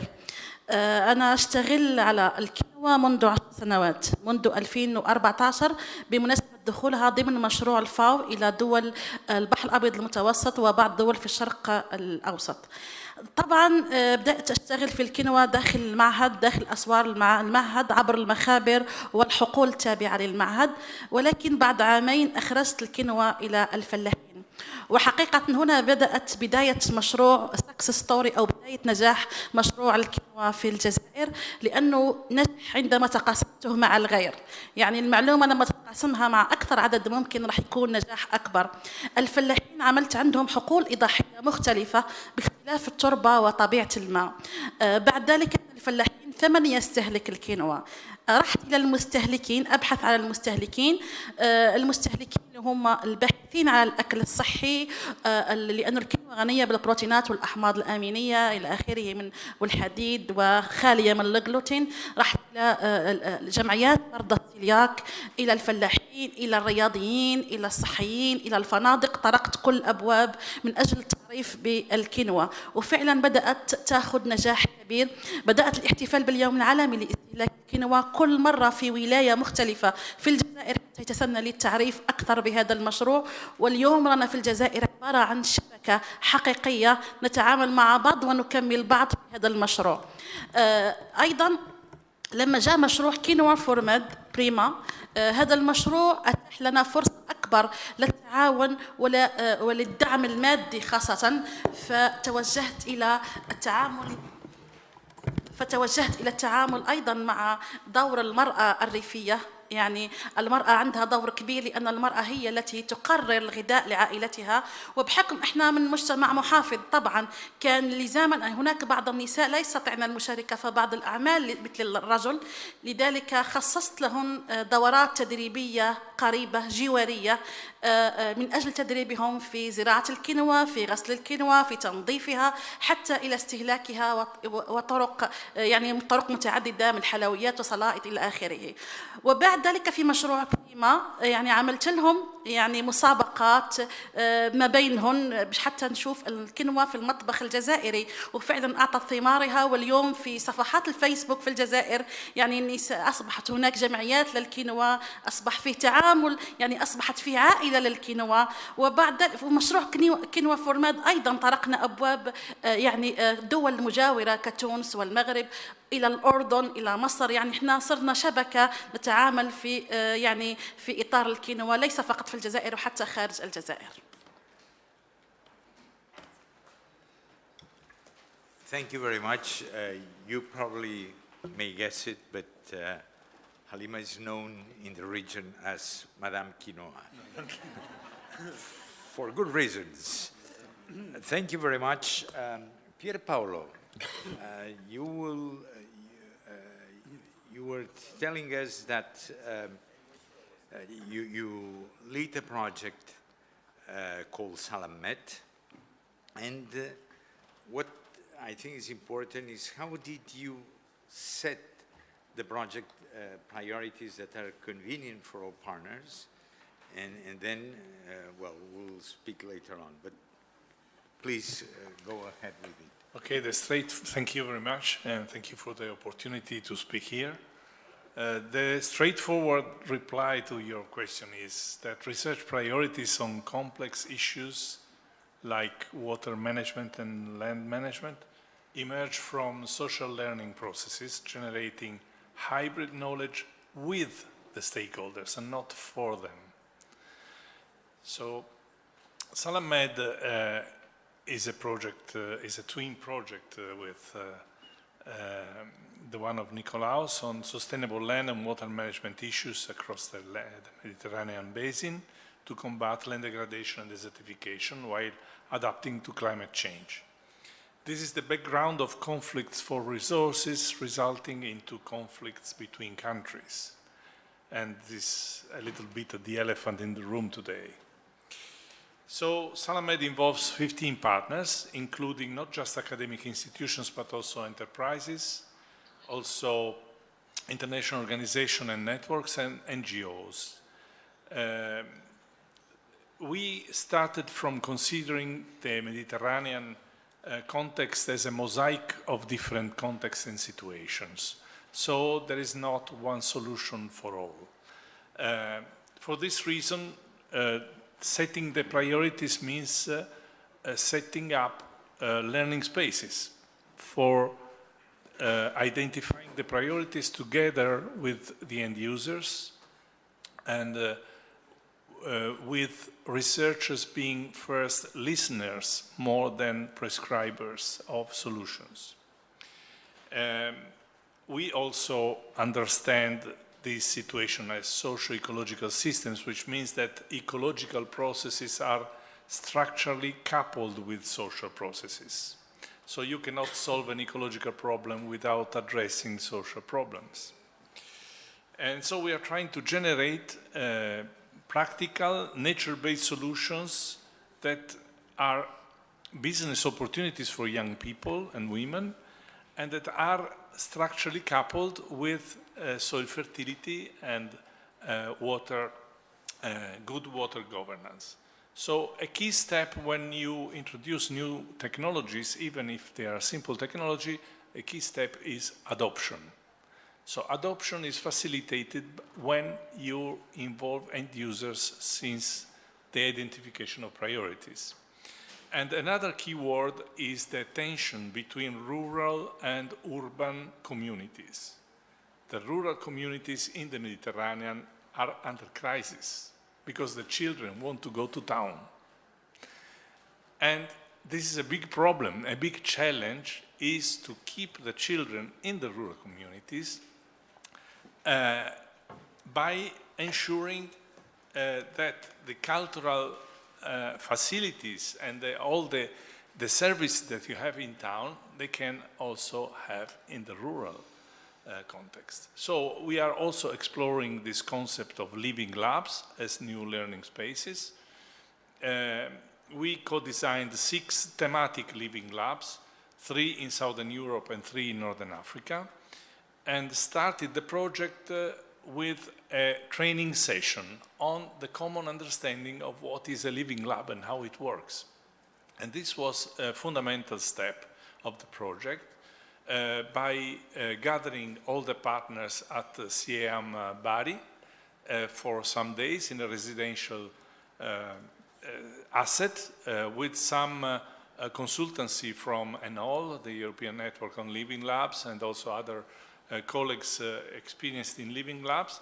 That was fundamental because we have a common understanding of what we mean, because we were using the same framework addressing the olive orchards in Greece, the desert agriculture in Egypt and Tunisia, and the argan forest in Morocco, and the silvopastoral system in Sardinia. So very different situation with the same methodology. So this is something that, of course, you don't solve in one-shot workshop, so we decided to meet frequently, once every 6 months in the living lab, and the first day was a field visit, which was very important for understanding the nature of the issues, the tensions between different stakeholders, and the way to address these tensions.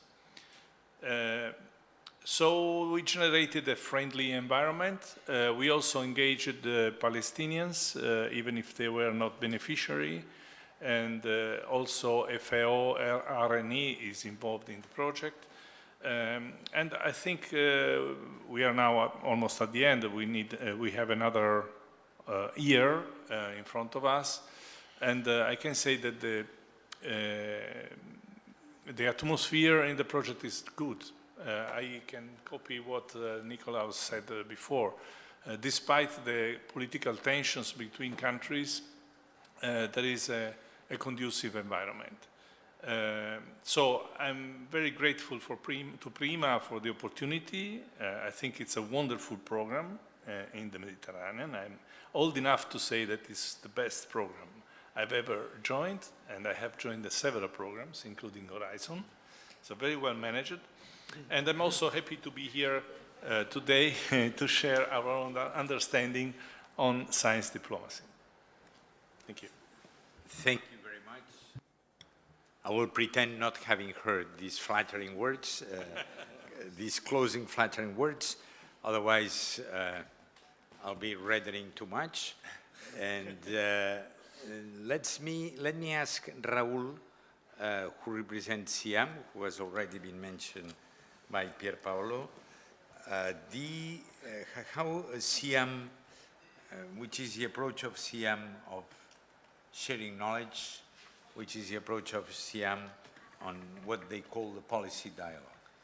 Okay, thank you very much, Octavio. It's a real pleasure to be here with you and sharing this roundtable, and with the thanks to the three organizers of this meeting. It is a big opportunity for us, SIAM, to present a little bit in more detail. Maybe some of you already know SIAM, maybe no. And very quickly first, before answering the question of Octavio, SIAM, we are an international organization, intergovernmental organization, founded in 1962 by 7 member countries. At the beginning, only European Mediterranean countries.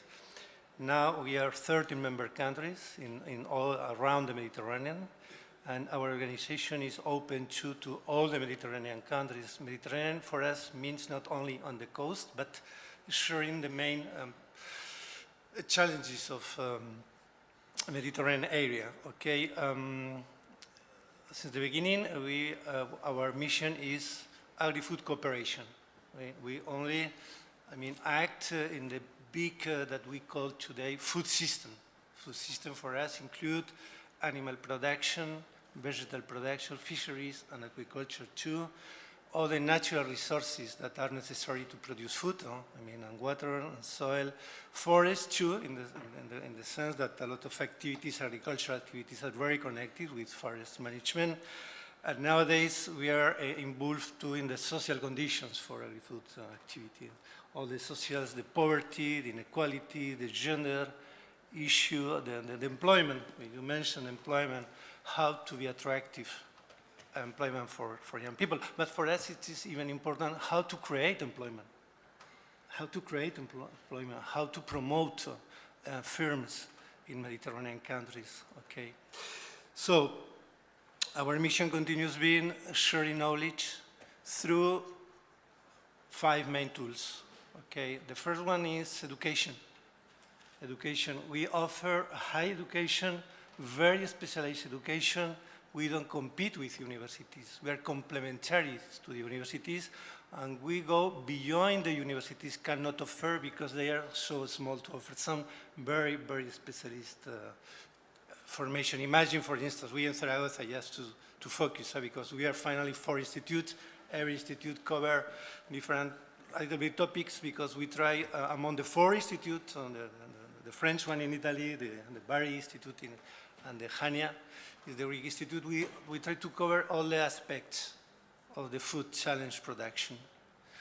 And we in Zaragoza, for give you some examples of the degree of specialization, we train in fisheries, sustainable fisheries, in agriculture, in olive oil production, in water governance, in animal nutrition, you see, in agri-food marketing and entrepreneurship.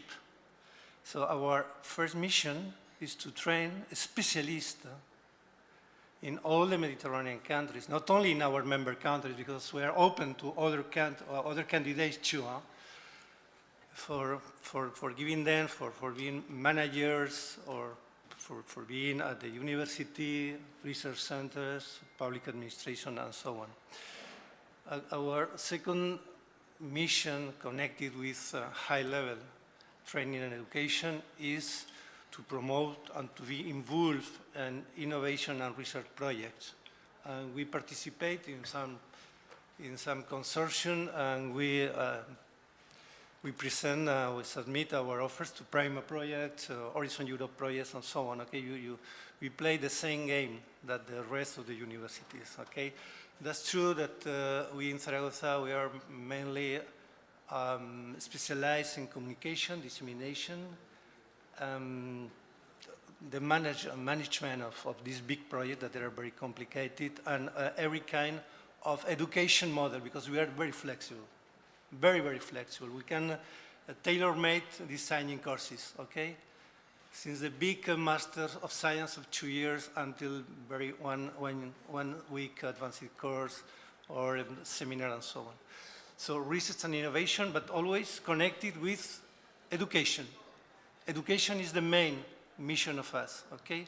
But we need to involve in research and innovation, because if not, it is impossible to offer the best education. And the third component, very important for us, is to create a space of sharing knowledge. So we animate, we create, and we animate networks, thematic works, or transversal works. For instance, again, one example, we in Zaragoza, at that moment, we are animating a network in nuts, because nuts production is increasing in all the Mediterranean. It's like, not a boom, but something similar to that. We are animating the creation of the new concept of the FAO, Sustainable Food System for Mediterranean Livestock. Livestock is now in a not critical animal production. Livestock are receiving some critics due to the change in consumer behavior. And there is a big transformation in the livestock production. So we want to connect with the FAO paradigm to create a network of experts on Mediterranean livestock sustainable system. And third one, we are animating to a network of greenhouse emissions in agriculture. What we do is to offer a place like this one to all the Mediterranean countries. We invite experts coming from the 30 member countries to share 2 days of session, sharing knowledge, but the end is not sharing knowledge. The end is to create new activities, because a network is something permanent. You need a plan. This is not just to say, let's do a meeting and bye, we have been happy here during 2 days, but not. Let's work together and let's to produce outcomes. Can be an outcome, can be to present a proposal to a primary call. Why not? Could be. Or to organize advanced course, because we have realized that we lack information and administration and so on. And I'm going to finish with this first part. We try to help governments when they ask for our help.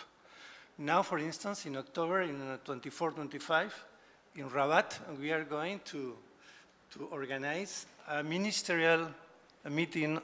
All the ministers of agriculture of our member countries are going to meet in Rabat during 2 days. They are going to put in common their common challenges, and they are going to produce an agenda of common activities. And we try, when it is necessary, to be involved in development projects. Okay, we collaborate with the agencies of cooperation. For instance, our colleagues of Bari, they work very often with the Italian agency cooperation, and we, in Spain, we are starting to cooperate too, in a regular basis, in a direct basis with the Spanish agency of cooperation. And finally, so we can say we are already doing science diplomacy, because we are an organization knowledge-based, because all our activities are international, the students, the teacher, and the experts, and because it is then the knowledge applied that this is our reason, and mainly if it is going to help the countries with more needs in terms of food security, poverty, and problems for the sustainable use of natural resources. Thank you very much, Raul, for this comprehensive overview of the activities of the CIAM. Nikos, difficult question. I'm sure you found very many barriers or problems. How did you overcome them? Yeah, the onset of the war created quite an upheaval to the project. First of all, I mean, the fact that partners were immediately affected, family and so forth, I mean, personally affected, The important thing is that in this particular consortium, the partners had decided that they will continue working despite the war. Of course, there were some problems that they had to be solved, one of which was that, for instance, one of the Jordanian partners, because of the war, did not want to have a direct communication with the Israelis. So to me, that was very important. I mean, that we had to solve these problems. So the way that we tried to do, I mean, it is very important to understand what is the issue. Why are they making such a decision? It is important, you know, when people tell you that they might have to be followed by policemen to secure their life for one reason or the other. So, I mean, once you understand that this is a legitimate issue, you have to address it, and you have to find a way to bypass this problem. So, in our case, it was okay to them to work directly with us. So they didn't have any problems working with me, the Technical University of Crete. So we basically have two channels of communication, myself with them and with the rest of the consortium. So the next, obviously, thing that happened was that it was very hard to meet all together as consortium in the region. We did that for the first two meetings in the first 6 months, but then after that it was not possible. So we had all of the meetings in Crete. And in Crete, 8 out of the 9 partners were meeting together and we are collaborating. And then, of course, we had the two-way communication with the others. So you have to find innovative ways, and you have to be willing to go the extra mile because it takes additional work that it was not planned. And you should be willing to do that extra work and keep on pushing, because this is the important thing, that in case that you have barriers, you don't stop. You just keep on pushing until you overcome them. And I think that's the message. But the most important thing is that the partners want to continue despite the problems. And your work, I mean, the fact that you are an honest broker, that everyone trusts you, I think that this is a lesson also for diplomats. Thank you very much, Alima. Like that you tell us the role of women in this project, considering that women in the region have some difficulties sometimes. So go ahead. Okay,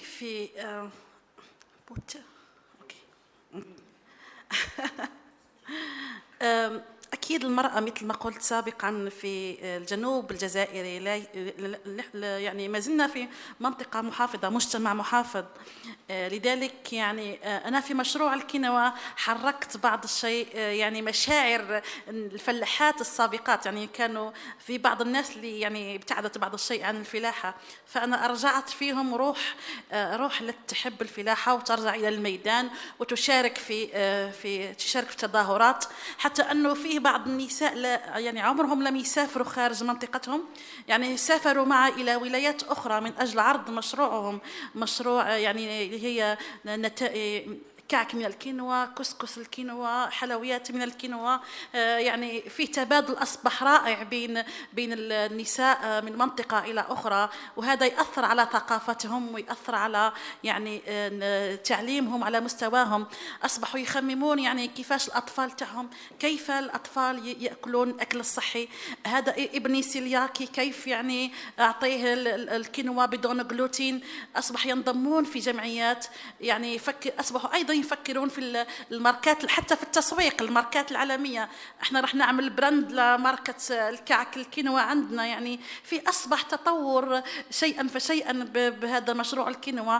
يعني الآن أصبحوا حتى يقابلوا في حتى تظاهرات مع وزارة الفلاحة والتنمية الريفية، وحتى الوزارة لمست هذا الشيء، لمست يعني كيفاش إقبال النساء، كيف هو إقبال النساء على هذا المشروع. يعني حقيقة المرأة هي التي أكملت مشروعي، والتي هي أنجحت مشروع الكينوا، لأن المرأة هي التي تطبخ للرجل. أكيد رايحة تخلي الرجل الفلاح يعني يقتنع بأهمية الكينوا في الجزائر، وبالتالي أصبح حتى الفلاحين يقبلوا على زراعة الكينوا في منطقتنا. يعني لما نعرف بلي منطقتنا تعاني من المياه المالحة ومن التربة المالحة، كانت الكينوا حل لهذه الظروف الصعبة المناخية. Thank you very much, very convincing. Pier Paolo, we were speaking, and I heard several times, having a socio-economic approach to the even scientific challenges. Which is your research approach when it comes to this project? It is always a challenge to combine social science and ecological science. We come from very different tradition of understanding. Sometimes we don't even publish on the same journals. And this is a problem because sometimes young researchers, which are the most important beneficiaries of this kind of projects, do not want to publish in, if they are ecologists, they don't want to publish in the social science domain and vice versa. So it's a challenge. This also is a ground for maybe reforming a little bit this separation, net separation from social sciences and ecological sciences, which is, I mean, a big problem because, as I said before, the issues are never separated. They are very, very coupled. So how we address this? We made this partnership starting from the idea that everyone was comfortable in challenging these barriers through this concept of living lab, which was, you know, somehow this word living recalls the social, and the lab recalls the ecological science. And so both were quite comfortable, but then it was a challenge anyway, because during the meetings, particularly in the first meetings, when we tried to bridge these tensions, it was quite a bit of discussion. But we used mediating objects, which means when addressing, for instance, the sustainable forest management in Spain, where people were forestry people, forestry researchers, and ecologists, and they never had done anything before with social, the social component. We helped the social scientists in the team, helped them to build the workshop with the stakeholders, and they were enthusiastic to do this together. So at the end, these barriers can be overcome if you have an issue, if you understand that the nature of the issue is never disciplinary, is always cross-disciplinary, and then you need the support of your colleagues from another scientific domain. So I think that the living lab idea, or thematic living lab idea, is a good conducive space for this interaction. I also would like to emphasize the importance of PhD students in these kind of projects, because while most of researchers of my generation was educated to be monodisciplinary, now the PhD students are more and more interested in sustainable development, in cross-cutting topics, and so they were quite comfortable to collaborate each other. So creating this kind of environment for them, for young people, not just academic people, but also entrepreneurs, because, as I said, in the project there are also enterprises. That was very useful for the common understanding of how to move forward. Thank you very much. And I think that the fact that you have this combining, as you say, science, hard science, with social science and humanities is not easy. This is what we intend in all our projects, that social sciences are embedded in all projects, but this is easy to say and much more difficult to put it in practice. We'll start now a round of final questions. Since you don't have the opportunity to develop that, I'll give you a little bit more time, but then you please be shorter. So, Raul, your final message that you want to convey, so for the future, what we should take with us as a message, and especially for the rapporteur, as a message that you want to say. Thank you, Octavio. Let me give two ideas. The first one is related with your former question to Pier Paolo, because it is interesting that the founders of organization, one of them, and the Spanish one, Ramon Esteruelas, in the statutos, in the code of the organization, the first mission was to offer technical and economic training, because they already understood that science is okay, knowledge is okay, but to apply it in a profitable way, this is the key question. Because finally we are talking about agricultural development, agri-food development, and now we understand sustainable development. And this means, as you know, environmental, social, and economic too. So the founders already understood that if the knowledge we produce, scientific, academic, and so on, we don't apply it in an economic, profitable way, we are not going to the end of the knowledge path, okay? So it is a big challenge, because some of the problems we have are due to the poverty, to the inequity, our lack of producing the good that people, and the opportunities, because the opportunities are connected with services, public services, a lot of them, that they need to develop their life in the countries, in the places they want. So here my first reflection would be connection of science, knowledge with sustainable development, but putting the accent in the economic profitability, that it is behind, I repeat, a lot of the troubles and the conflicts that we are living today. Lack of opportunities is to a lack of goods and services. Second one, connected with one reflection of Joan, has been a pleasure, Joan, is the idea of Erasmus. I have been to a son of Erasmus, and this marks you for every your life.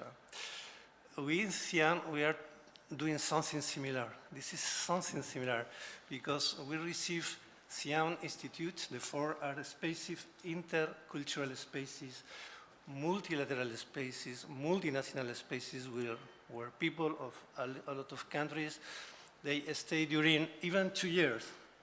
2 years is a lot of time, and during 2 years, they become later the best ambassadors of the Mediterranean. We are talking about diplomacy, and diplomacy needs ambassadors, it's obvious.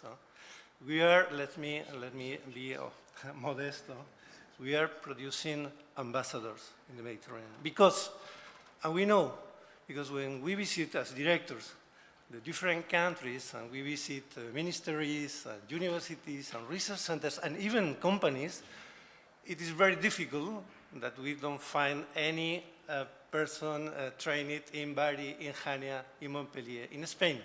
and they speak a perfect in our case, Spanish one. And they are happy because they remember, as we remember too when we were Erasmus, the 2 years that they stayed with us, when they had the opportunity, very often with scholarships that we offer them. With our money, we pay for, we are doing as a European Commission Erasmus a little bit, we cannot compare, because our resources are relatively limited when you compare with big resources. But a part of our budget is focused on offering scholarships and grants for very good students, mainly of the southern and eastern Mediterranean countries, to offer them one opportunity that really is going to change their life.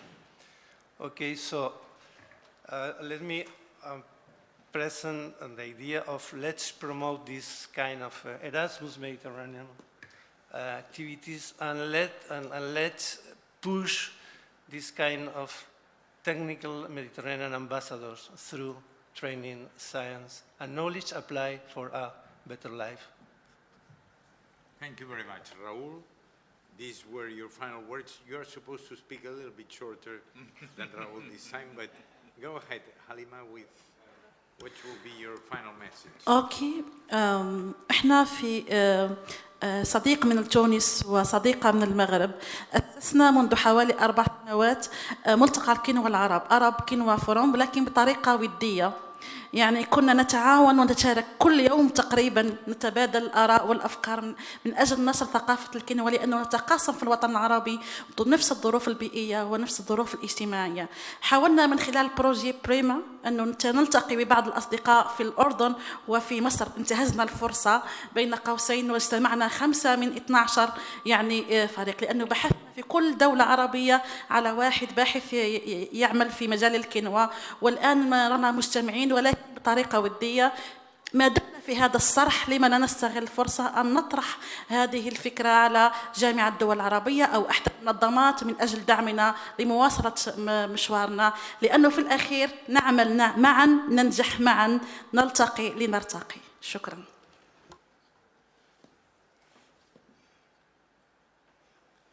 Thank you very much. In fact, quinoa used to be a very sophisticated staple in Europe. Now it's becoming more and more popular, and with your intervention, I'm sure that will be more important than wheat in the next coming years. Nikos, please. Yes, there are 2 aspects that I think are very important for the future and following up. One is the training.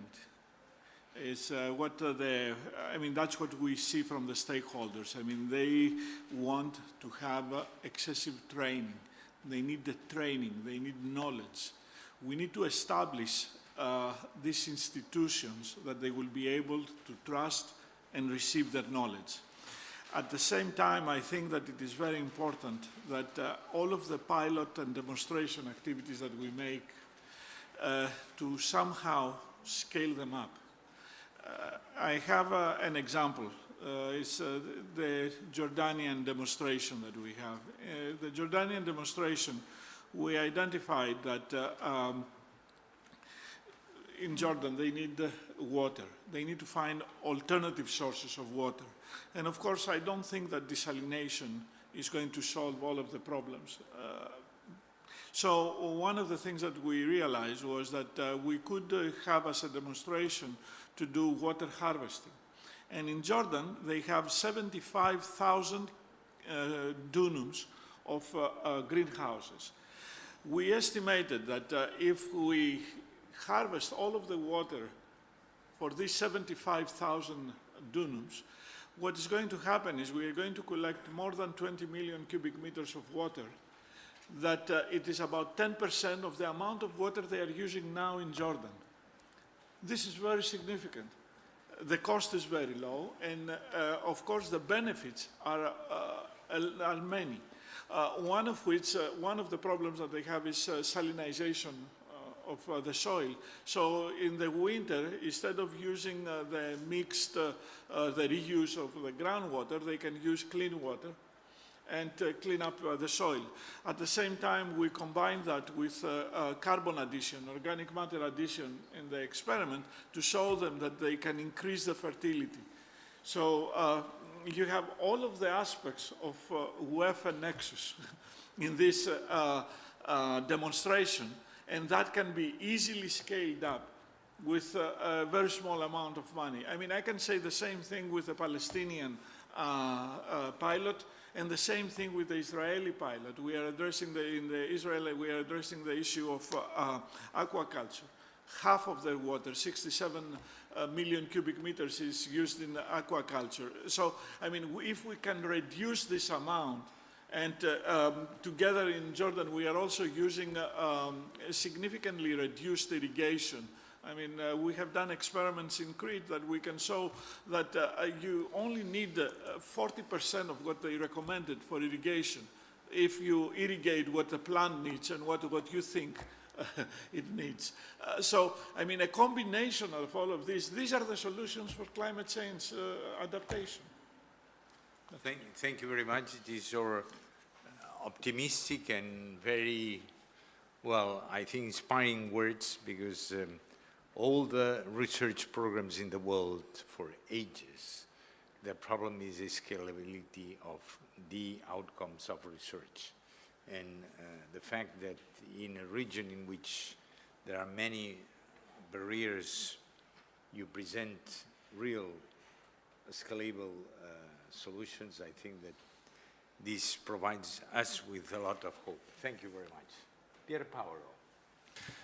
I think we have a great responsibility. After this kind of projects, we have invested a lot in young PhD students, in living labs, and the projects end after 3 years, 4 years. So we have a legacy to invest on. Coming back to what I said before, we are moving from becoming a shepherd because you don't have the possibility to go to school. We are moving from this situation to a situation in which to become a successful agriculture entrepreneur, you have to go to school.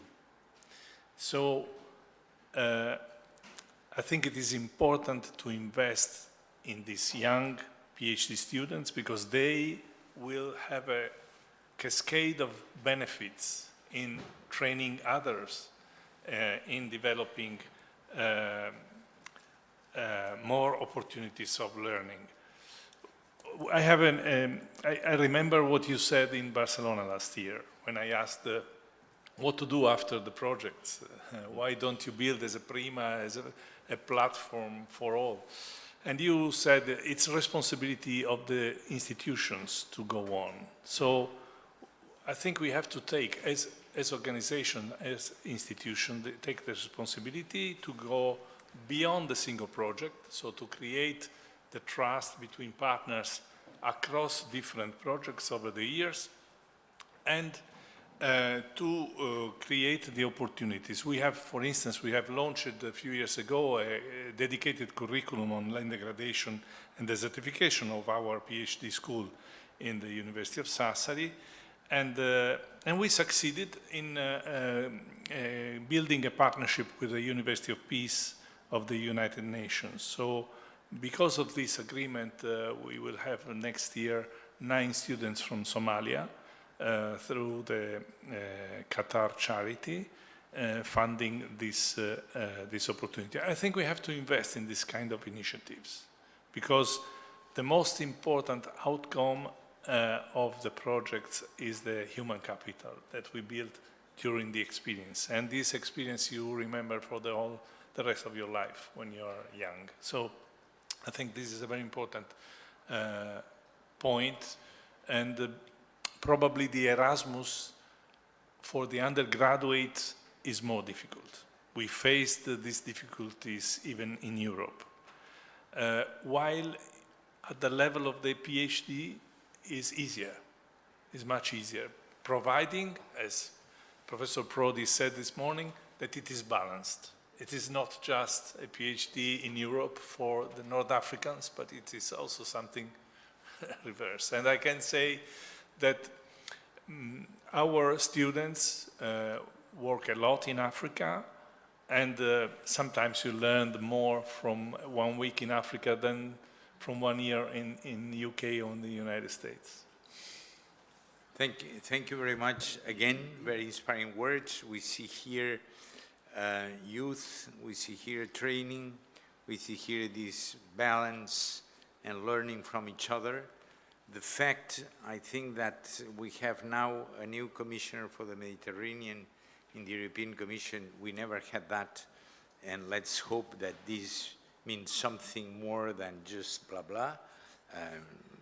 It needs to be checked, but I think that this opened the door for hopeful venues. I'd like to thank all the three of you. I think that we were able to... We have 4. The three, and Mr. I wanted to say the three of you because of the project, to show that in Prima we are having, or show you all the audience, that in Prima science diplomacy is at the core of our business. We'd like to thank Raul that he explains that another program, it's not a project, another program has a different approach with the same goals or with similar goals, and I think this is also very important because we want to show you projects and a program as well with having similar approach and trying to convey the message that science diplomacy is, these days, is very difficult, but is very difficult and badly needed. If there is any time in which science diplomacy is needed so that these people keep projects going on in spite of everything, that means that science diplomacy has a meaning, has a value. Thank you very much. Do we have time for questions or not? Anyone wishing to? Yes, go ahead. And you? So, could you come here and use, because we don't have microphones, but you can use ours. Do you have microphone for this? Okay. Thank you very much. First of all, I have to thank, I'm Mohamed Lusif Siad from Ministry of Higher Education from Algeria. So I'm recently BOT with Prima BOT. So I'm also involved in international program in the ministry. So I think that I have to thank the Arab League and the UFM for organizing this nice meeting and important meeting, by the way. So I have to switch a little bit Arabic. أشكركم على هذه الدعوة وأثمن بما أننا في مشروع بريما. الجزائر كانت من الأولين الذين وقعوا الاتفاقية بريما في 2017، ومن ذلك الحين من 2018 حتى 2024 الجزائر تعمل مع شركائها في الميديترانيان في عدة كونسورسيوم في عدة مشاريع بريما، حوالي 60 مشروع أظن.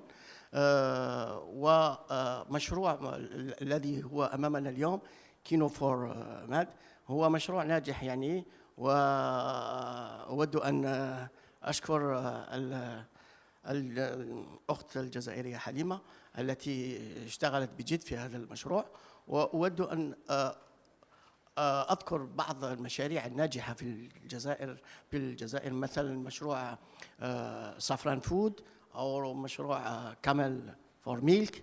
هذه مشاريع يعني ابتدأوا يعني بأشياء صغيرة، فلاحين صغار، حتى يعني آخر المشروع يعني كان المشروع يعني عنده بعد يعني ميديترانيان يعني مش لوكال يعني.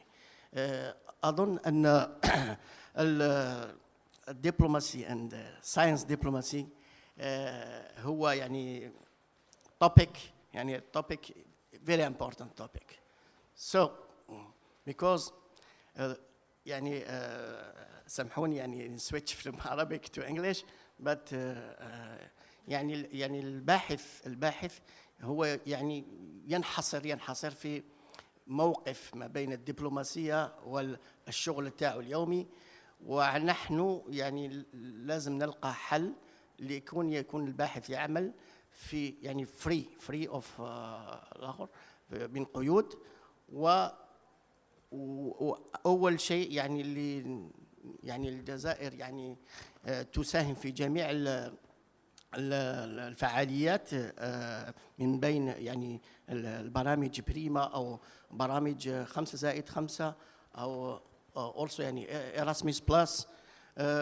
وهناك يعني تفاعل كبير مع جيراننا وإخواننا في الجهة يعني north أو south. ونثمن يعني هذه اللقاءات والتشاور للخروج يعني بأشياء يعني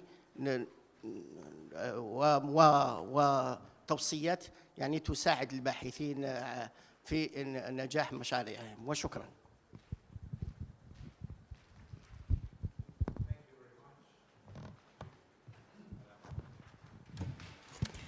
Thank you.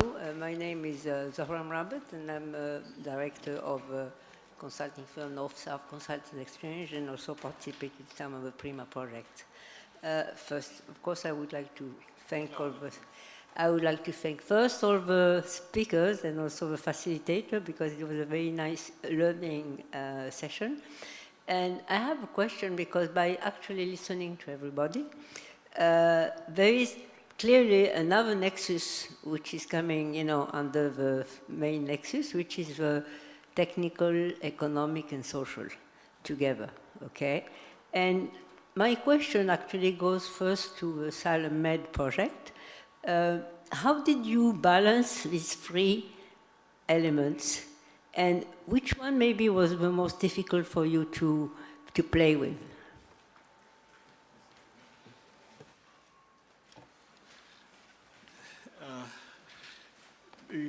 You said the technical. Can you repeat it? The technical and economic and social. The approach we have been taking is that in the first phase of the project, that's what we have finished, is to try to conduct all of the background studies, so we would be able to understand the UEFA nexus and have the data to provide to the stakeholders. At the same time, we were trying to understand what are the main challenges and the difference in the challenges that they have between them. And then in the second phase, having done all of this, then we will be moving into trying to co-design, evaluate alternatives, and then eventually come up with a strategic plan of different solutions that hopefully they will adopt. I think the collaboration in the technical component of the project, I think that with the exception of it is always difficult to find accurate data from the countries, especially when the situation is, you have a war situation going on. I mean, the ministries are not responding as you would have liked. But at the same time, I think eventually it's going to come down to economical. You need to find the money to be able to support the infrastructure that you need in order to implement the plan. So I would say that in terms of difficulties, probably the economic difficulties are coming quite high. That's what we see from the people. And then the knowledge base to try to train them, it comes also quite high, because they need to be trained in order to implement and adapt what we are saying. They need to really understand. They need to have this support behind for adapting the solutions. I just meant also, when I talk about economic, of course there is a part which is economic that you talk about, which is the expenses, but dealing with farmers, one of the elements that, and I guess it was very high with the CHAM intervention, that the farmer would come to you because he has a vested interest. There is an economic benefit, not only technical, but an economic benefit that they will get. This is exactly the situation. However, there is a gap in the farmer's knowledge in terms how he perceives that he's going to obtain financial stability.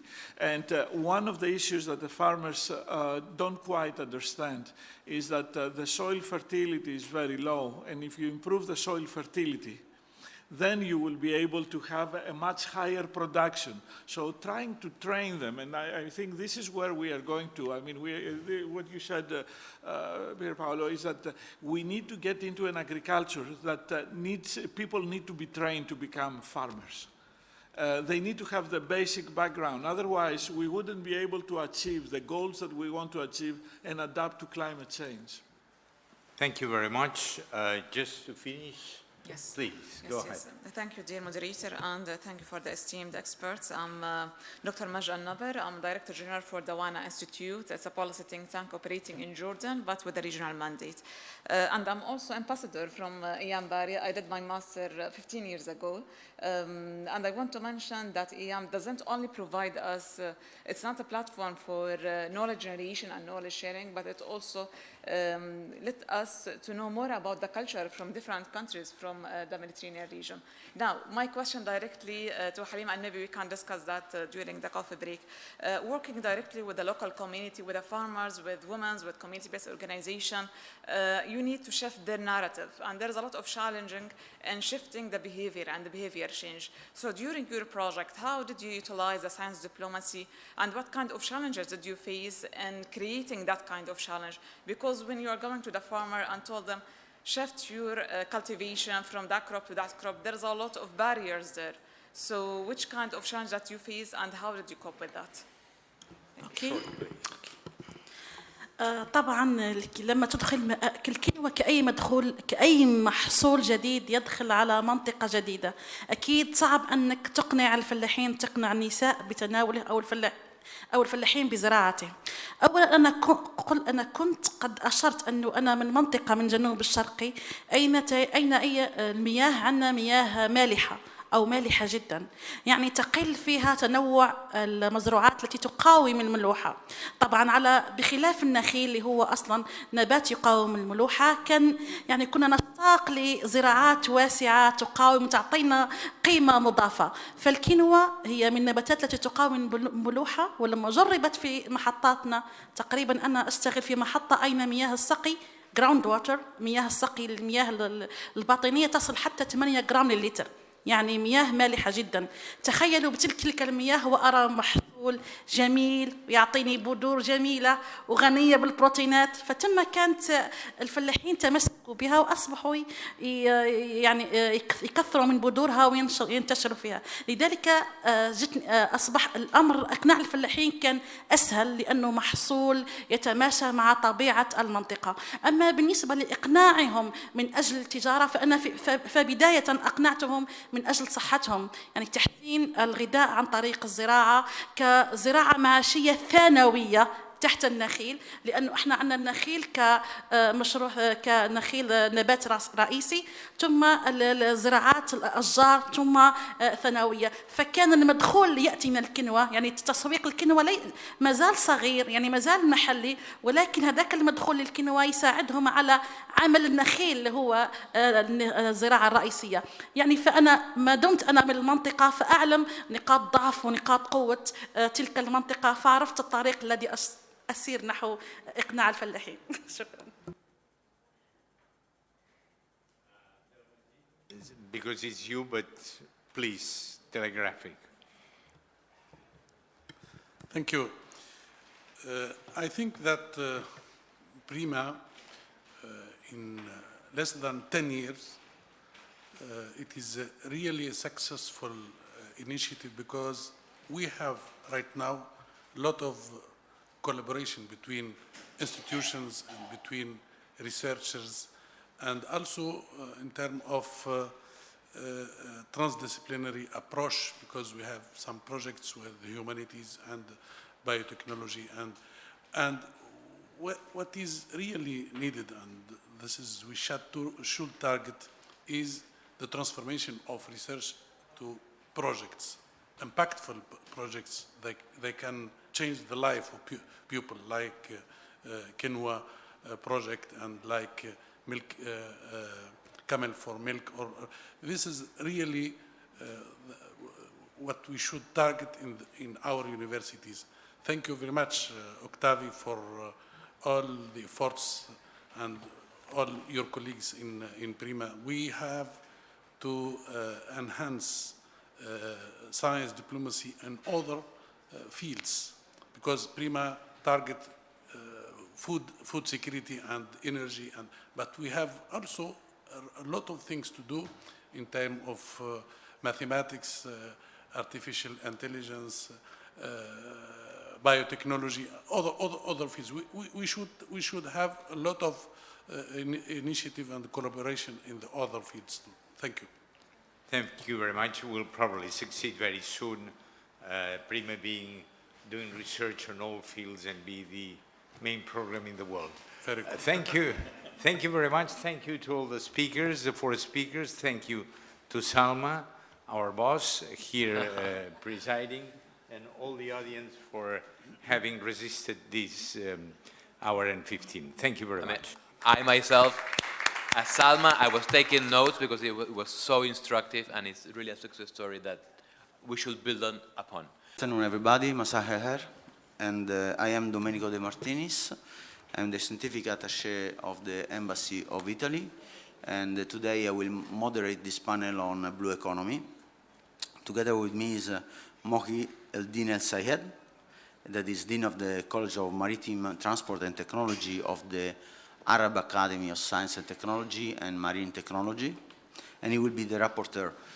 I will introduce you the panelists step by step by calling them one by one, because the time is very short, so I would like to give more of the space for the dialogue. So, blue economy is our topic today. The only thing I would like to say is that is to introduce what we think is the blue economy, because first we have to start with the definition. At least for the Mediterranean area, I think we could agree that is a comprehensive definition of blue economy could be sustainable use of the area, the resources of the area, that enable economic growth, improve the life quality of the coastal community especially, but still ensure a wealthy sea that will maintain a stable ecosystem and a safe area in terms of weather control and disaster prevention. It seems like a very, very dreamy vision with pink glasses, that you can have something that you can use, exploit, but that is still sustainable. I mean, I think it's very difficult. So let's see if we can find some ideas how to achieve that. So the first thing is that we think the Mediterranean Sea has enormous potential on resources, but also has several challenges.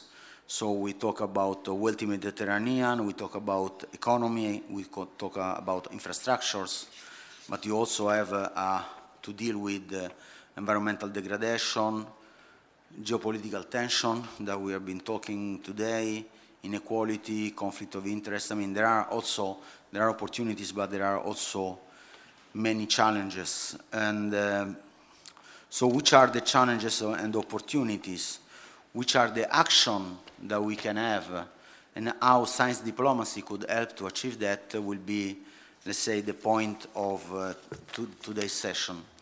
I would like to, because we talk about infrastructure, I would like to give the floor first to Mustafa El Kayat, that is the president of the Association Marocaine pour la Logistique.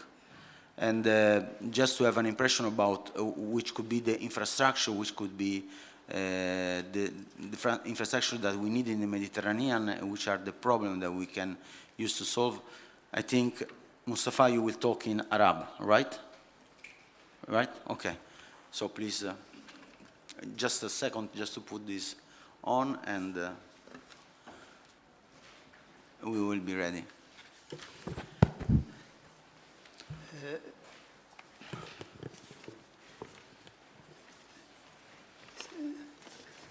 I prefer to speak in Arabic for two reasons. We are in this institution, and I prefer to speak in Arabic for facilitation to communicate my opinion about this question.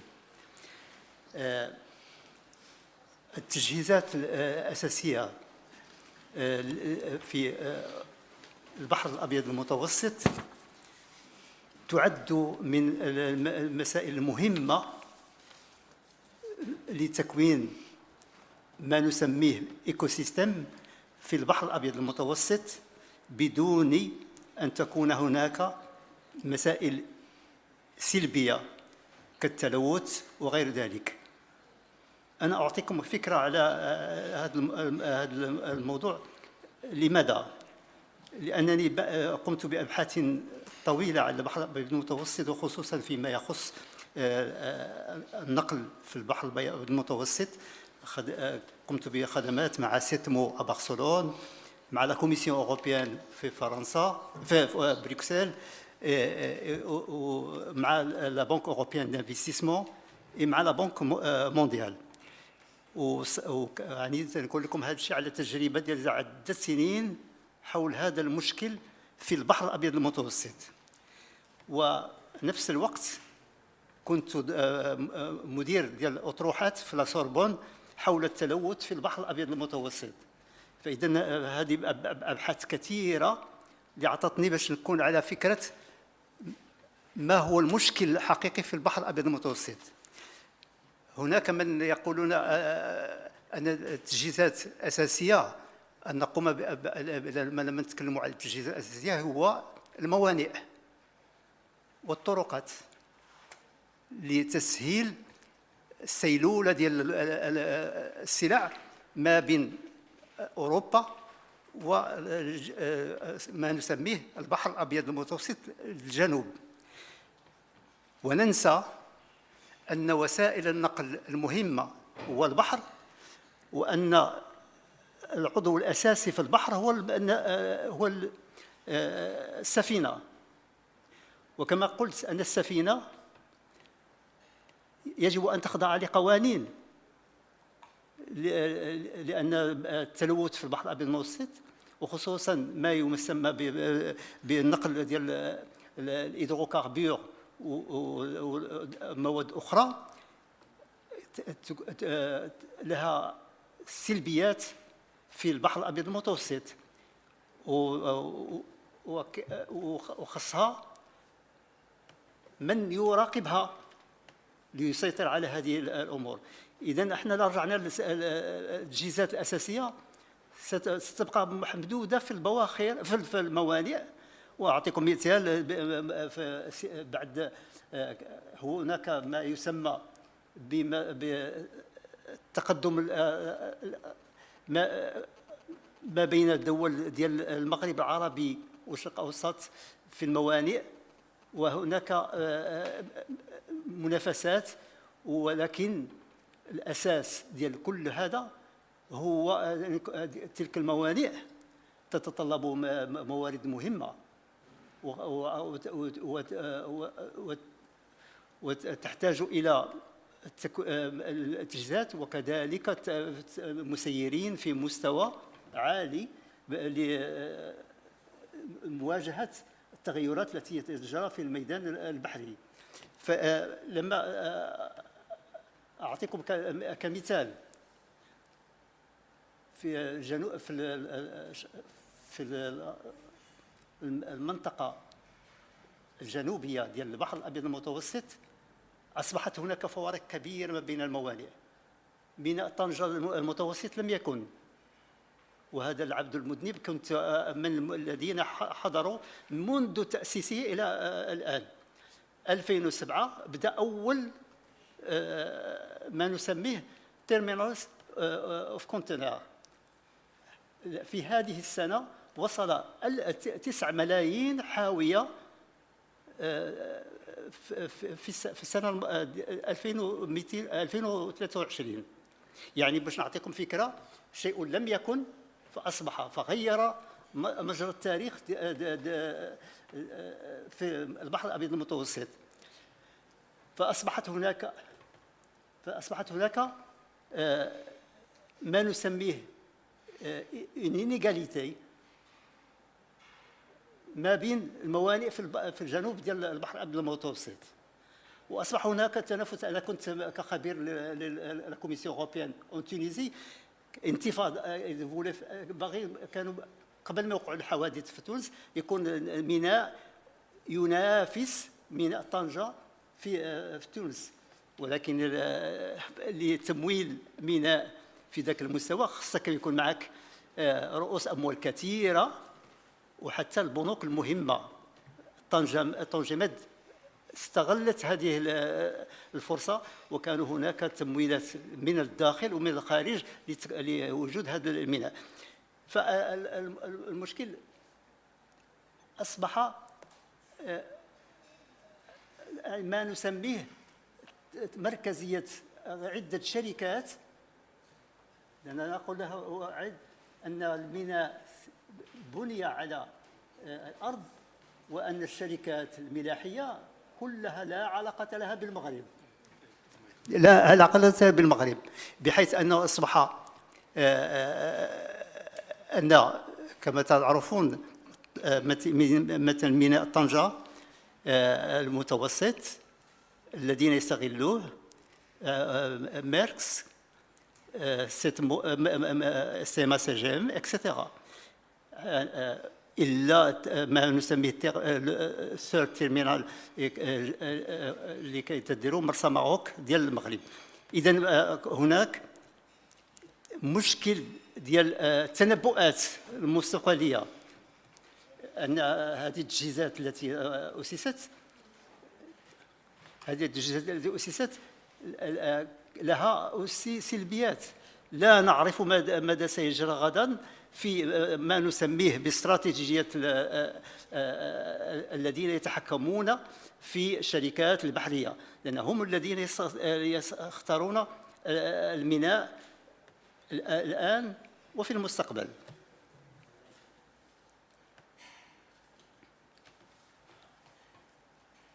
Thank you. So I would understand that even within the competition to have a wealthy infrastructure that would work for everybody would also be a good structure to adapt to climate change, and the risk of disaster could be one of the solutions to do in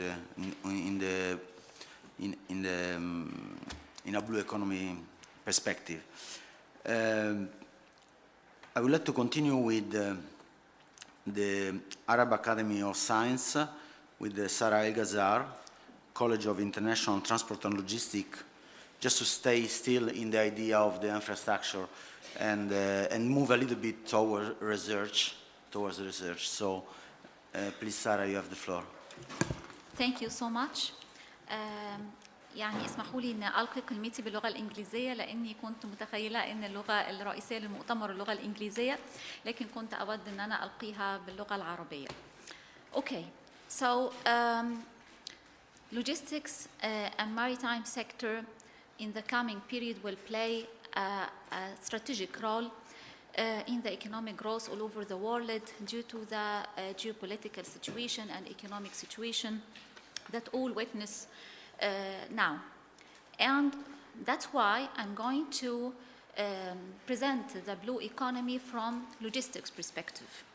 And here we need to have the balance and the vision where we can identify that it's very important to use ocean resources for economic growth, and this is the blue economy role. But at the same time, we need to maintain the marine ecosystem. So this is always a difficult equation, how to maintain the marine ecosystem while at the same time utilize its resources. And if we look at the Mediterranean region, we can tell that 15% of the maritime shipping activities all over the world is in the Mediterranean area. And at the same time, if we look at the blue economy sectors in the Mediterranean region, we are talking about fisheries, tourism, maritime transport, and renewable energy.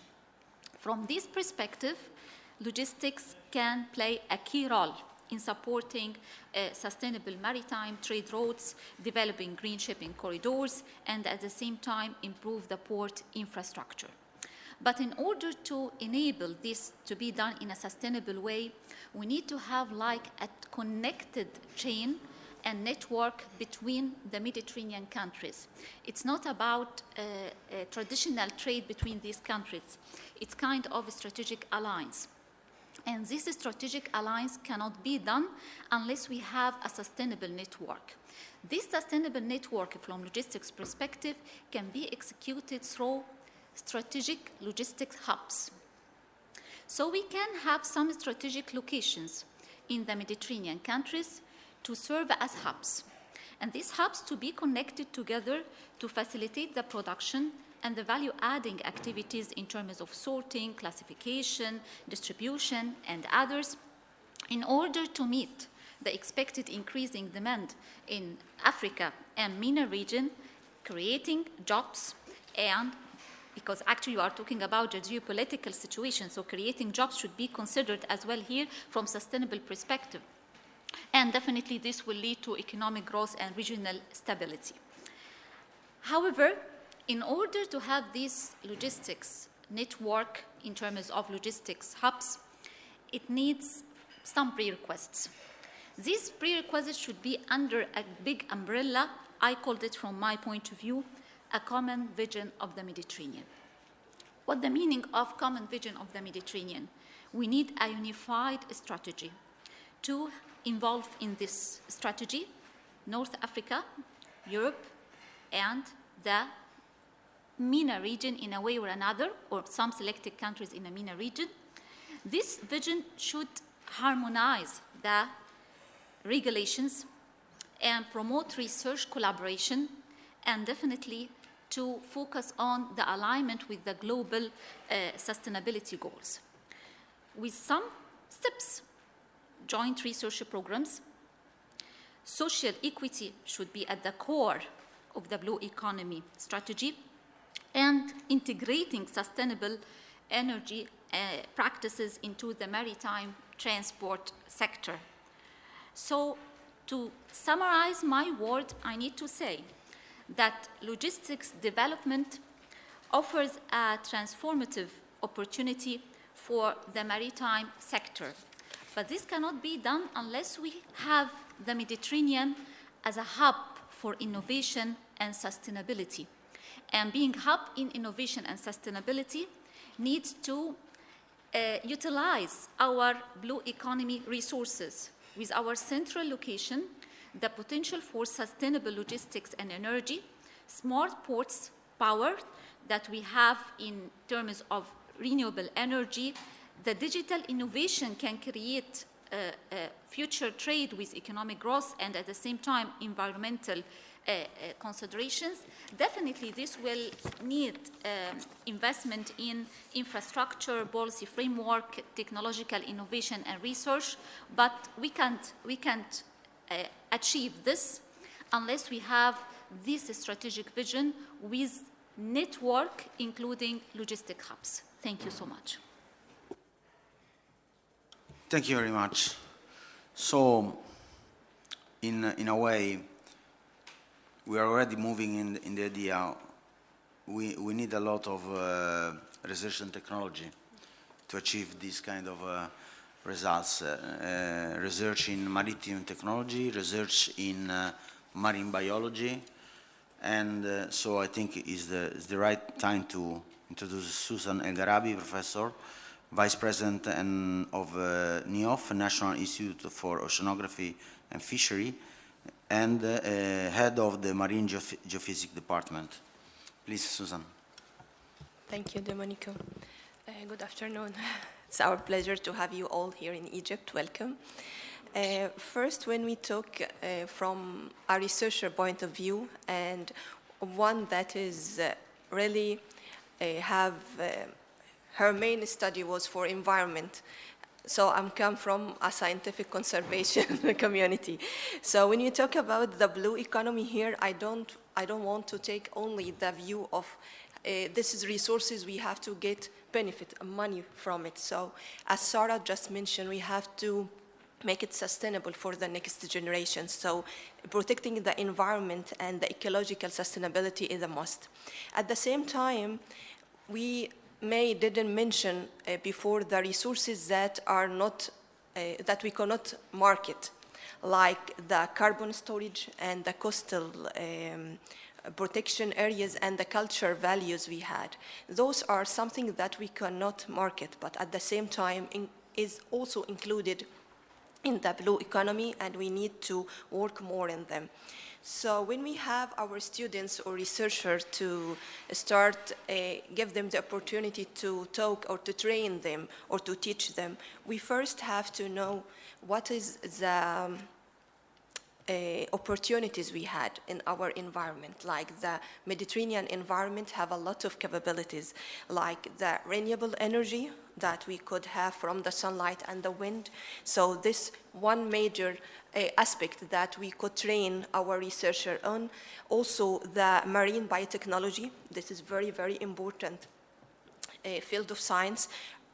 Our marine Mediterranean Sea have a lot of is rich of biodiversity, and also all of those biodiversity we could extract from them the bioproducts that we could use in pharmaceutical, like for drugs, and also for cosmetics and for food products. This is another field of research that we train our researchers to work more on it. The main problem we face is the fisheries management, because as you know, Mediterranean is not that high in fishery production, but what we are working is to balance this by invest more in the aquaculture. I don't know if you know this information or not, but Egypt is the first country in aquaculture in Africa, and the 6th all over the world. So we have the experts and we have the technology that we train the researchers from different countries, especially the African colleagues that come to our institution or to our research farms to have this technology transfer for them. Also the blue or the carbon storage is a very, very important aspect now. We work also for this, for mangroves and other studies. What we did in our institution is we make it as the hub for all the international organizations to come and make their like offices or training centers in our institute. So we had established this year 2 major research training centers. One for the blue economy, our call today, our topic today, and this is with the China for African states. It's in Alexandria, and you all are welcome to come and visit. We offer all the training for all the researchers from Africa and Middle East to come and make their research and use our capabilities in this initiative. At the same time, we had another training center with the International Seabed Authority, and this for mineral resources and mineral exploration, also for Africa and Middle East countries. Just from the beginning of last month, for all September, we had invited a lot of worldwide students from different countries to have research, to have their research and training on board our research vessels. And this opportunity we give them for free. So they come and make the surveys and have the ability to use our research vessels and our instruments just for their knowledge and technology transfer. So what NAYUF is doing here in Egypt at the hub for training centers, for not only for the local or the Egyptian students, because this is our mandate. So all the Egyptian students from different universities, they have to take part of their, for their practical curriculum in our institute. So this is a must, but for international, so we open it now for all the researchers that are very interested in marine science and aquaculture and fisheries. Thank you. Thank you very much. Actually, it's true. If you think about the, for example, the emission, talking about the carbon blue, thinking about how many emissions you have by the boat, the cargoes that are in the Mediterranean, I heard some seminar and numbers were very high. And if we could find a way to monitor or to control carbon emission from the sea, or even I think from coastal zone, maybe we can kind of try to balance. As a moderator, I should not do this. I'm losing time, and I should go to the next speaker. Okay, all these, so research is possible. There are a lot of ideas. But we're talking about a blue economy. So can they lend a better impact for the market, also for the industry, for the society that lives around the Mediterranean? So I would like to introduce Tref Tafik, President of Businessmen, that is the Union of Mediterranean Confederation of Enterprise. And I also would like to have the perspective from the enterprises. So please, Tarek, you have the floor. Well, I cannot echo more than what Sarah said, you know, about logistics. But I mean, maybe I will repeat a few things, but from a business perspective, you know, if you allow me. I would say that any endeavor requires a demand-driven approach, the economies of such, you know, to make it sustainable. So integration of the region has to be built on a mutual economic benefit from north to south and south to south. We are talking about, you know, revisiting globalization, but it looks like regional globalization can be taking shape. And in this respect, you know, looking at the region from a regional global perspective, like having EU finally looking outside the EU zone to the surroundings for more integration and collaboration on an equitable basis. I think this sets the basis for any sustainable blue economy in the Mediterranean or any other activity at large, you know. So in other words, you know, having said that, interconnectivity is a tool of integration. Interconnectivity, which is built on mutual benefit. This interconnectivity is like with energy, green energy back and forth. The south has the land, the north does not have the land, you know, and in this respect, you know, the efficiency of production, this is one form of integration and economic benefit, and at the same time also contributes to a blue Mediterranean. Connectivity of data and standardization of data and internet connectivity is again one of the essential elements and tools. Transportation, I mean having a quick and fast means of transportation like speed transportation, whereby you can have delivery of goods that can be done in a record time, considering even green transportation is of essence. We are talking right now of near-shoring, friendly shoring, and having said that, you know, having the access of quick delivery from south to north, rather than having delivery from the far east to Europe, is again a major contributor to the idea of a reduction of carbon footprint. We are having, you said 50% of traffic, marine traffic growth through the Mediterranean. You can reduce that considerably if you near shore all the industrial activities to the northern Africa or to the South Mediterranean, by which, you know, you can cut the traffic that is passing through the Suez Canal all the way through. That's another idea of talking about interconnectivity. We have to also address, you know, that Europe has an aging population. We need to consider the migration issue. Circular migration, we have an agreement with Italy on circular migration.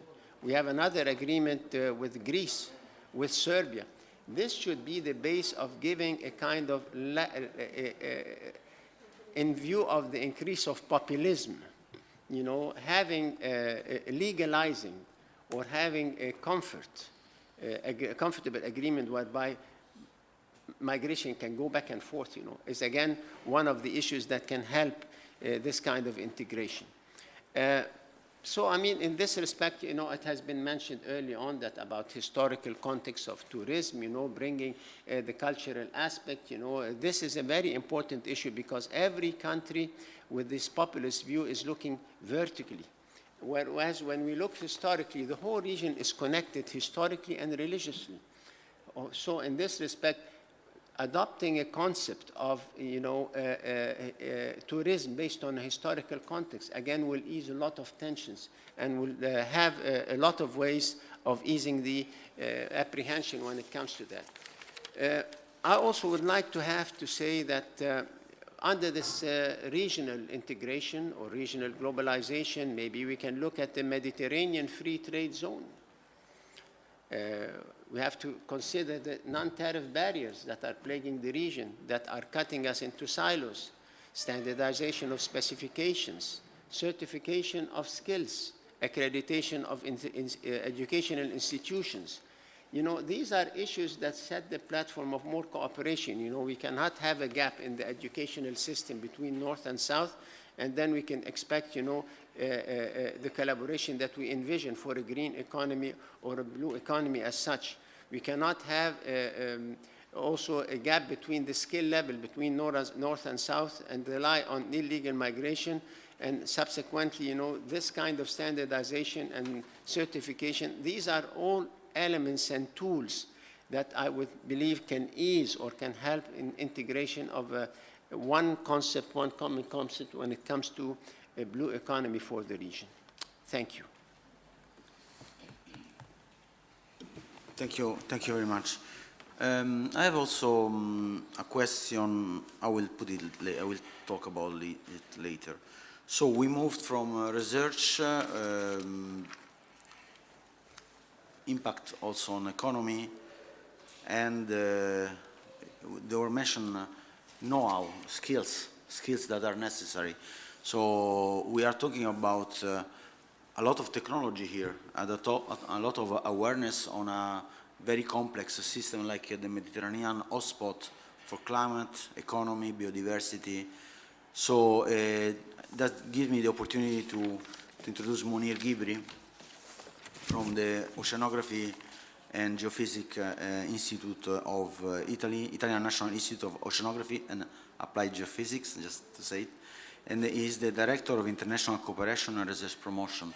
So I would like to talk about a little bit this aspect, Munir, please. Thank you. So I would like first to precise something, which is, I think, the subject of today. We will move from science diplomacy to the Mediterranean blue economy. And finally, in 2021, we understood that we will be working on sustainable blue economy rather than blue growth, finally. So we understood that we have already squeezed our lands and we don't want to squeeze our seas. We understood that we want to move from just a simple linear economic model to a circular one. So this is what we mean by greening the blue, which means we want finally to introduce the concept of sustainability even in our blue economy. You have seen a lot of opportunities offered by our seas. You have listened to the transport that is going through the Mediterranean. We have listened to the opportunities of ports. We have seen a lot of opportunities for creating jobs, but the Mediterranean Sea is today suffering, let's say, unemployment of youth and particularly women. Okay, so numbers are totally different. okay, for having a lot of transport through our Mediterranean, okay, that we're having a lot of, I will say, GDP generated in our Mediterranean, but we miss those skills that really fit jobs. And for this reason, we start thinking how we need to form those people that they will find opportunities in the blue economy sector. The job I need needs me, which means before you create curricula, you go to the university. By the way, I'm also the director of International Advanced Master in Sustainable Blue Economy. It's the first master in Europe.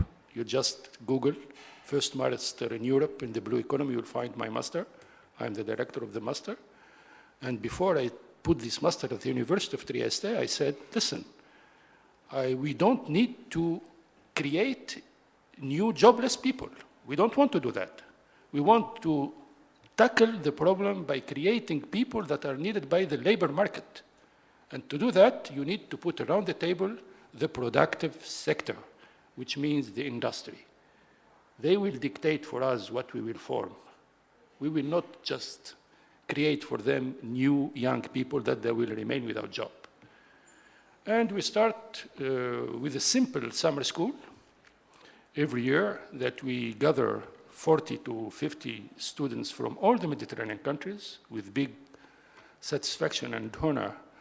We brought to Trieste /Pirano, because also I'm the director of the Euro-Mediterranean University, where I put also this program of innovation, research and innovation. Often we do a lot of things in research. We publish a lot of paper, we have books, but we don't link this to the productive sector and the governance. When these three components, which means the academia, research, university, together with the governance and with the productive sector, link to each other, then you have innovation. This is the only way. Skills. At a certain point, some of the guys, when we finish the courses, they come to me and they say, could we have a diploma? And they said, no, you have the training of trainers, you will have a certificate of attendance. But this brings to my mind that I should go and knock on the doors of universities, trying to bring also this concept in the higher education system, which is not easy, because they are used to have disciplines, mathematics, physics, chemistry, biology, but they don't have this philosophy of cross-cutting and multidisciplinary courses when you can form people that they can find jobs.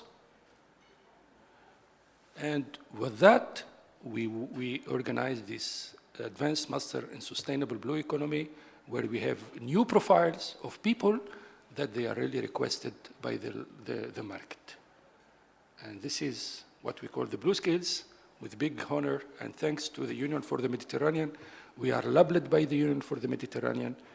We, as a project of the Union for the Mediterranean, and we are offering this within the 5+5 dialogue, where we have all the colleagues from the North Africa. And I want to extend this to Egypt, to the Middle East and North Africa. Of course, this is our goal, is to cover the Euro-Mediterranean region with this product. Thank you, Domenico. Thank you, Munir. I must say, I met Munir years ago when I was requested to go and close the school, the summer school. And first of all, okay, it was a summer school, so maybe everybody is happy during summer, but the enthusiasm of the students coming from every nation in the Mediterranean was tangible, also a little bit affecting infectious enthusiasm of the student. And it's a real best practice. They start with an idea of a summer school of 2 weeks, was that 2 weeks? And then because the demand was increasing and the quality and the volume was increasing, they could arrange a European master. I mean, it is a very good best practice that we can use in the future for anything, a university level that we want to start. We may start with a prototype of a summer school, and then if it works, we can build up. So, okay, we have been talking, you see that, I mean, all the opportunities are also challenging, are not easy when you are talking in, we are in an area where you have already a lot of environmental degradation, where we have conflict of interest, competition sometimes between between actors in the Mediterranean. There are governance gaps between countries. There is also the need of money to do things. So financing, we need coordination. There is now geopolitical tension. I mean, these are all good willing things. It's really matter for a science diplomacy action because you need to get together the people towards a common vision on the Mediterranean. So what could be five action? We tried to work out before the meeting of say 5 action for a prosperous blue economy. We identify promote regional cooperation. That would mean going towards maybe Mediterranean for the future, a Mediterranean free trade zone. If you work a regional cooperation, then you can go in this direction. We can strengthen the marine spatial planning. That means maybe create a strategic alliance in the area, enhance marine research and innovation, promote capacity building and knowledge transfer. You need a knowledge transfer, and foster public-private partnership, probably to achieve the involvement of industry. How to do as diplomacy to achieve that should be discussed. Before I would like to give the word a little bit to the audience and then close with a fast round. I also have a question.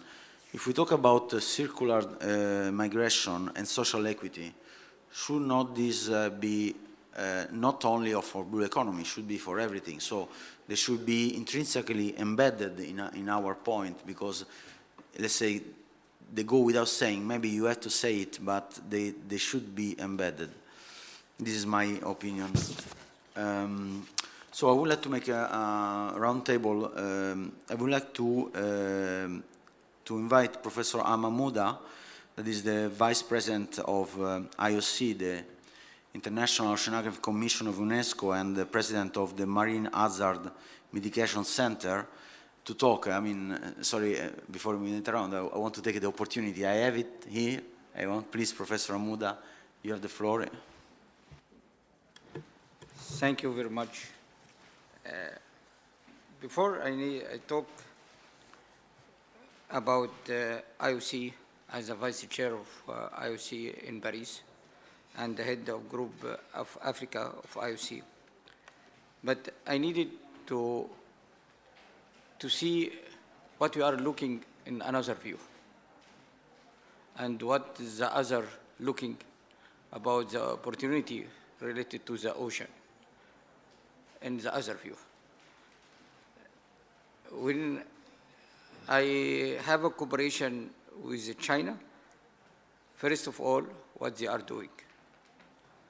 And the other, when I are working with the International Seabed Authority, follow to United Nations, toward Africa, what they are looking for.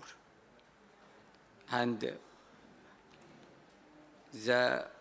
this is, I think this is view, it's away from European Union. So when you can see China working to the Africa, so the first point, establish the center of Africa and the Middle East for that. When I'm working for IOC, we have the first point, what we needed to select it, what is the priority for Africa. In 2022, we put the priority for Africa related to the ocean. So when you go to the International Seabed Authority, so direct establish a center for Africa and the Middle East related to the mineral exploration and EIA mitigation. So this is For IOC, we are working about the blue economy. We have a different program related to the priority. So we needed to the European to put what is the priority for the Mediterranean. Point. This is the first point. What is the priority we needed for the Mediterranean? What is the challenge about the Mediterranean? The second point, we needed to center, which is specialist in each problem. And this is, we done all the program. We have a different program and project like Prima, like Erasmus, it's good. But we needed to establish a research center, and this is increase the building capacity to the, about especially for Arab country in the north of Africa, and we can invite it also the other country to be involved about that. So we needed to establish center of research. Maybe this center gives diploma or some research and different program and support and increase the building capacity and solve what is the main priority for the Mediterranean Sea. This is the main point what we are looking for. So from these centers, we can establish different program. Center we have, for this center we can imagine to establish a steering committee which will be under the another umbrella of cooperation between the North and South. This steering committee puts a program which will be continuous. We needed, if we can select this priority, we can understand to be, this is the roadmap for the Mediterranean, to mitigation all the hazard related to the Mediterranean. Because if we can establish today program of Prima, maybe after 2 years or 3, we can get another program. So we needed to put the map to mitigation the hazard of the challenge, and we are challenge related to the Mediterranean. For IOC, we have, for example, 7 programs. We are for the blue economy, for data collection and monitoring. We have a marine spatial planning, which are responsible about this program. And also we have a building capacity through GOOS and monitoring. And we have policy support and research innovation program and partnership and collaboration program between all the Arab countries. This program is current working, and this we are completed under the map and under the umbrella of Ocean Decade program, which established the conference in Barcelona this year. Thank you very much. Thank you. So there are tools already. Anyone who would like to take the floor and make a comment? Just a quick, because we have 5 minutes before the coffee break. And okay, Raul from KM Valencia. Zaragoza. I am professor at the Polytechnical University of Valencia, but CM Zaragoza, yeah. Thank you very much. Just to present some of our activities in agriculture and fisheries. We are very active. Our institute is active too, but we are relatively specialized among the 4 institutes of the CIAN, because we have 1 master with the University of Alicante in sustainable fisheries management, 2 years master of science. We have 2 master in agriculture with the University of Las Palmas de Gran Canaria. In fact, I am going to be there next week, because we are going to open on the agriculture. We develop a lot of activities with the FAO, always promoting sustainable fisheries management and to agriculture. And we try to animate activities like, for instance, a Mediterranean network on small and medium fisheries and women in particular, because in every country we have some, let's say, traditional fisheries fishermen, okay?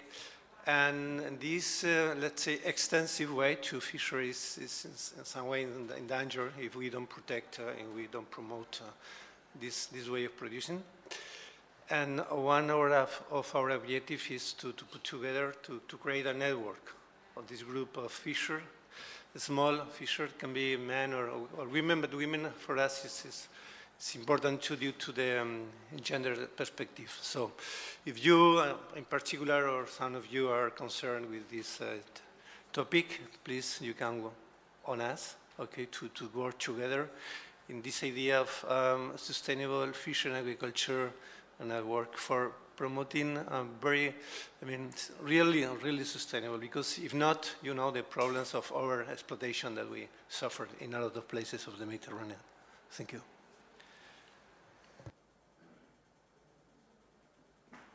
Okay. Thank you, Raul.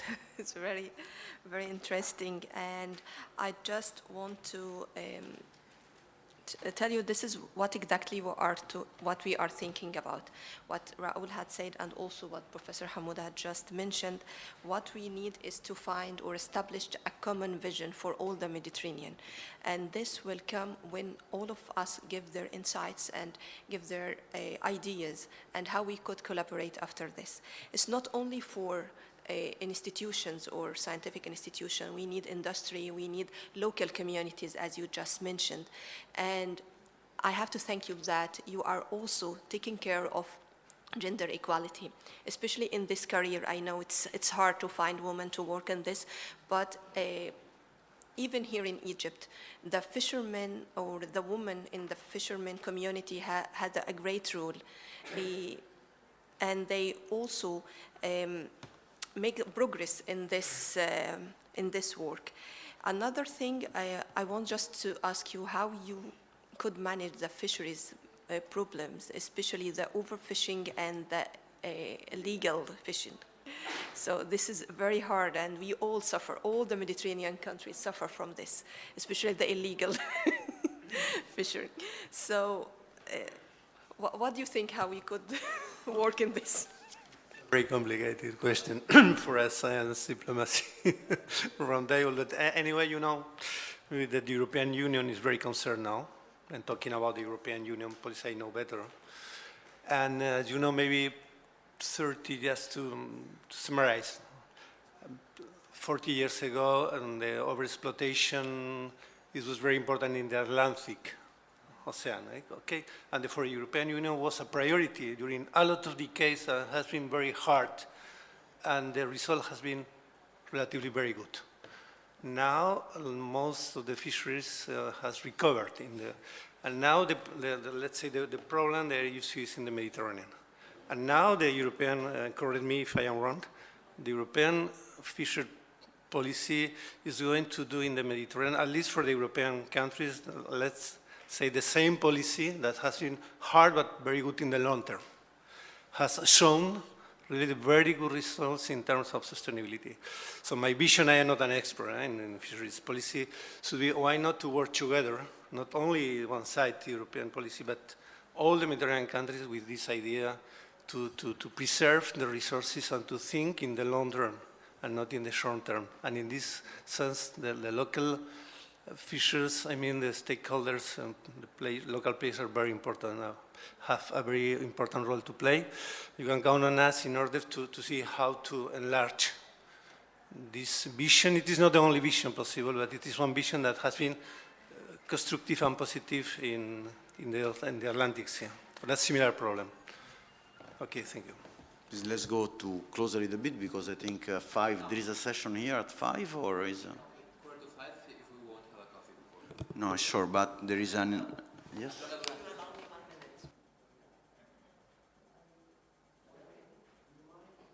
Please, we don't come here and use the microphone?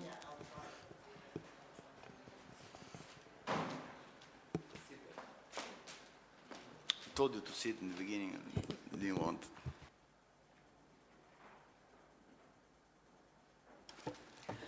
Yes, good afternoon, everybody. I'm just presenting myself. I'm Vanda Gai. I'm from the European Commission. I used to follow PRIMA from the very beginning, but today we are talking, you've heard quite a lot about PRIMA. What I would like to mention is that the European Union also launched a mission, Restore Our Oceans and Waters by 2030. And last year we launched a first coordination and support action that are working in a river and ocean or seas basin regional interests. So they're so-called lighthouses. and there is a Mediterranean lighthouse. So it is for the moment a coordination and support action. Please link with them to see whether something you were talking about could be let's say, integrated under the project. You may say it's only a coordination and support action, but PRIMA started also with coordination and support action many years ago. So maybe the Mediterranean lighthouse will grow as well. Thank you. Anya, please introduce yourself, and I think last, before conclusion. No, there is another, and then we go for the conclusions. Okay, thank you. Mr. Mohamed Lusif Siad from Ministry of Higher Education from Algeria. Just I have to mention that the blue economy is an important thematic in Algeria. So we have a section from blue economic from European Union, and we are working together in Algeria to, we have set up launch a call of project, and we have a lot of projects in this thematic around the pollution of the sea, and also many area of blue economic. So that I have just to mention this important thematic, and our researchers are working together with the blue economic section in Algeria to promote a project in this field. Thank you. Thank you very much. Introduce yourself, please. Hello, my name is Islam Abedi. I'm from private sector. I have 6 points and one concern. The 6 points, or I will say them first. First of all, we need to increase the efficiency of all ports in the Mediterranean. Second thing, when we talk about ports, we forget what is after the port. The port serves the land.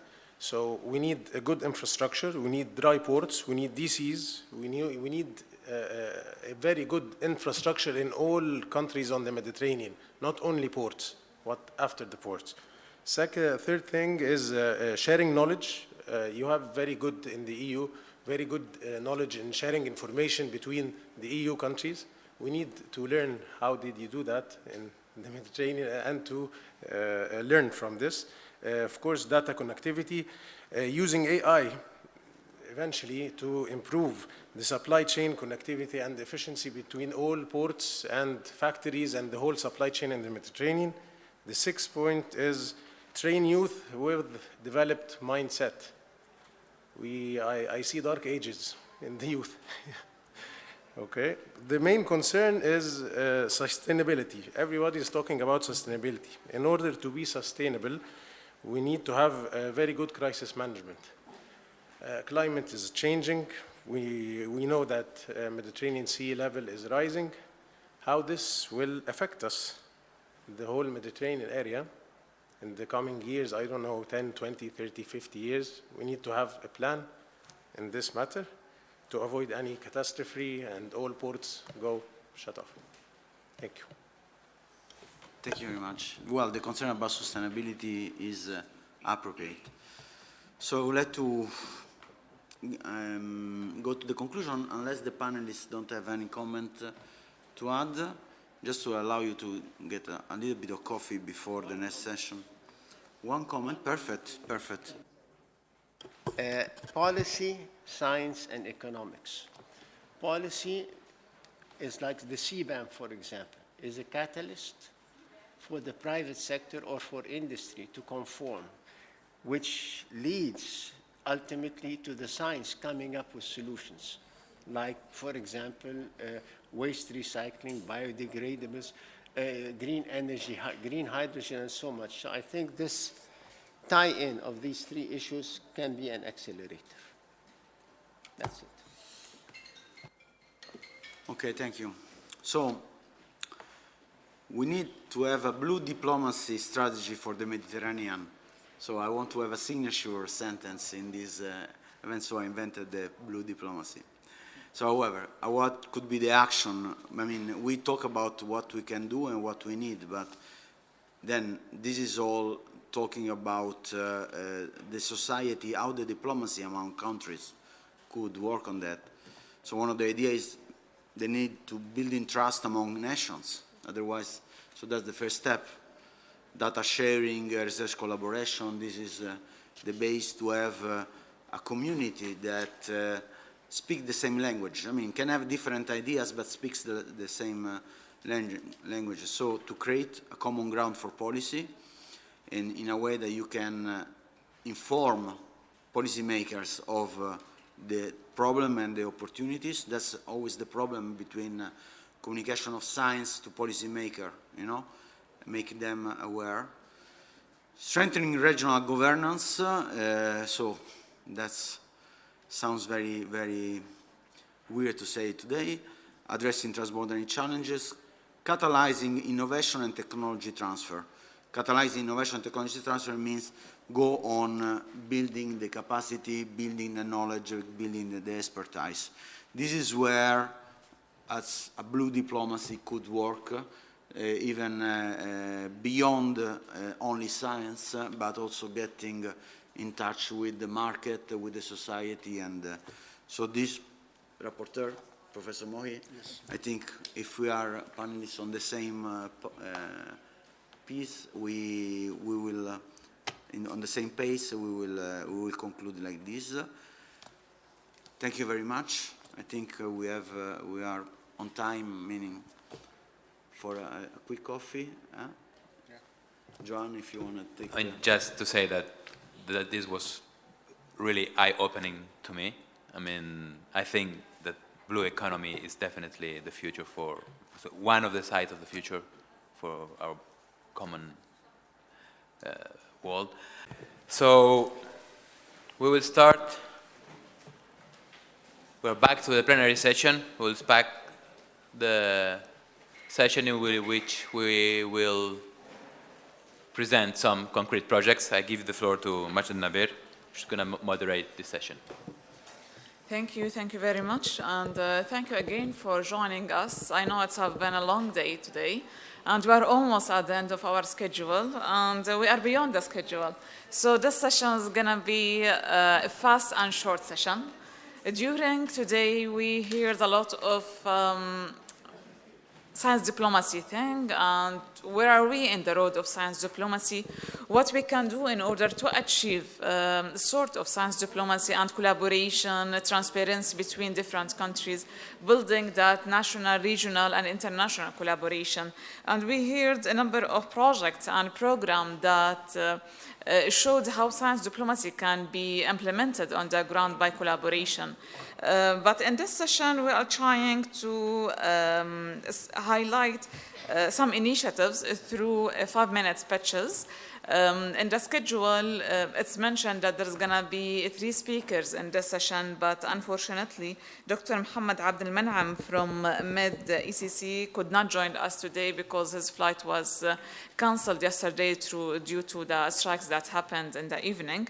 So in this session, we do have 2 speakers, Mr. Marcello and Ms. Marlena. Both, they have 2 initiatives, and I will give the floor directly to Mr. Marcello. He's the director for EuroMed. His initiatives, or the EuroMed initiatives, is related to technical education support for higher education students. Tessie. Mr. Marcello, you have 5 minutes. Thank you very much. Let me start with my 5 minutes. It's very, very fast. I'm director of EuroMed, the Mediterranean University Union, which is a network of 168 universities from 25 countries of the Euro-Mediterranean region and beyond. We work in Euro-Mediterranean cooperation, of course. We have a lot of initiative in terms of capacity building, mobility for students, how to support the autonomy of universities, academic freedom, the university governance, and so on and so on. And we started some years ago during the Syrian crisis to imagine the role of networks, and in particular the role of EuroMed in crisis situation, what the universities can do to support students, professors, and universities in a crisis situation. Once the war among Israel and Hamas started, we immediately started to think what we can do for Gaza students. You know the situation about Gaza. Universities in Gaza have been totally destroyed. We have 90,000 students, university students in Gaza. That's obviously from one day to another they were totally without their own right to education.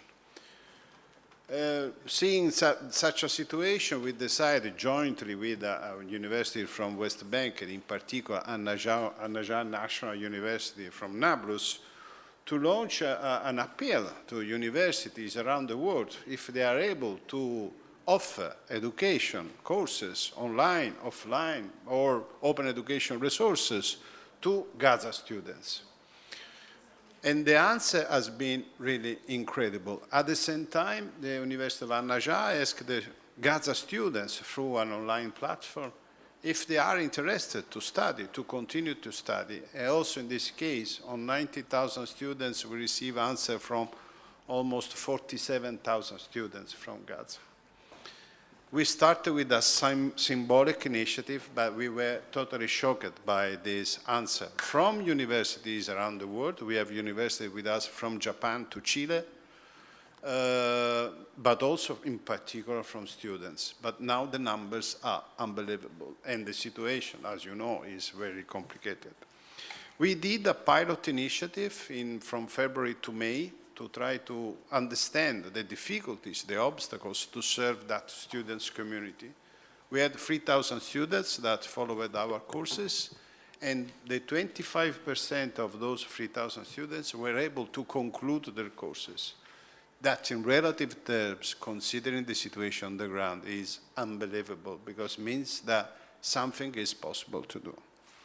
We did another pilot initiative during the summer semester. We are still analyzing the results because we are discussing among 4,000 students.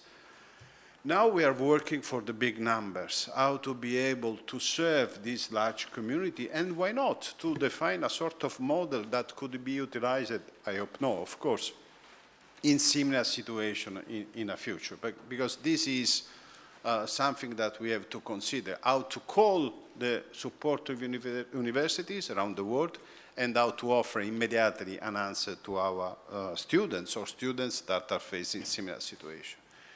In the meantime, we are discussing obviously with the Ministry of Higher Education in Palestine. Here we have the Deputy Ministry of Higher Education that is trying obviously to coordinate all the initiative of Palestinians, universities and other institutions to work in the same direction. And this is very important because we are facing a lot of very important technicalities that we have to solve, how to recognize the studies that the students do and so on, and also the lack of internet connection, the lack of connectivity and so on. And we are now in a very interesting situation. Gaza universities in a way are coming back to a sort of normality, obviously online. West Bank universities are fully committed altogether, thanks to the coordination of the ministry, to serve Gaza students' community. And now we have to combine these three elements: Gaza University, West Bank universities, and universities that already offer their help and their support. In addition to university and to institutional answer, we have also a lot of volunteers that want to do something. This is another very important signal. This is just to present very briefly what we are trying to do for Gaza students and to, in a way, underline that all the actors involved, ministry, universities, from West Bank, from Gaza, and from European Union countries, but also from the Arab world, are fully committed to guarantee to Gaza students the right of education, without discussing about the political implication of all that. Thanks. Thank you very much. 5 minutes. 30 seconds. 30 seconds, yeah. But you said we are more. Yeah. Ms. Marina, if you allow me, I will give the floor first to Dr. Basri because I just learned that he has contribution, and I believe his contribution is linked also with the situation in Gaza. Please, Doctor. Thank you very You much. have 5 minutes. Thank you very much. First of all, thank you, Marcello, for the introduction, which was really a comprehensive description of the situation. And the initial idea, which was really introduced when we lost the directions. You know, we were at the mid of the disaster, I would say, and students were flying, you know, from here to there. They are under extremely difficult situation, and that's why we did not want them to lose the hope. Today we are in a totally different situation, where despite the disaster, we start having the 7 major universities in Gaza with the 88,000 students there restarting again. And therefore, the shift is really taking us to a different paradigm, which is going from serving individuals to serving and supporting institutions. And that is exactly what we have discussed. And I hope that everybody around and all the people and who are willing to support situation in Gaza and the revitalization of higher education and scientific research system in the Gaza Strip can really support this as an initiative that really would again enable universities to serve their students. We're talking about a community that consists of around 88,000 students in 19 institutions, 7 major universities and 12 community colleges. We have lost a lot of staff as a result of this war. But I know that there are a lot of volunteers who were communicating with you, Marcello, and with the EuroMed in order to really offer their services as a volunteers. But it's important also to realize the need for 2 major components within this initiative. The first one is how to enable people, students, and universities to communicate, to get connected. Because the result of the war is really taking us to extremely complicated situation in terms of communication. And that's why, for example, the model of An-Najah and other universities were a model of offline, online modality. So if you are not able to connect today, you can connect tomorrow and then see your lecture. But we have to guarantee that we are really having students and professors connected. Second, it's important to guarantee that this is a continuation of a sustainable institution that was there, and it will be there, and it will continue to be there. It's important to engage in a very constructive discussion with all, and the ministry is putting itself in the position to really support all technical and political discussions that would lead into that situation. I think we are in the stage where the initial discussion that has happened the last 2 weeks with all institutions had led into more awareness of the necessities for such a project to revitalize the institutions there. Thank you. Thank you very much. Without any delay, directly to Mr. Malina, please. Thank you. I have to speak about the initiative on capacity building. And the initiative on capacity building action for Lebanese and Palestinian researchers was born by a simple question. What a scientist can do in the short run to build bridge in these sad days of wars and to share even more knowledge and know-how than before. And the answer was to work together, to provide the support to scientists by doing what the scientists know how to do, that is research. This is the background, and with this background, there was a call launched in May 2024 and closed in June, at the end of June. And this initiative is aimed to support scientists at risk, so Palestinian and Lebanese, providing 20 scholarships for graduates to conduct a period of research stay in one of our CNR institutes. CNR, the National Research Council, is the largest public research institution in Italy and can count on 88 research institutes in all the disciplines, ranging from Arctic and Antarctic area, science, chemistry, material technology, earth environment, every discipline. In this context, CNR launched the grant, and of course, we said from 1 month to 3 and renewable, because the situation was very, very difficult. And what is new also for CNR is that the candidates, Palestinian and the Lebanese candidates, were asked to send their CV together with the paper explaining the research that they would like carry on with their Italian colleagues.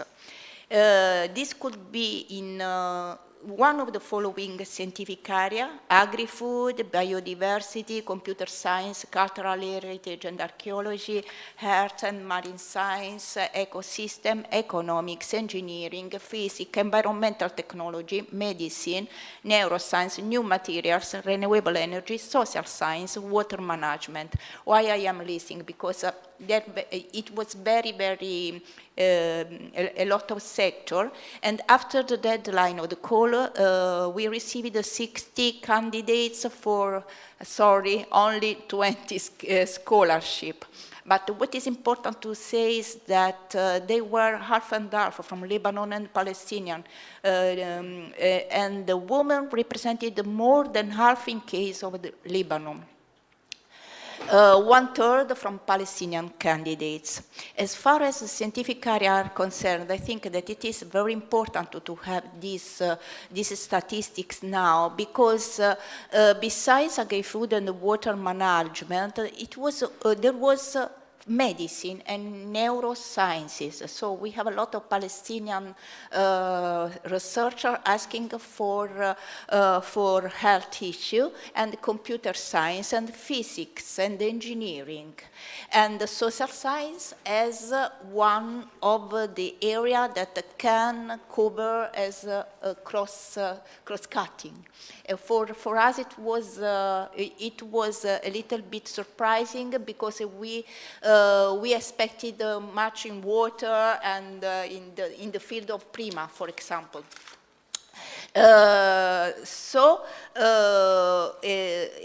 the time being, now, there are 20 selected candidates who are in touch with the institutes to define the details of their stay in Italy, and the joint research activities is to carry on in Italian lab.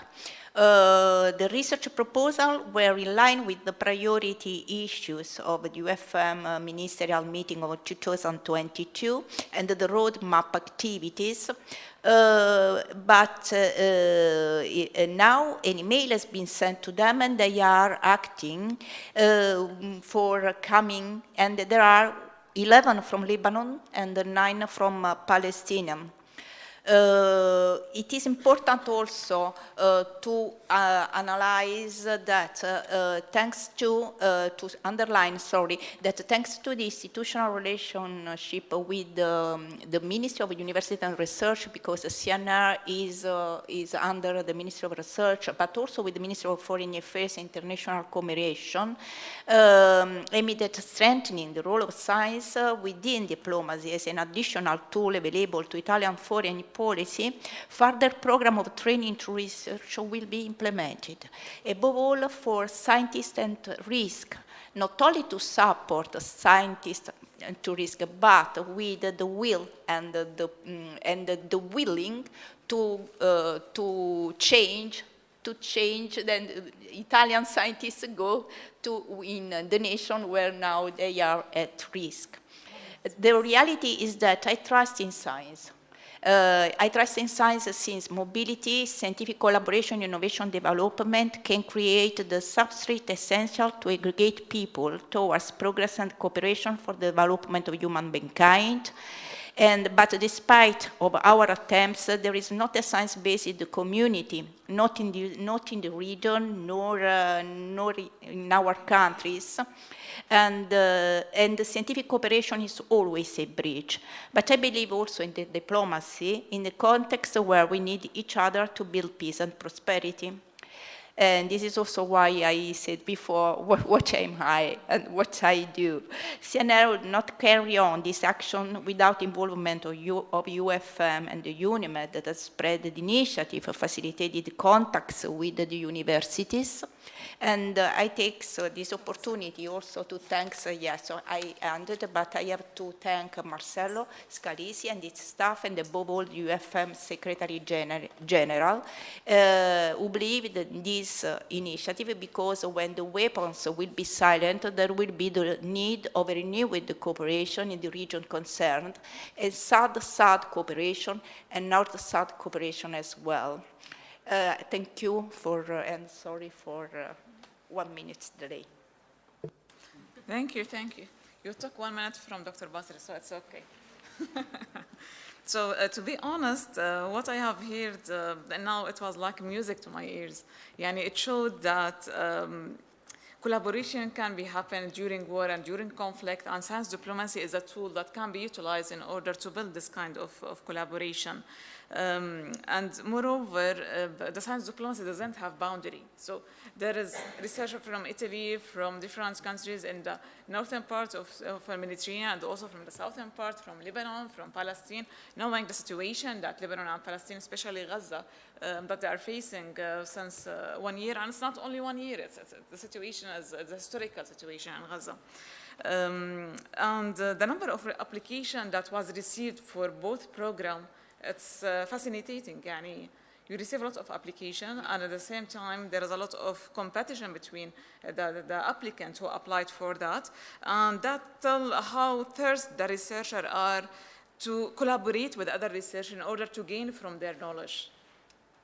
Yeah, thank you very much. Please, can we? Yes, there was a competition between the candidates, of course. But it was a bottom-up initiative. What does it mean? That yes, we took into account the CV, but not only. Also the willing to jointly work in our lab. So there was a matching between the demand and the offer, because otherwise is not on equal foot. Is something that you help people to come because they are risk. It was not this the idea, but to work now for working also after this period. Thank you very much. And with this, I will wrap up the session. No? Thank you very much. This topic of Gaza and Palestine and the TESE initiative and all initiatives in solidarity is a great topic. That we will have to discuss on a later moment. But I wanted to take stock of the presence of the Deputy Minister of Education from Palestine to ensure that the scale of the tragedy in Gaza is only comparable to the scale of the solidarity, the genuine solidarity from all over the world, including Europe, with the Palestinians in Gaza. And it's our duty as institutions to articulate that emotional solidarity, which exists, I can assure you, transforms into active and concrete help. And TESI's project is there. It fits, it covers a whole, because the UNRWA United Nations system does not cover higher education for historical reasons. But now, I mean, there are 100,000 youngsters in Gaza. We need to offer them a hope. I mean, in the middle of the tunnel, in the middle of the darkest night, we need to offer them some hope. So let's all together work in that. I think we are now reaching the final straw. We should go for a feedback from the 4 parallel sessions that we had. So I will give the floor to Giuseppe Provenzano and Gianmarco Moller. Thank you. If you're looking at the agenda, you might surmise I'm not Linke Busman, which is joining us, but unfortunately it's a bit delayed. Nevertheless, I would like to seize this opportunity for hearing what happened during these 4 parallel sessions. Since it was impossible for us to attend all of them because they were at the same time, we thought it was appropriate to give the floor to rapporteurs that really were taking notes, they were really elaborating and taking from odd sentences and thoughts a summary of it, which makes sense in view of the entire panel, which I know it's a daunting task, especially because the last session just finished. So really appreciating this effort, kudos to them. I'd like to, first of all, to ask the moderator, to the rapporteurs to be short and synthetic in their views, because we are a bit behind schedules, but also to try to convey the full concept, the full ideas that were shared, like the general overview of the sentences. I would like to start with, of course, the first parallel session, which was the one on science and water, energy, food, environment nexus, which was, of course, organized in cooperation with the Prima Foundation. I'd like to give the floor to Salme Sawi, Deputy Director at the Academy of Science, Scientific Research and Technology. The floor is yours. Thank you so much for your introduction. And actually, it gives me a great pleasure to be a rapporteur for Prima Session. It's a program that I've been watching building through the years. More than 10 years ago, building from EuroMed and EuroMed with Marilena here, I see. Basically, just to give a sense of what I've been talking about. So Prima actually showed the science diplomacy in practice. So this is to start with, allocating more than 70 million euro per year funds. This is by itself a huge effort. Building trust is a foundation for any challenge or conflict. This is what I've been seeing actually Octavio himself working through participating countries and how building trust between the countries and communicating with them and how to jointly create a joint agenda. So also sharing knowledge and best practices beside availing the possibilities of mobility of researchers through its several projects. Creating lighthouses, examples for different crops and farming systems across the region, also with a significant example, right, the quinoa project. Where's Ms. Halima? Okay, so the project itself is just an example of embedding a foreign crop, which I've learned from Juan, that is an South American, actually a crop, and using in North Africa. So this is actually what is the majestic of science embed, empowering women in rural areas through direct and indirect, so through training sessions, ways to prepare newly adaptive crops, such as I've been mentioning the quinoa, stimulate them from, stimulate the action and the character themselves to grow, and to also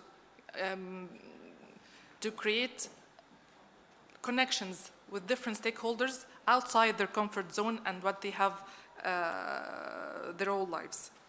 So this is one aspect, and directly also by being a gender balance project, it's actually a bonus that you have a gender and women approach within the researchers themselves, and also if they are the beneficiary of the end beneficiary of the project.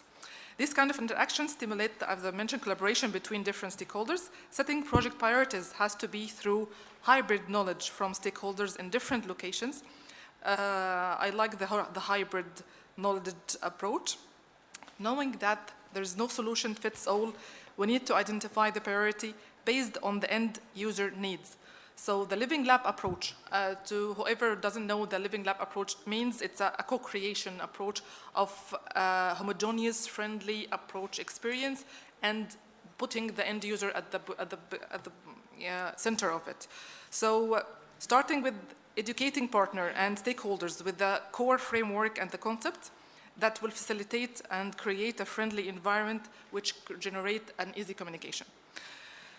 Also being agile in facing obstacles and adapt solution-based approach, also building trust, as I mentioned, among partners and especially the coordinator. That was the success story of another project with Prima as well, connecting partners that already in conflict nowadays.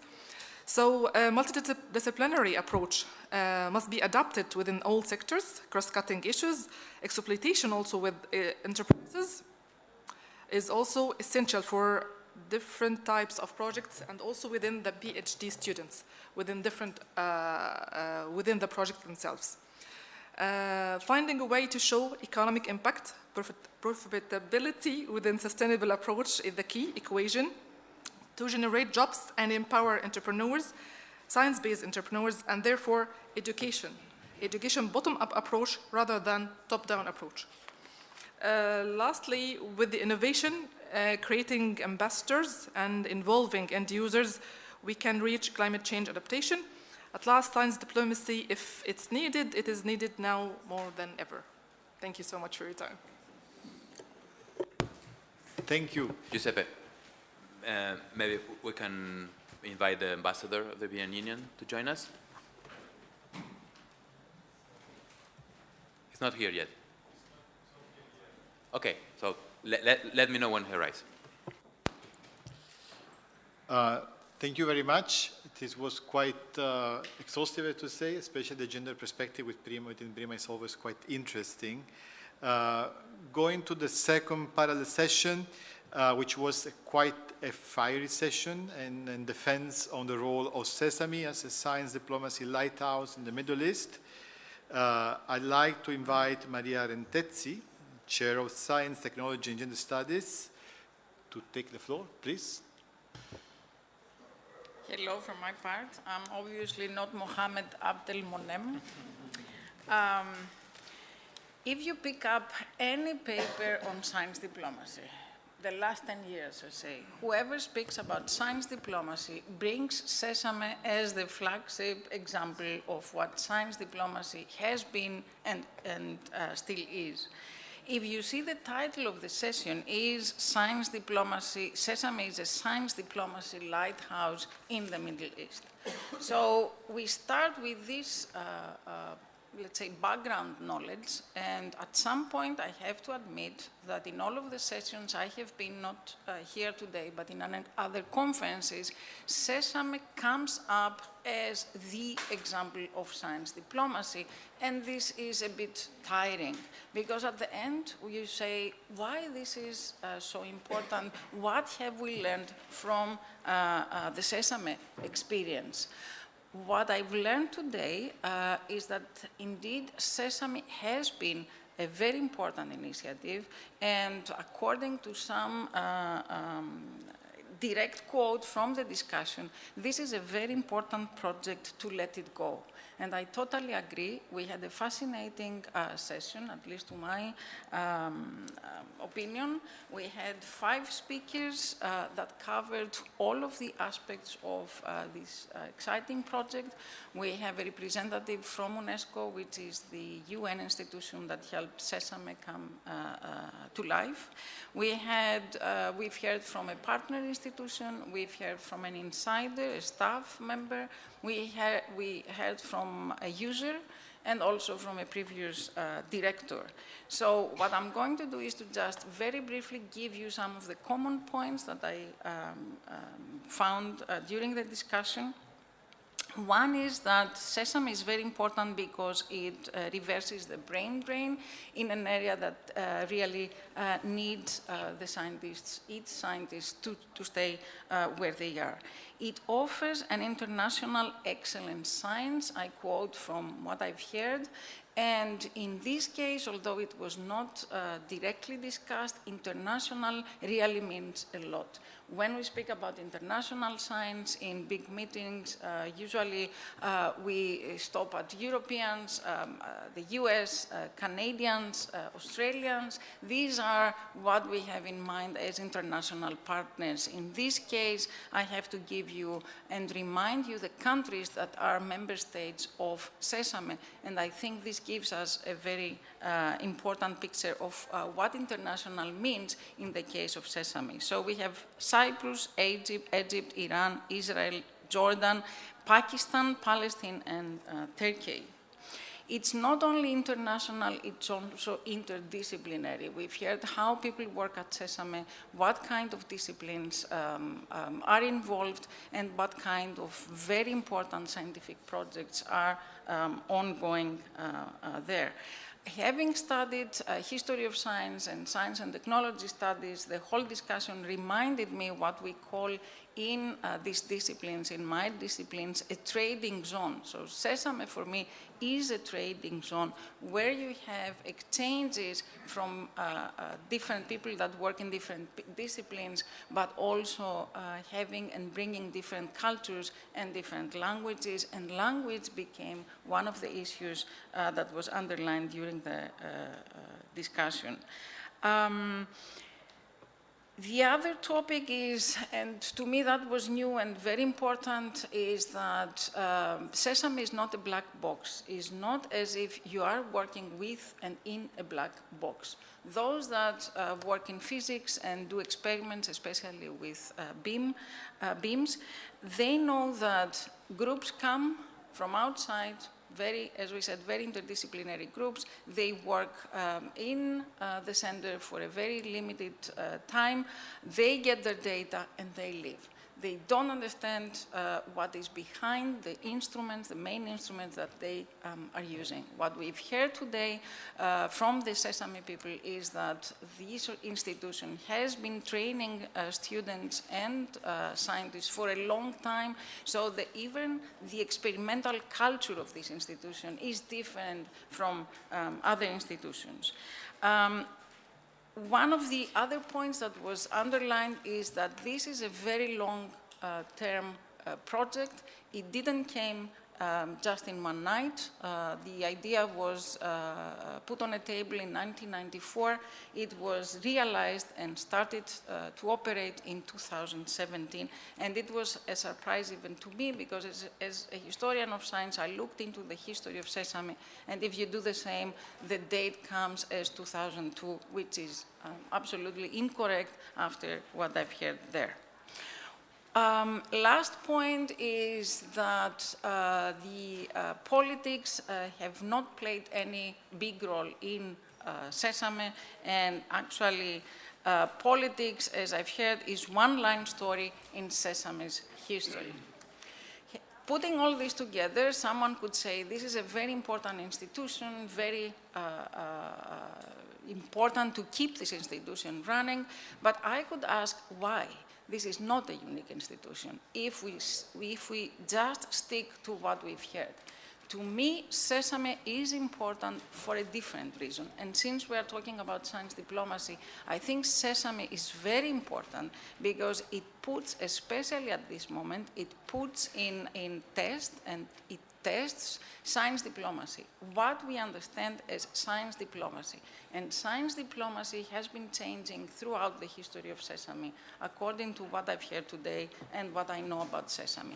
It started as an international cooperation. It started as an effort of scientists and diplomats to sit in one table and discuss about this project, and actually put it in operation after some years. But right now, science diplomacy is a totally different thing. It challenges, this institution challenges the power of science and technology and the meaning of science diplomacy. This is why I think it's very important to keep it going, to make it more visible, as all the speakers underlined, and also to support it with real funds and important efforts from the EU and other countries as well. I think this is the bottom line of the discussion that we had during this session. Thank you. Thank you. I understand that is the ambassador here? Or I saw Heba. Is she alone? Okay. Well, I will go ahead.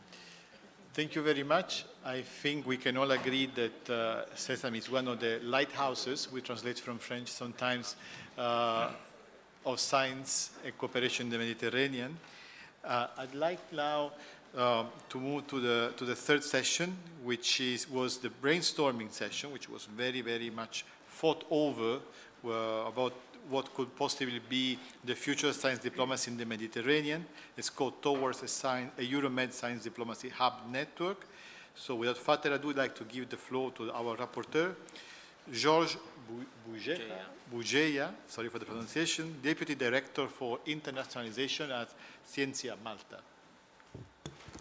Thank you, Giuseppe. I'll try to be very brief, and I won't repeat what was said by the other panelists, so I'll avoid topics that came up in our discussion, such as women and gender balance, and I'll focus on the differences. So we had 4 speakers, 2 scientists, 2 politicians that enabled the conversation for us. So the conversation started about the gap and the evolution of this issue. The discussion evolved into capacity building of politicians to enable them to understand issues in more depth. Another point that came out is to see that individuals start to move from one sphere, so scientists, shall we give the floor? So perhaps we can welcome the ambassador joining. And we also welcome the Deputy Director General Signorazzo that joined us in the meantime. Welcome. Welcome. As I was saying, one of the points was that we want to see that individuals that move from one sphere, one domain to the other, so let's say rectors moving into the political sphere, and vice versa, where politicians, they want to educate, was a point that came up.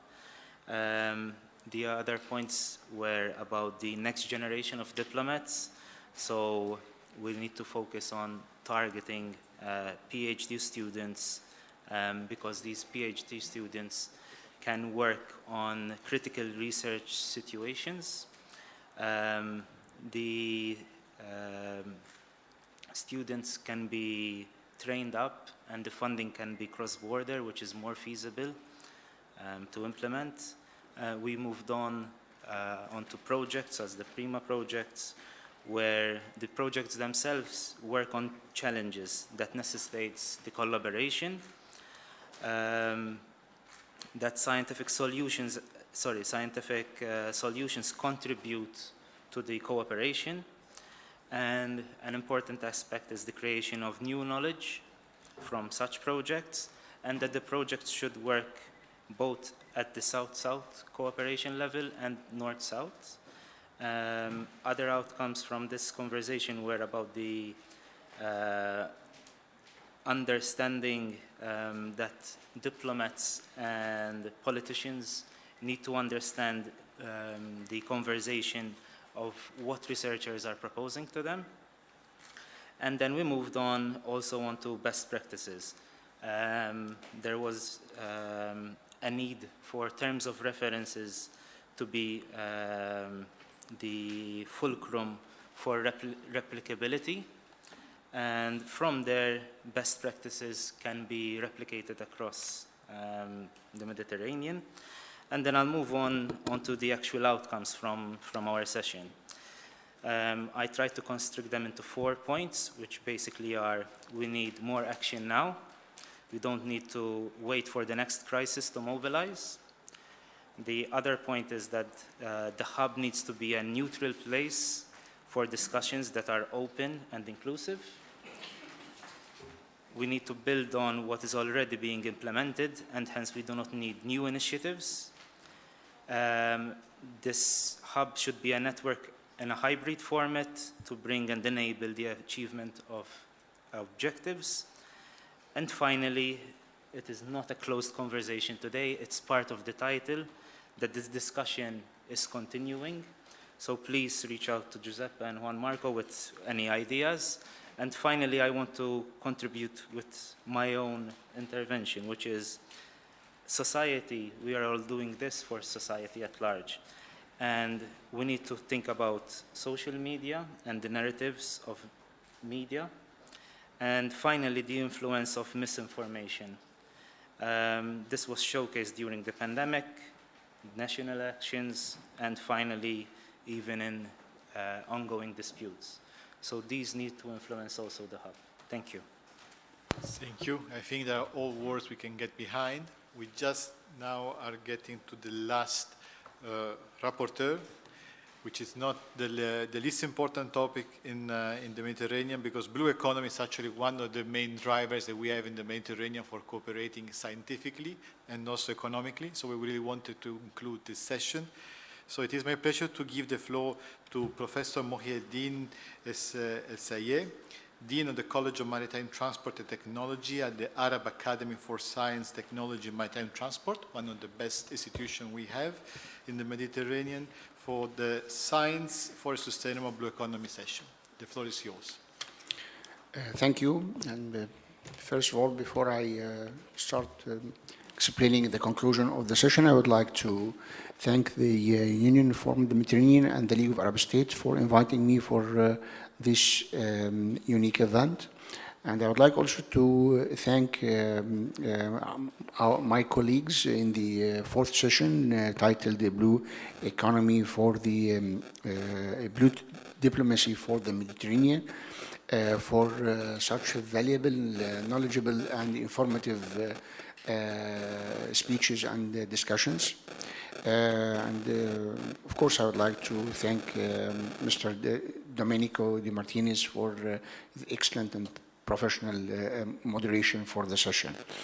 The session was titled, as I mentioned, A Blue Economy, a Blue Diplomacy for the Mediterranean, and we have reached to a number of conclusions.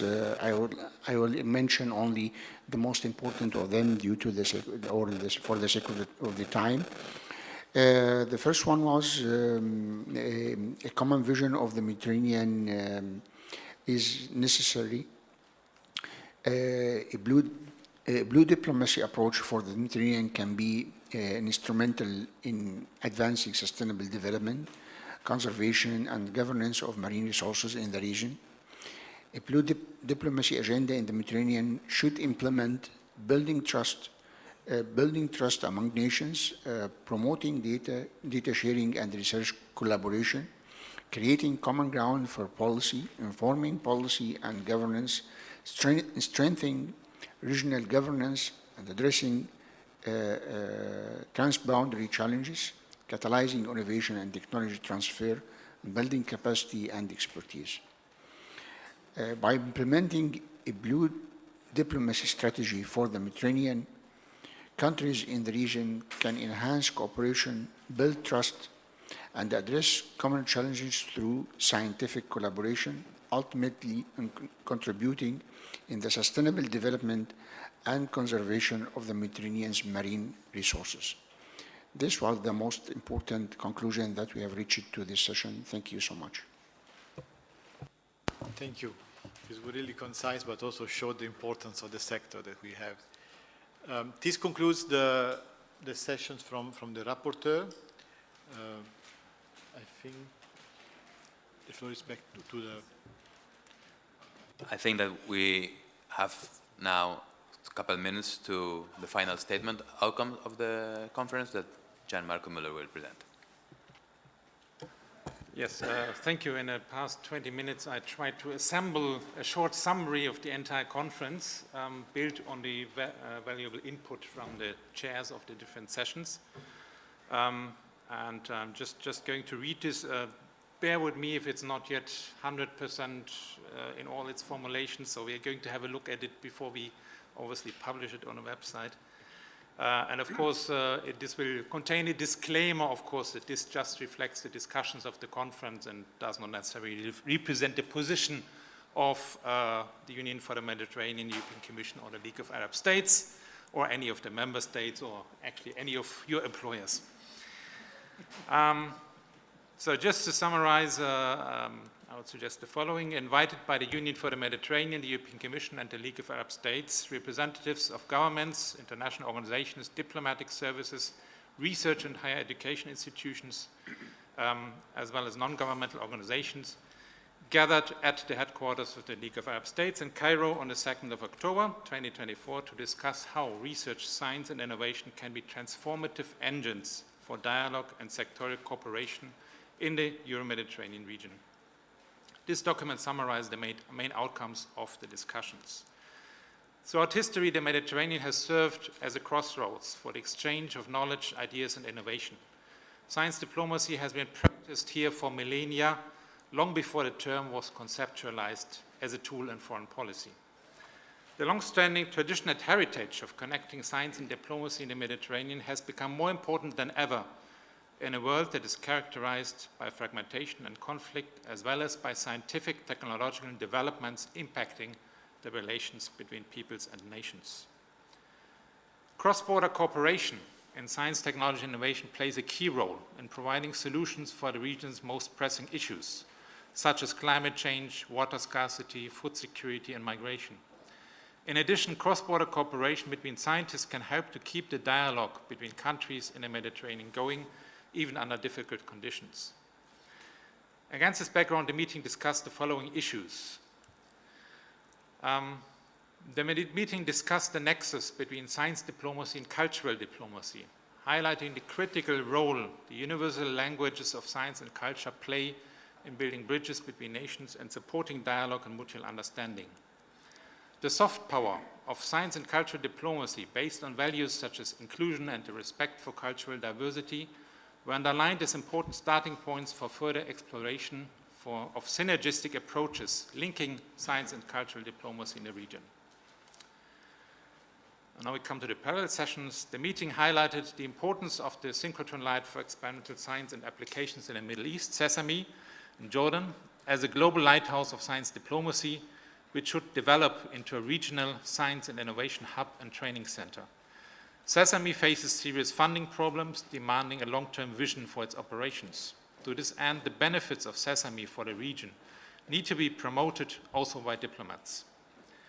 The meeting flagged the importance of the Partnership for Research and Innovation in the Mediterranean area, PRIMA, to keep scientific cooperation going, also under difficult circumstances. PRIMA projects, e.g. in the area of the water, energy, food, and environment nexus, show that this is possible and where women play a major role. The region has common challenges that no one will be able to tackle alone, requiring the cooperation of the scientific communities from all countries around the Mediterranean. The meeting discussed a blue diplomacy approach for the Mediterranean, through which countries in the region can enhance cooperation, build trust, and address common challenges through scientific collaboration, thereby contributing to the sustainable development and conservation of the Mediterranean's marine resources. The meeting reflected on the need to establish a Euro-Mediterranean science diplomacy hub as a neutral space for discussions between scientists and diplomats, fostering training and capacity building also between South and South, cultivating leaders in science diplomacy and a new generation of science diplomats, including through dedicated PhD programs. The meeting discussed ways to improve the situation of students and researchers suffering from armed conflicts in the region, e.g. in Gaza and Lebanon. The participants called on international organizations, member states, networks, and expert groups to deploy science diplomacy more structurally and strategically as a lever for building bridges across the Mediterranean region and tackling common challenges through concrete actions and initiatives. By joining the forces of science diplomacy scholars and practitioners across the region, the Mediterranean has the potential to further strengthen its historical role as a global hub for the exchange of knowledge, ideas, and innovation for the benefit of all. That's it. I hope that somehow summarizes our discussions. Again, we will still kind of fine-tune the wording, but that's roughly, I think, the results of our discussions today. Well, many many thanks, Gianmarco, for that, for the summary. As I rejoined the discussion, I'm really glad to see that there have been very constructive exchanges with some, also concrete conclusions and outputs. At the same time, I didn't, spend time in vain, but was actually doing science diplomacy, or science diplomacy in action, because I co-chaired the first round of formal negotiations on Egypt's association to Horizon Europe, our EU Research and Innovation Program, which certainly would enable to get our collaboration to the new level. What I actually liked a lot in these conclusions was the transformative engines, because really we will need the transformation of the societies in order to really be able to face all the challenges that our societies, our economies are facing, and certainly doing that, science diplomacy can be a powerful tool on this road. But now it's my real pleasure to introduce the speakers who will now give their closing remarks. It will be Nehal Aboud on behalf of the League of Arab States, then Jean Borrell, Deputy Secretary General, Union for the Mediterranean, and finally Christian Berger, EU Ambassador to Egypt. So now over to you for the first. Thank you very much. I'm very happy with the outcome, and the dialogue happened here in the last premises, and I would like to assure on the point that the Arab League believes in the importance of the dialogue with the EuroMed countries to help achieve successful outcomes in the scientific and diplomatic fields. We are all proud and pleased to have this prominent high-level conference on scientific diplomacy at the Arab League premises. Thank you for all the energy and efforts to make this conference successful and outstanding. We wish you all the best. Shukran. Assalamu alaikum.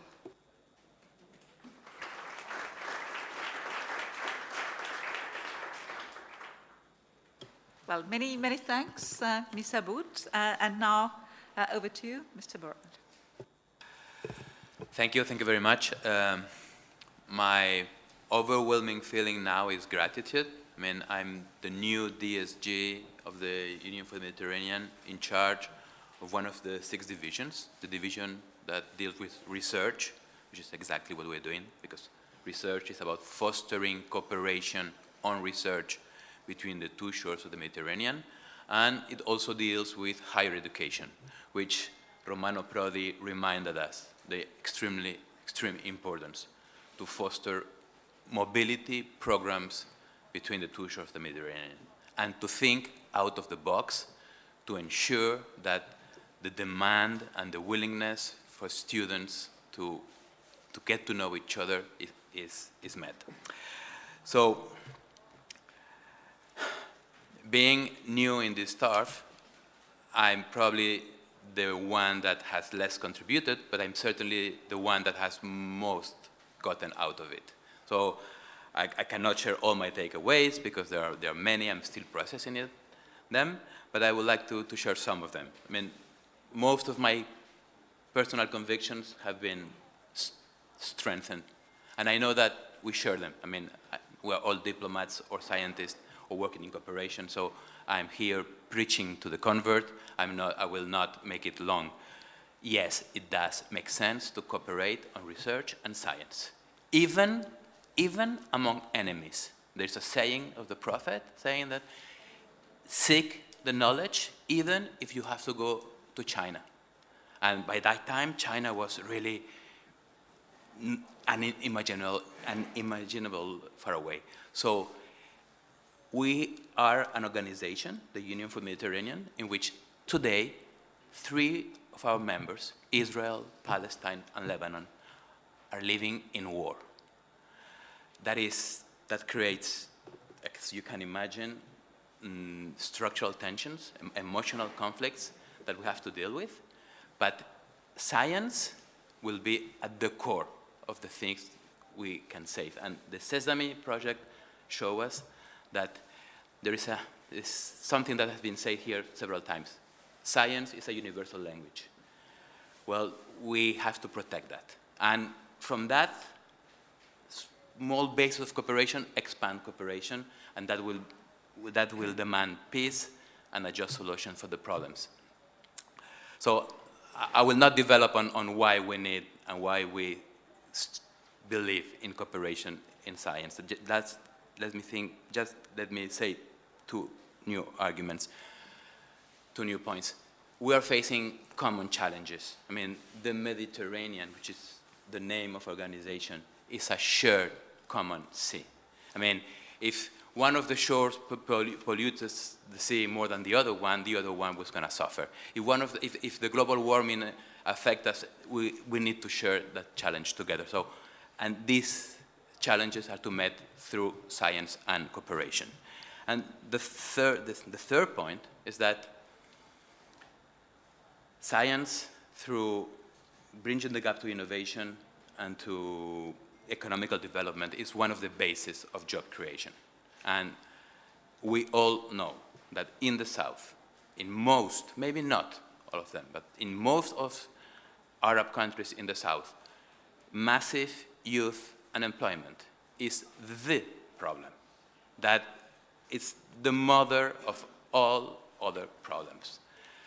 And it's in our common interest to work to try to solve it. And it's in a common interest of Europe as well. It's a clearly win-win situation. I mean, I'm not gonna lecture you on the dark side of European politics, but there is, as in everywhere, there is now in Europe a populist, nativist, anti-migrant, sometimes anti-African, sometimes openly Islamophobic trend.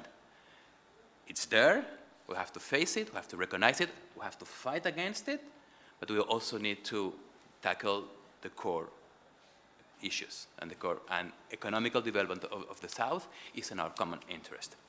And lastly, I mean, I don't want to get into philosophical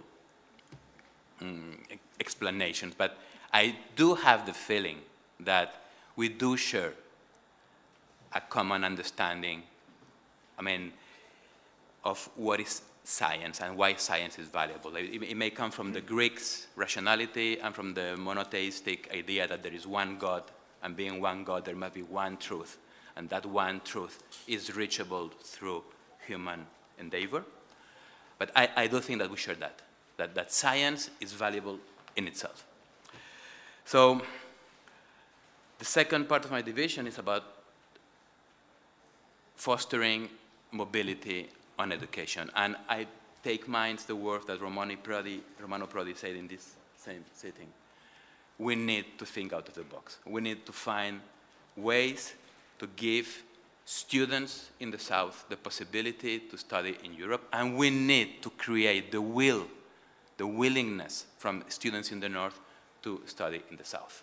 I mean, it's difficult, it's complex, but we Europeans, that our grandparents kill each other on all countries, their grandsons studied in their countries through Erasmus. I mean, for them it was unbelievable. For me and for my generation, it's our reality. There is no reason for that model not to be expanded and applied within the 2 shores of the Mediterranean. It will take time. We will need to have the courage to face complexity, but it has to be done, and it's up to us. So, last remark, my last takeaway. Is there a role for the UFM in this? My answer is yes. This might be one of the first venues and sessions of a structured dialogue between the European Union and the Arab League. And it's more than welcome. I mean, more than welcome. We are proud to have contributed. Actually, the UFM organized this. I'm grateful to the Arab League, I'm grateful to the European Union, but the bulk of the organization relied on our shoulders. There is a role for the UFM. The UFM is a unique institution. I mean, half of the people that work at the UFM are from Arab and Southern Shore countries. That creates a unique work environment. So I'm convinced there is a role for the UFM, and I'm convinced that despite the moment we're living, we will, I mean, here we have an enough number of inputs to be developed, to be developed and to be networked in a positive way. Thank you very much.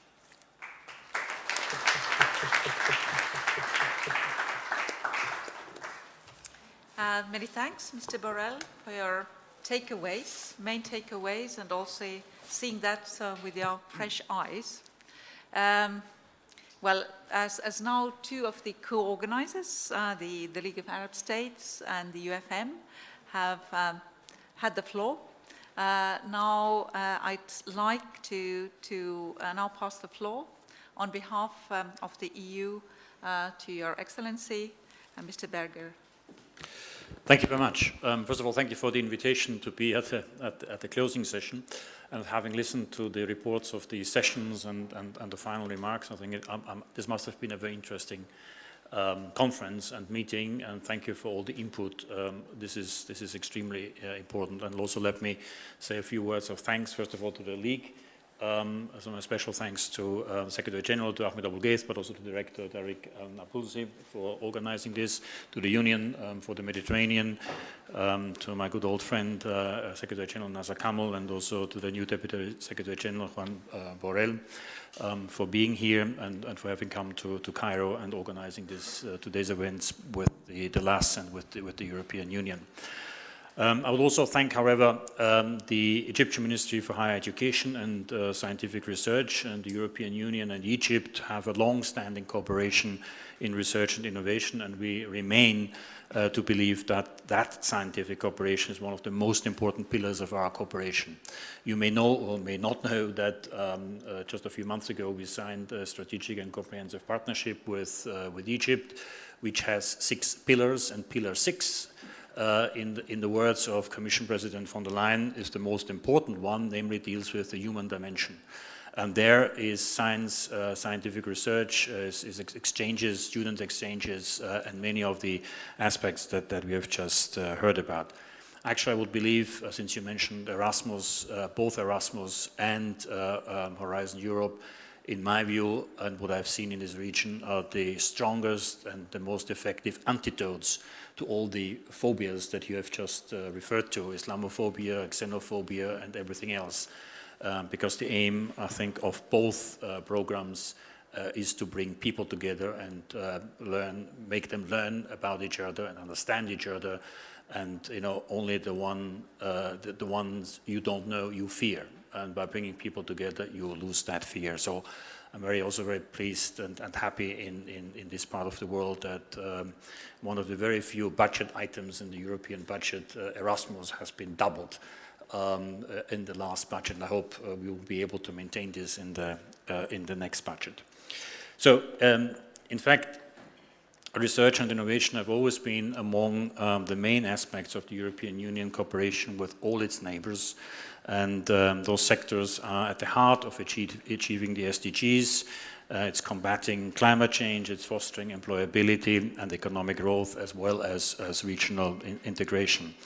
And if I, for a moment, talk about the context of the Mediterranean region, then I would say that the European Union is committed to cooperation on the human dimension of connectivity, including innovation and science. And we aim to stepping up the cooperation with the view of creating a knowledge society and knowledge economy.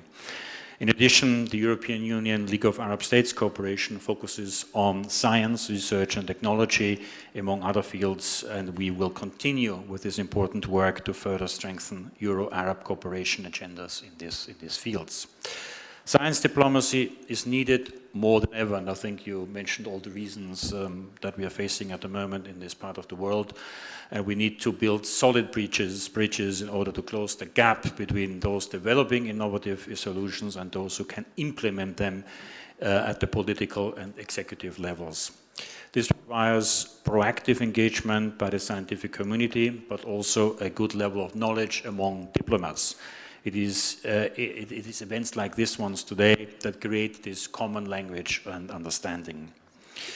I understand that today's meeting featured discussions on the possibility of creating a Mediterranean scientific diplomacy hub, providing a neutral platform to bring scientists and diplomats from the regions together.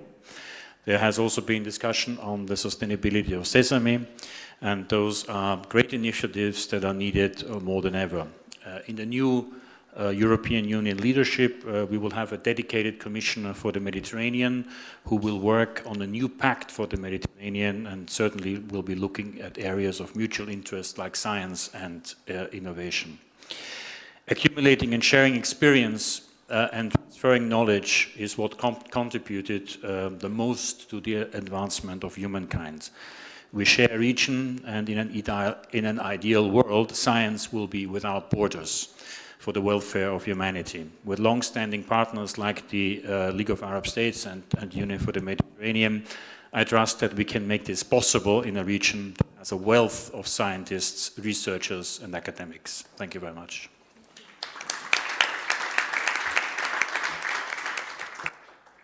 Well, many thanks to all the speakers in this final panel. Many thanks again to the League of Arab States for hosting us here today. Many thanks to all of you who contributed with your valuable contributions to this discussion. Thanks to all participants.